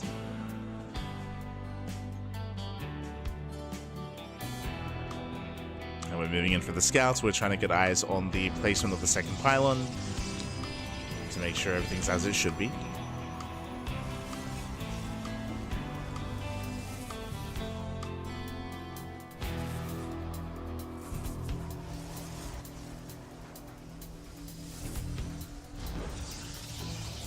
So now we have our 2-gate opener out of Zoun, likewise 2-gate opener out of herO.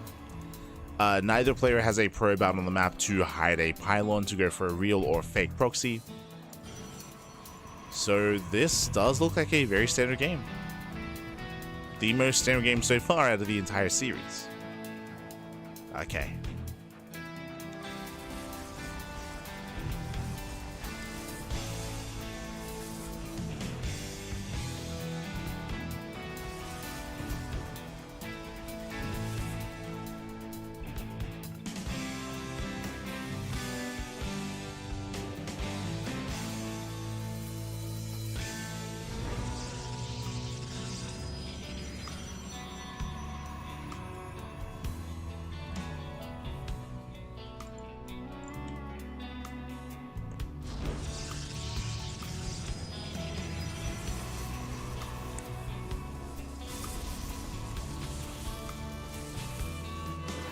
So we do have our take of choice. Both players going to be looking to delay each other's expansions, at least herO is.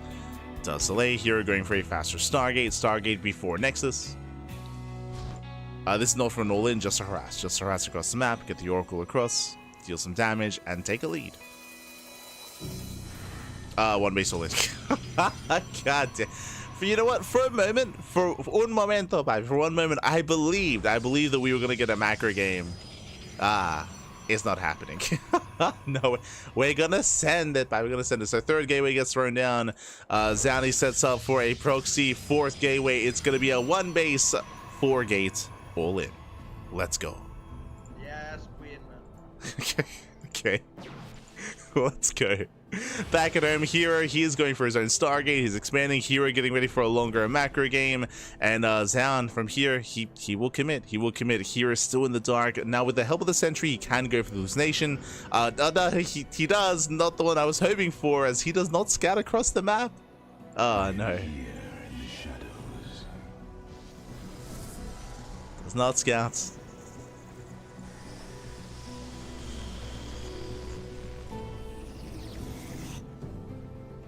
Does still say some stalkers, which means he does not get a scout across the map. He's not aware. But he does confirm. Okay, there we go. Does confirm the gateway. He's aware. Going for the pylon. Zoun out of position. Oh, he is out of position. Ay, ay, ay. Zoun gets distracted by the hallucination, by the fake outs. The gateway gets depowered. And Zoun's all-in is delayed. Heavy delay on the all-in. herO, he can respawn. The shield batteries are on the way. Stasis traps as well. herO, he can defend. He has the tools. Oh my god. Very nice positioning. Very nice. As the Oracle gets away.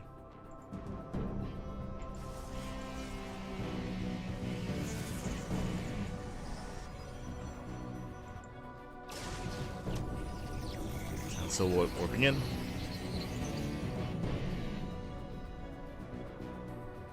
herO going for a defensive void raise. I mean, every little bit counts. It all helps.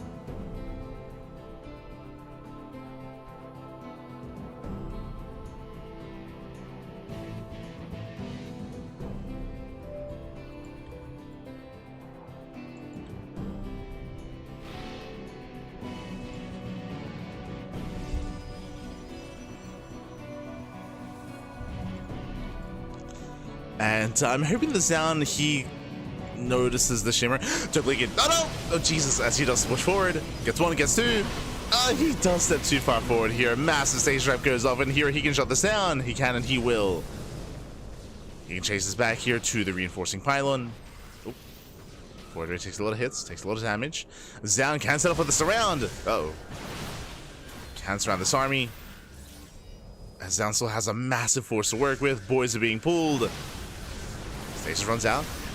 Does run out. Baits out the stasis trap. Baits out one. And baits out the other. Does bait them out. There's still one left. And here he's bought enough time. He's bought enough time. He's up in workers. Up by 10. Up by more than 10 even. The longer this goes on, the better it is for herO. Oh. Once again goes to the dive. One more volley. Takes down the Void Ray. Oh no, he still doesn't notice. The stasis traps. herO, is that you? Does take the stasis to the face. Not like this. Not like this. There's still another. Oh, okay, does notice. Does notice both stasis traps even as well. Nicely done. Stasis runs out. Nice controls down. He still has double the stalker count. Picks up the Oracle. Catching out the stalkers one after the other. Remember, here he cannot blink away, and here he should lose everything. Despite the stasis traps, it's just still not enough. As here is down to 3. Down to 2. 2 stalkers left. Down to 1. And with that, Zani's done it. Zani's done it. He has broken the back of herO. herO trying to desperately warp in. Does go for the shield battery overcharge. Or the energy overcharge even. Okay, the stalkers are so low.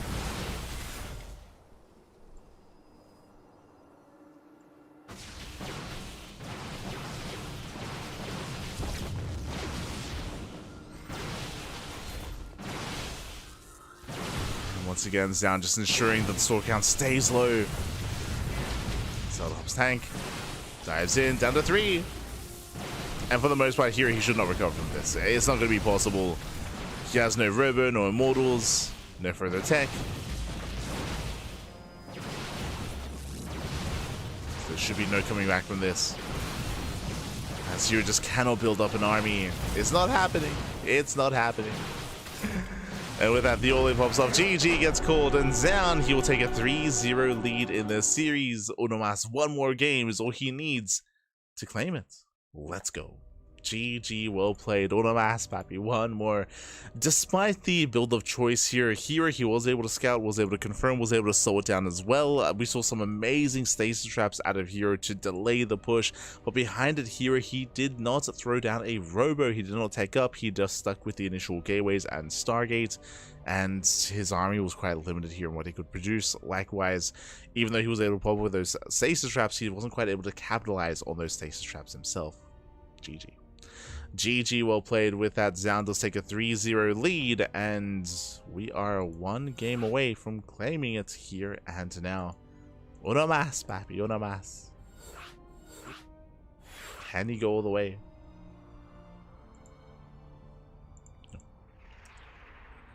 Can he go for the 4-0? Which I don't think we've had tonight. Am I crazy? We have had some one-sided series, for sure. But, alright, Zoun versus Bunny. True. Zoun did 4-0 Bunny earlier. So all the games are blending together. But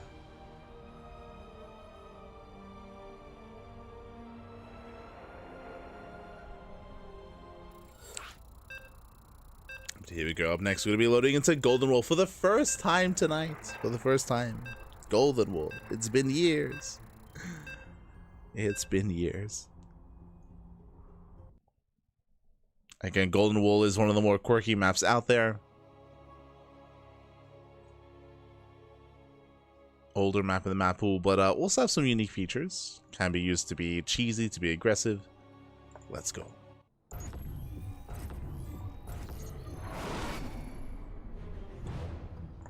Spawning in the bottom right hand corner of Golden Wall, we have the red Protoss player, the South Korean Protoss. Down heavily in the series, he has to begin the comeback here, and now it is a herO.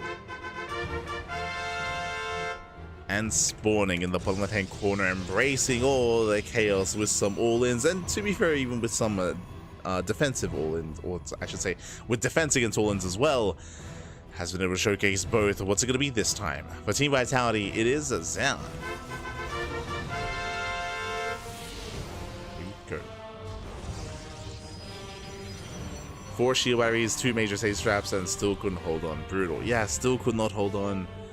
Again, it was unfortunate he went for the Stargate. The stage straps were helping, that is true, but he did only make the one Void Ray. Didn't really have much firepower with his army. But welcome one all to Golden Wall. Golden Wall is a very unique map in the map pool. Was the first of its kind to cut the map in half with minerals. We have gold minerals here in the center. We have gold bases. We have some regular minerals here in the center as well. And we have these southern bases. 4 in total. 4.5, it does depend how you take it. You can actually take the gold base from this half of the map instead and take the southern bases. So we'll see if our players do open up that attack path and expand in such a way. There is a ramp coming into the natural, so herO does go for a gate into Cybercore, into faster Nexus. Will delay a second gateway. Could still go Stargate before expand.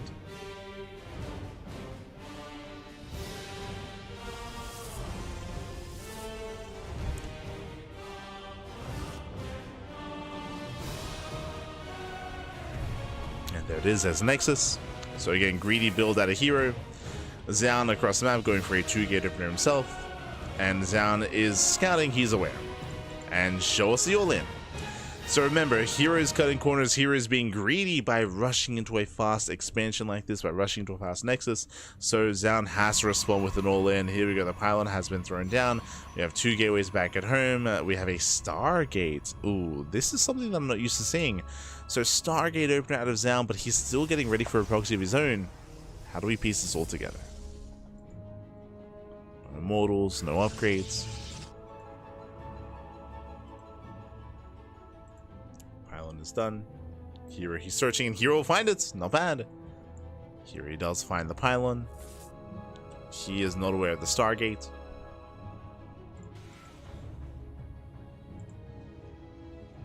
And hero's main base is very exposed. Going for the gateway. Now, while hero's distracted, the goal for Zoun should be to hit the main. Right now, again, herO, he has not scattered across the map. He has no idea what's coming his way. Zoun, he opens up Phoenix, not Oracle. So his goal here is to shut down the Oracle. To shut down the Oracle, to gain momentum, not economic damage. Fair enough.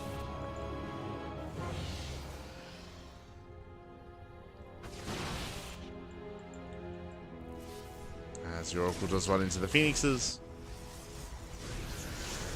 Going for the stasis. Catching, ooh, just the one. Yeah, just the one probe.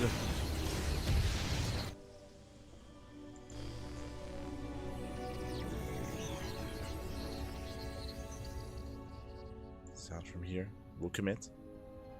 There is a Void Ray. Thankfully. Void Ray does help. herO going for his own Twilight Council. Interesting.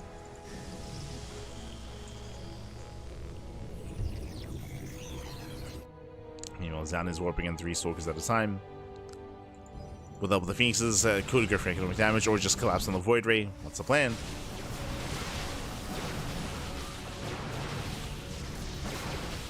Now Zoun just trading. Phoenixes into the main.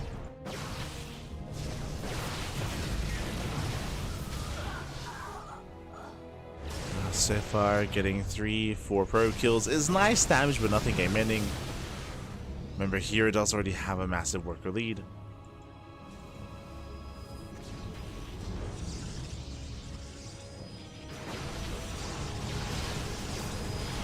And Zoun, we're going to start gaining ground here.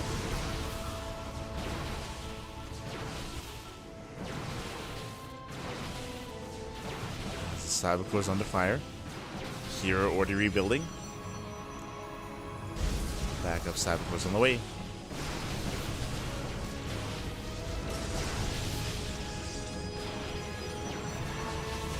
And hero's just taking it wherever he can. We got Blink, we got more gateways. herO just needs a little bit more time. Oh, Phoenix does they go for the lift? Does go for the dive. It's gonna be close, but the last herO, he's still holding. He's still holding on. Did lose the Void Ray. Oh. Void Ray does go down. herO about to have Blink. Yeah, GG gets called down. He runs out of steam. He does not break the natural, and herO does fight back. Whew. GG, well played herO. He survives the all-in. He survives. He defends. Again, Zoun, he was just running out of steam over time. He just was not able to break that natural expansion. And with that, we have that back and forth series. The comeback has begun for herO. Comeback has begun. We'll see if Zoun can bring it back, or if herO can actually attempt to force the ace match. Can we go all the way? As up next, going to be loading into Gresfon. Gresfon, another one of these larger and older maps in the map pool. Much older map.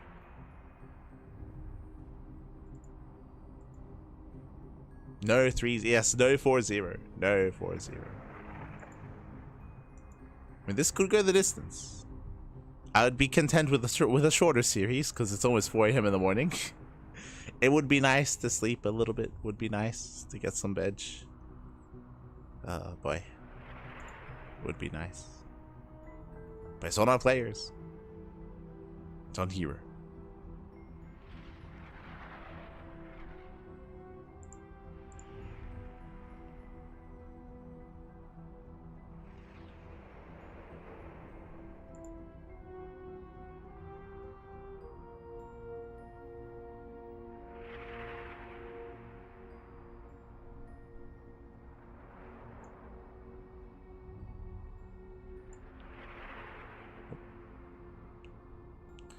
As we're just waiting for our players.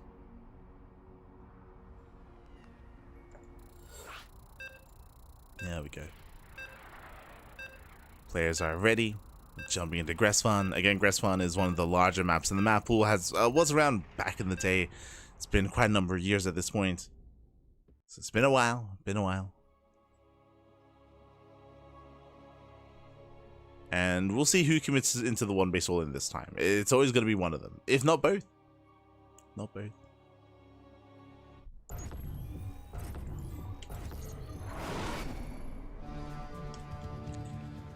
As spawning in the bottom right-hand corner of Gresfon, we have the South Green Protoss player. We have the Blue Protoss representing Team Vitality. It is Zoun. One game away, papi. Una más. Un poquito más. And spawning in the top left, we have the Red Protoss. It is herO. Rocking that Zest portrait. Let's go. As again, one more loss and herO is out of the tournament, and Zoun will be actually traveling over to the land of Paris, to France. Uno más. One more game.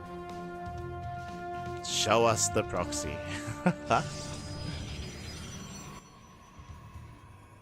Is it herO's turn? After being down heavily in the series, herO, he might just, from here on forward, just play standard. Just go for these more standard economic openers. That might be the go-to. But now, 2-gate opener out of Zoun, 2-gate opener out of herO. No probers out on the map to throw down any shenanigans, any proxies.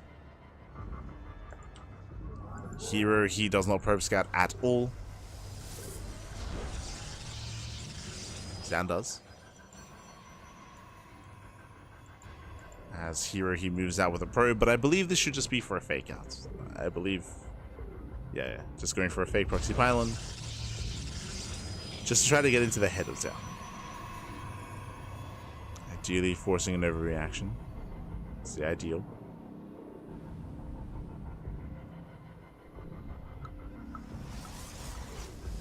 Does Zoun take the bait?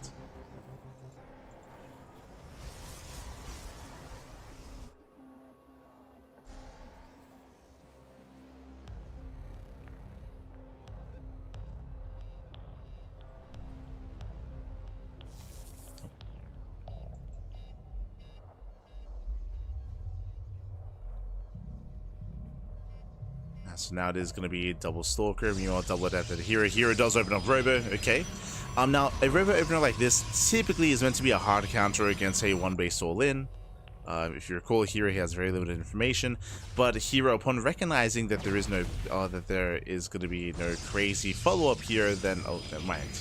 Robo opener out of herO, Robo opener out of Zoun. These can turn into one-base all-ins. We'll see if anyone expands.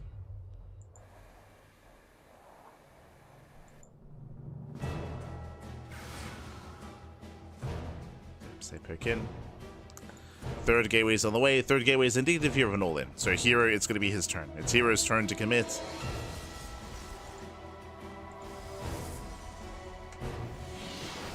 Zoun back at home, getting a safety shield by doing the mineral line.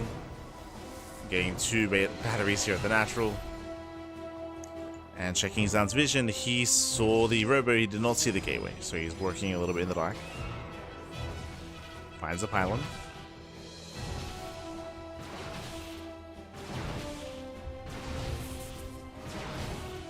Doesn't quite get it.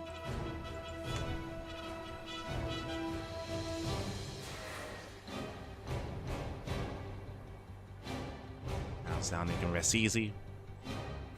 Meanwhile, herO, he just commits. He just sends it back.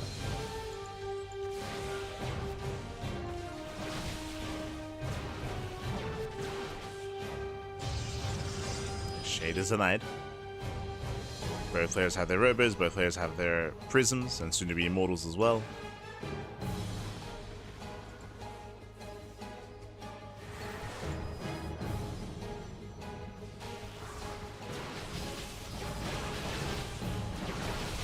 hero's moving in, catching up the Stalkers. Oh yeah, better fight for herO.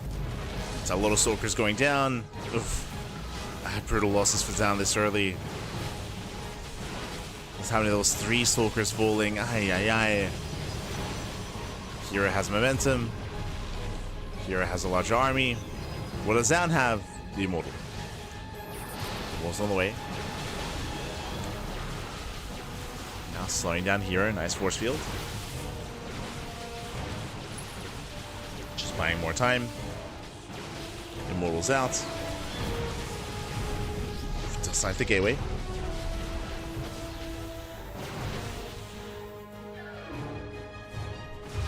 Zoun is holding. Oh! Yeah, herO does go for the dive. Does barely get the Immortal. Immortal goes down. Boys are being pulled too little too late. Yeah, the boys are being pulled too late. There's, what, 1 century remaining. Zoun bleeding out a lot of probes. Too many probes even. At the same time, though, we do have adepts across the map. Okay. Zoun is popping up. Oh no, not again. Immortal goes down. We have a shield battery here, but GG. GG gets called. Zoun, he fumbles the defense, and herO does fight back even further, putting another point on the board. GG. GG, well played. Again, Zoun, he did have a little bit of miscontrol there. He did have that shield battery in the main base, but he never made use of it, was never able to pull back to it either, and we saw that herO was able to snowball that control. Yes, herO was losing probes back at home, but his main army was excelling. That's all that did matter. It was also just a really rough start for Zoun. If you recall, he was caught out in the open, out on the low ground, initially, before the all-in really came into play. GG. GG, well played. With that, we're now getting to our next game, and do we go the distance here? Are we going all the way to the ace match? Oh, no. I mean, we're close. We're close. One more game is all the herO needs, and he will force that ace match. Otherwise, it all could end here and now. Could still end. Could still end. Should be crazy. Not the first time that herO has been... Sorry, that Zoun has been herO. But still, would be momentous nonetheless.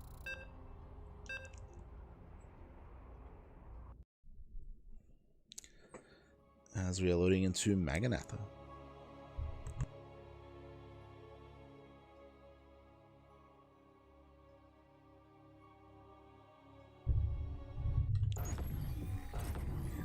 go.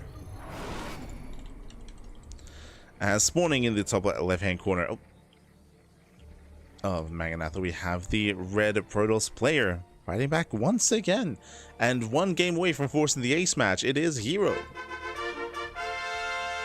Uno mas, papi, uno mas. And spawning in the bottom right-hand corner, we have the blue Protoss player. We have the blue Protoss representing Team Vitality. It is Zoun.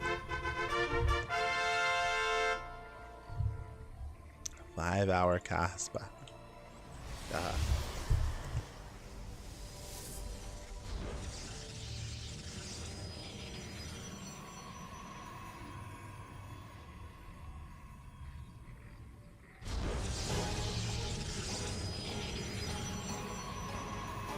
Guess technically 7 or 8 because of RSL.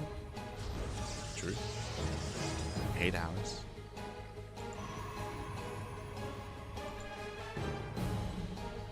As of course, next weekend is going to be the offline event, so we're kind of building up towards that.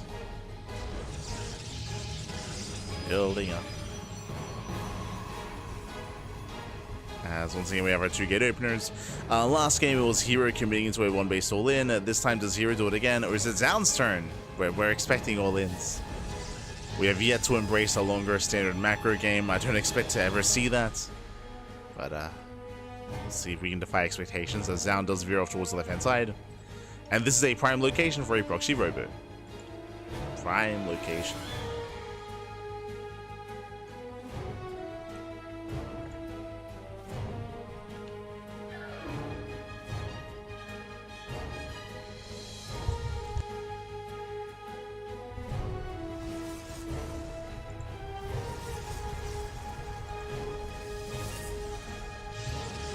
There it is, Proxy Robot. Proxy Robot, as we mentioned, this is a prime location for that sort of play. It's very popular, very common. As a result, there's a higher chance that Zoun will find it. Sorry, that herO will find this. As he's opening up a double stalker.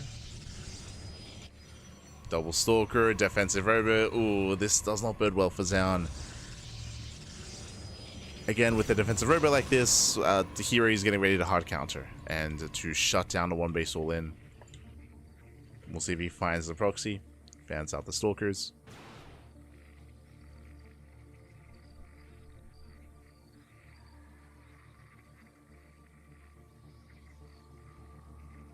I'm just fanning out.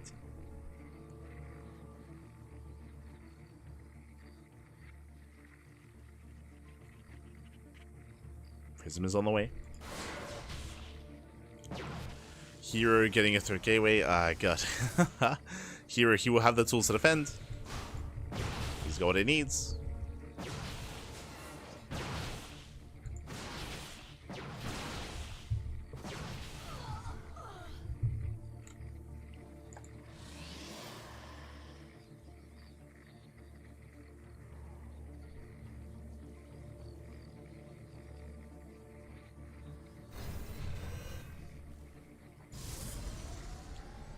So we have a War Prism on the way. Building almost stalkers. Second pylon to keep everything powered. And herO does refuse to expand.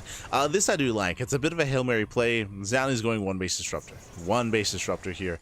This is a way to counter a defensive robe of your opponent. But it's still going to be quite difficult here.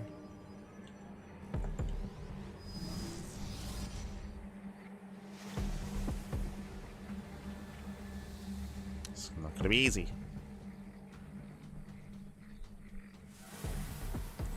Zoun is moving in. So is herO.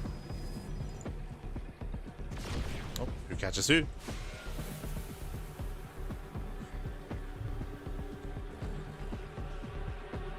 That does threaten a shade. herO dropping into the main. Yeah, drops in. Zoun, he never scouted the tech, he was unaware. It's gonna be 5 probes. Oof. Yeah, 5, 6, 7 probe kills. Aye, aye, aye. And Zoun, he's falling apart. Zoun is falling apart here. This is critical damage. Zoun at the same time dropping into the main base, but herO is in position.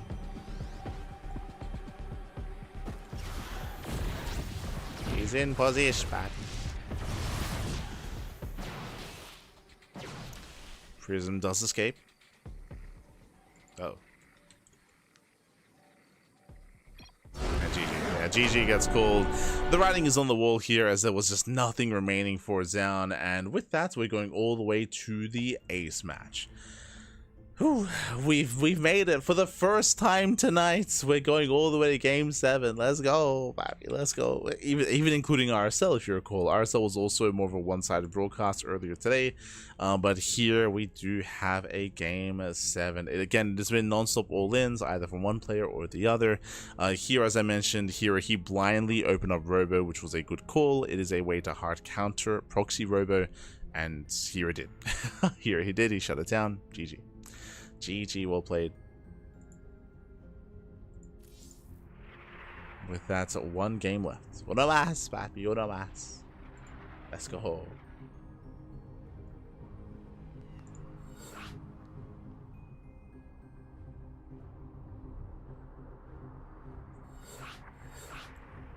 As the final game is going to be on Incorporeal. Incorporeal is one of the larger maps in the map pool. There are a lot of places to go for a proxy. The question becomes, do any of our players falter here? Do we have the confidence to commit into a one base all in? Or is this the game where we slow things down in macro? Let's go. Do we slow down? Do we get a natural? Do we get a third? Do we make probes? I'm ready.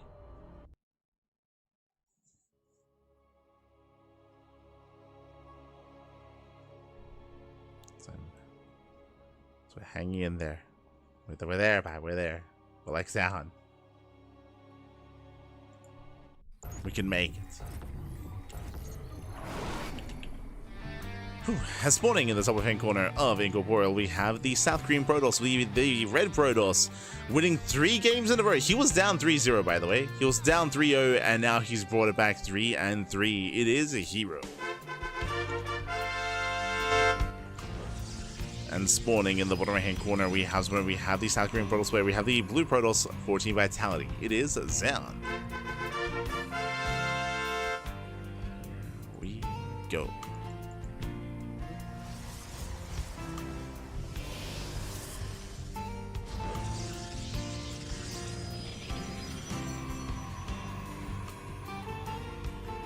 We have the final game of the series. Again, every game it's been either Zoun all-ins or Zoun defends against an all-in. It's been one or the other. We've been hyper aggressive this entire series, this entire best of 7 to this point. Do we finally decide to slow down? Do we slow things down? Did herO just need time to lock in?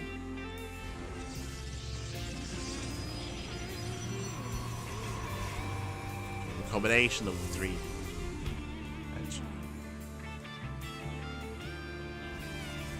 For now, just 2 get openers. Everything's looking normal. Waiting for our first students of choice. We're waiting for either Stalker Sentry, Stalker, or Double Adept.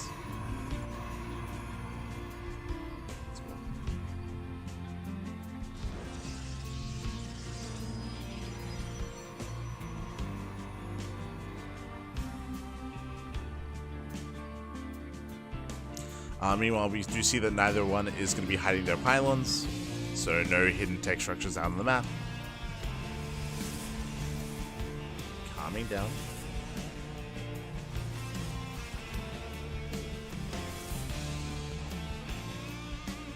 And the answer, Double Adept out of Zoun. And it is going to be a Stargate before expansion from herO. Okay. Does go for the Stargate opener. This is a way to get ahead economically. To take a lead. Oh, Zoun doing the same. Do we end up in Phoenix Wars? A couple of things here. The problem is that Zoun no probe scout. He does not have a probe scout, so Zoun, it's a very low chance that he does make a Phoenix. Meanwhile, herO, he does have a pylon across, but he doesn't confirm the Stargate either. So both players are playing blind, which means both players should be opening up with the Oracle.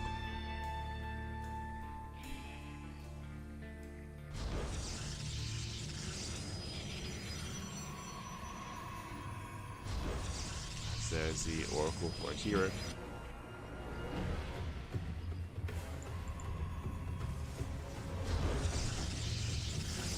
And we should be seeing one from Zoun as well.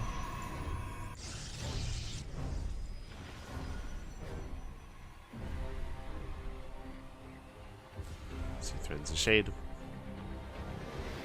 Oracles are on the way. Zoun, he does not get eyes on the tech. Still unaware.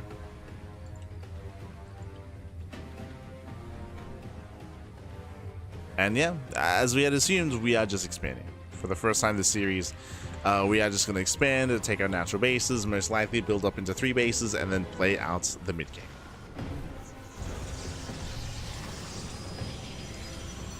Ay, ay, ay.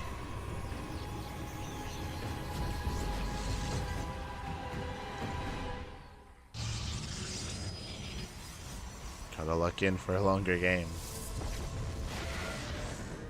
Let's go. Oracle gets into the main. So far, gets 4 probe kills. Meanwhile, Adepts get into the main base of Zoun. Likewise, doing equivalent damage.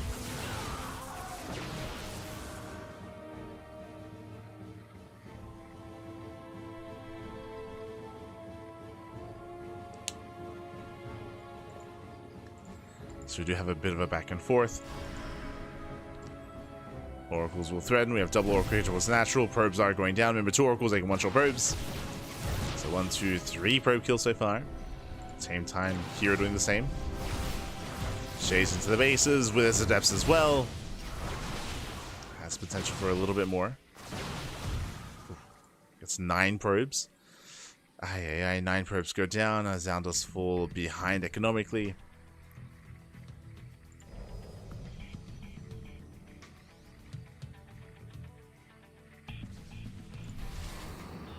So quite behind.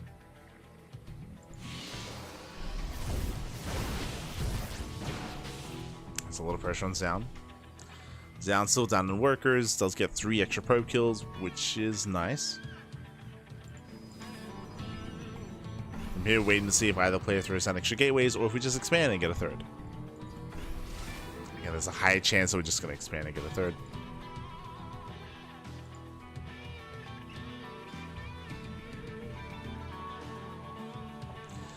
I say that. That is 1 extra gateway on the way. 3 gates. Nothing crazy yet.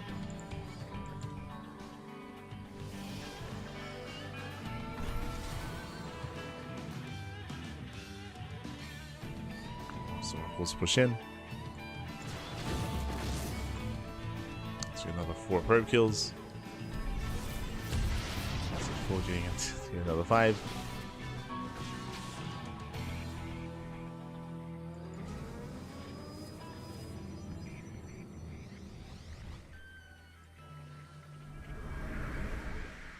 From here, we do have that extra gateway. So Zoun, he will have the, or at least he should have the larger army. Here is expanding. Here is getting a 3rd base, is slowly building up. Meanwhile, instead, it is going to be Zoun with the higher gateway count with extra war pins, with more potential.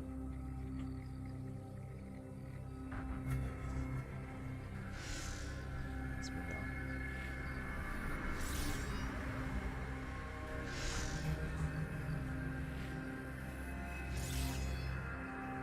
Setting up for his push.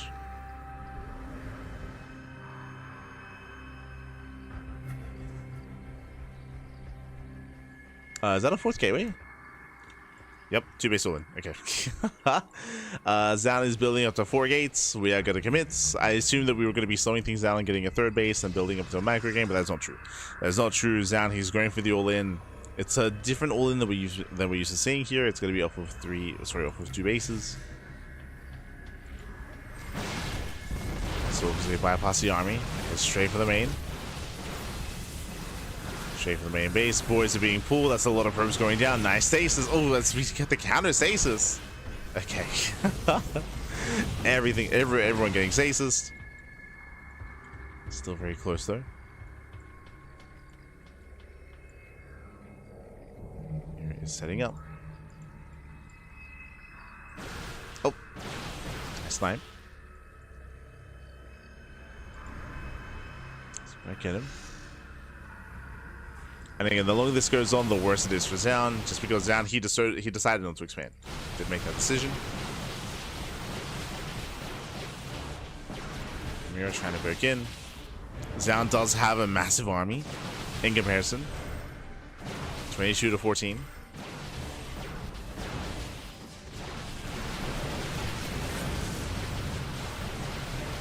From here is down. He does have the concave.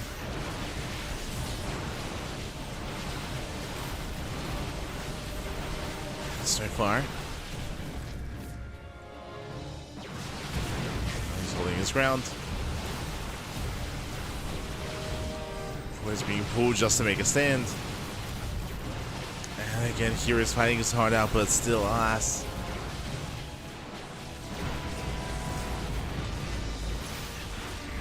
Yeah, getting caught up by the stasis, not bad.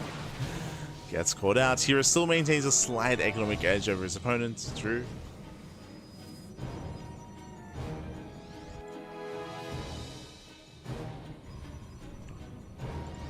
Zoun does eventually expand. Remember, he was very committed. He delayed his third base. This is why Hero is getting further ahead, because this entire time Hero's been mining from his third, and of course Zoun is not. Ooh, we'll take another stasis. Stasis goes up.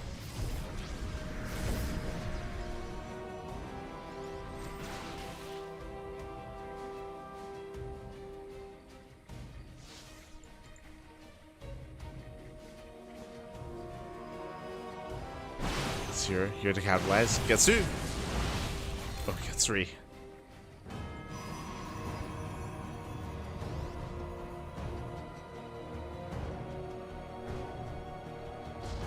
Strong here. Here it does maintain that slight edge, and we're just going to slow things down again. Just slowing things down again. Let's go.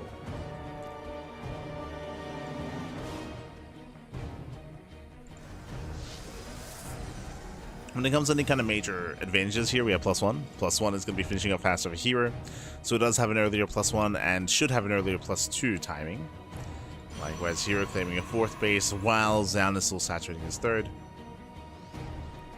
So Hero does have that slight edge over Zoun.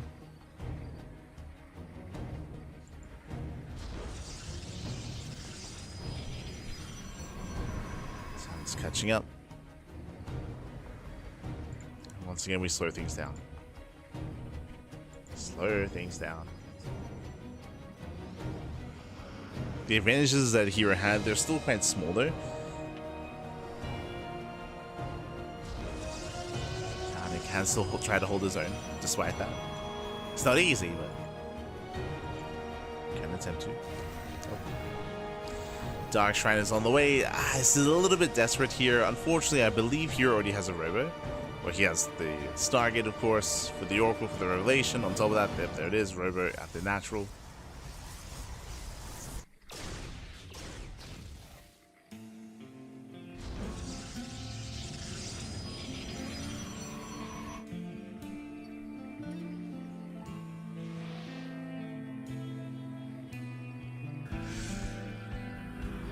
So far, we do have Zoun expanding towards Hero. Slowly taking more bases. Dark Shrine has potential, despite the fact that there's detection all over the place. Does have potential.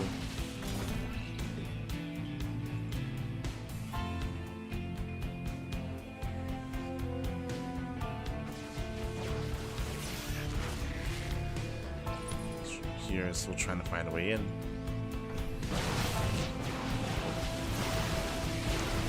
Likewise does commit. Yeah, it does commit off the ramp. I believe Hero does have the higher stalker count. He does. It's up by 4. Comes down to the blink control. Stage trap being thrown down. And here he wants none of it. Backs up.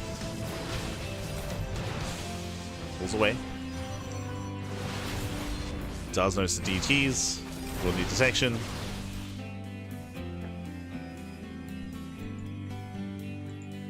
I say, I'm hoping he did notice. It's DTs that hit the mineral line. So he races back home to defend.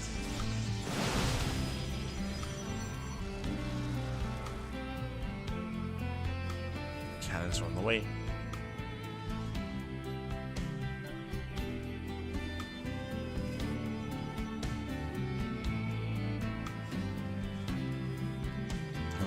Zoun, he's trying to keep up. Unfortunately, Zoun, he hasn't been able to take up himself.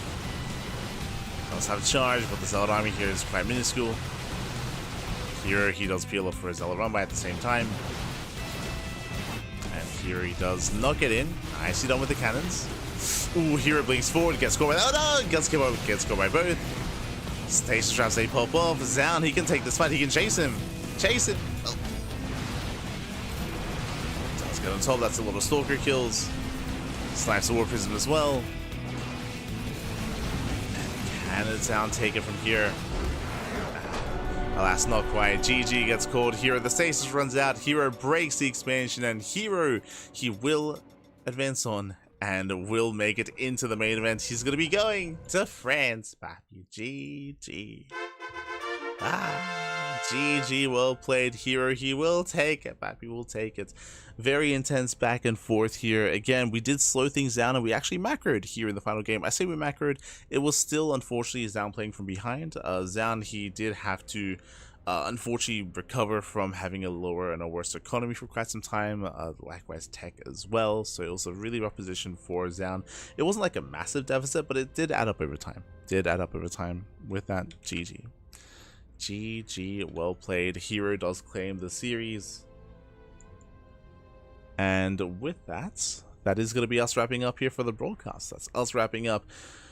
We have our confirmed players for the main event. Bam, as you can see here, we have our bracket. It is updated from the top. We have Clem. We have Clem and Rainer. They're the top 2 players of this tournament, as they were facing off, or they're going to be facing off in the upper brackets. Meanwhile, we have 2 more players remaining. We have Serral and herO. So we have our lineup. We have our lineup here for the offline event. Clem, Rainer, Serral, and herO. Let's go. As a reminder, Classic was unable to compete here, as Classic is not available to travel. Classic, unfortunately, some things that come up. Classic, he is unwell, and due to some medical circumstances, Classic cannot travel. Will not be traveling, will not be heading over, and in the end, Classic did forfeit his match. Otherwise, herO would not be a part of this tournament. True.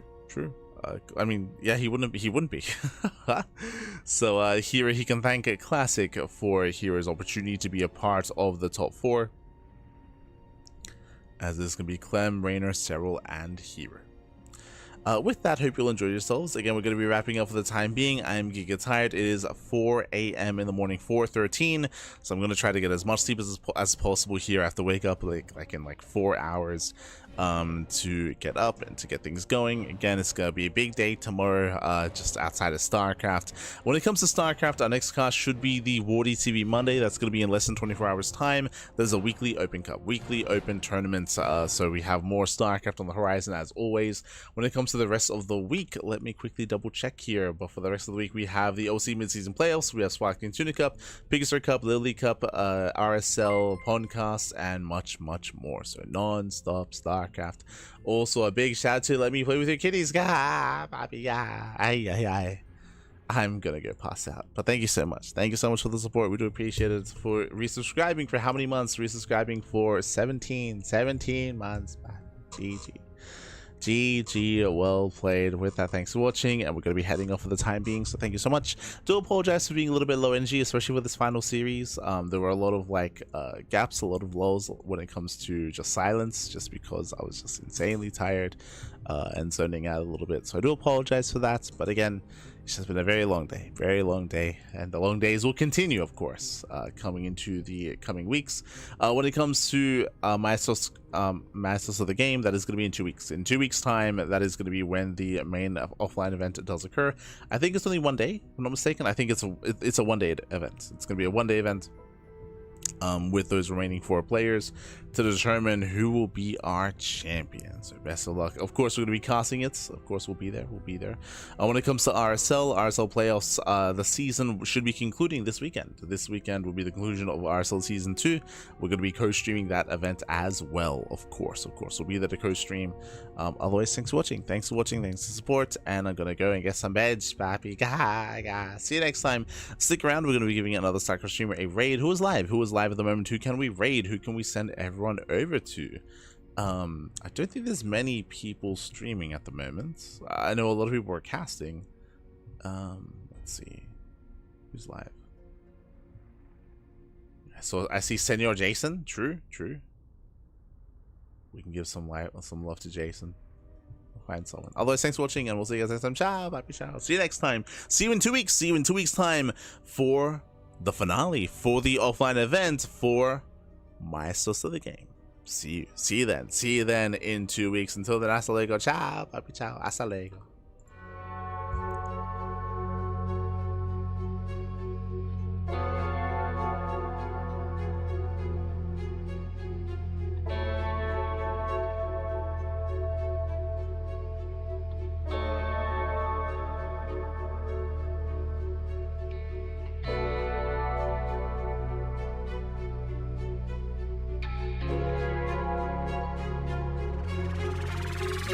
Thank you.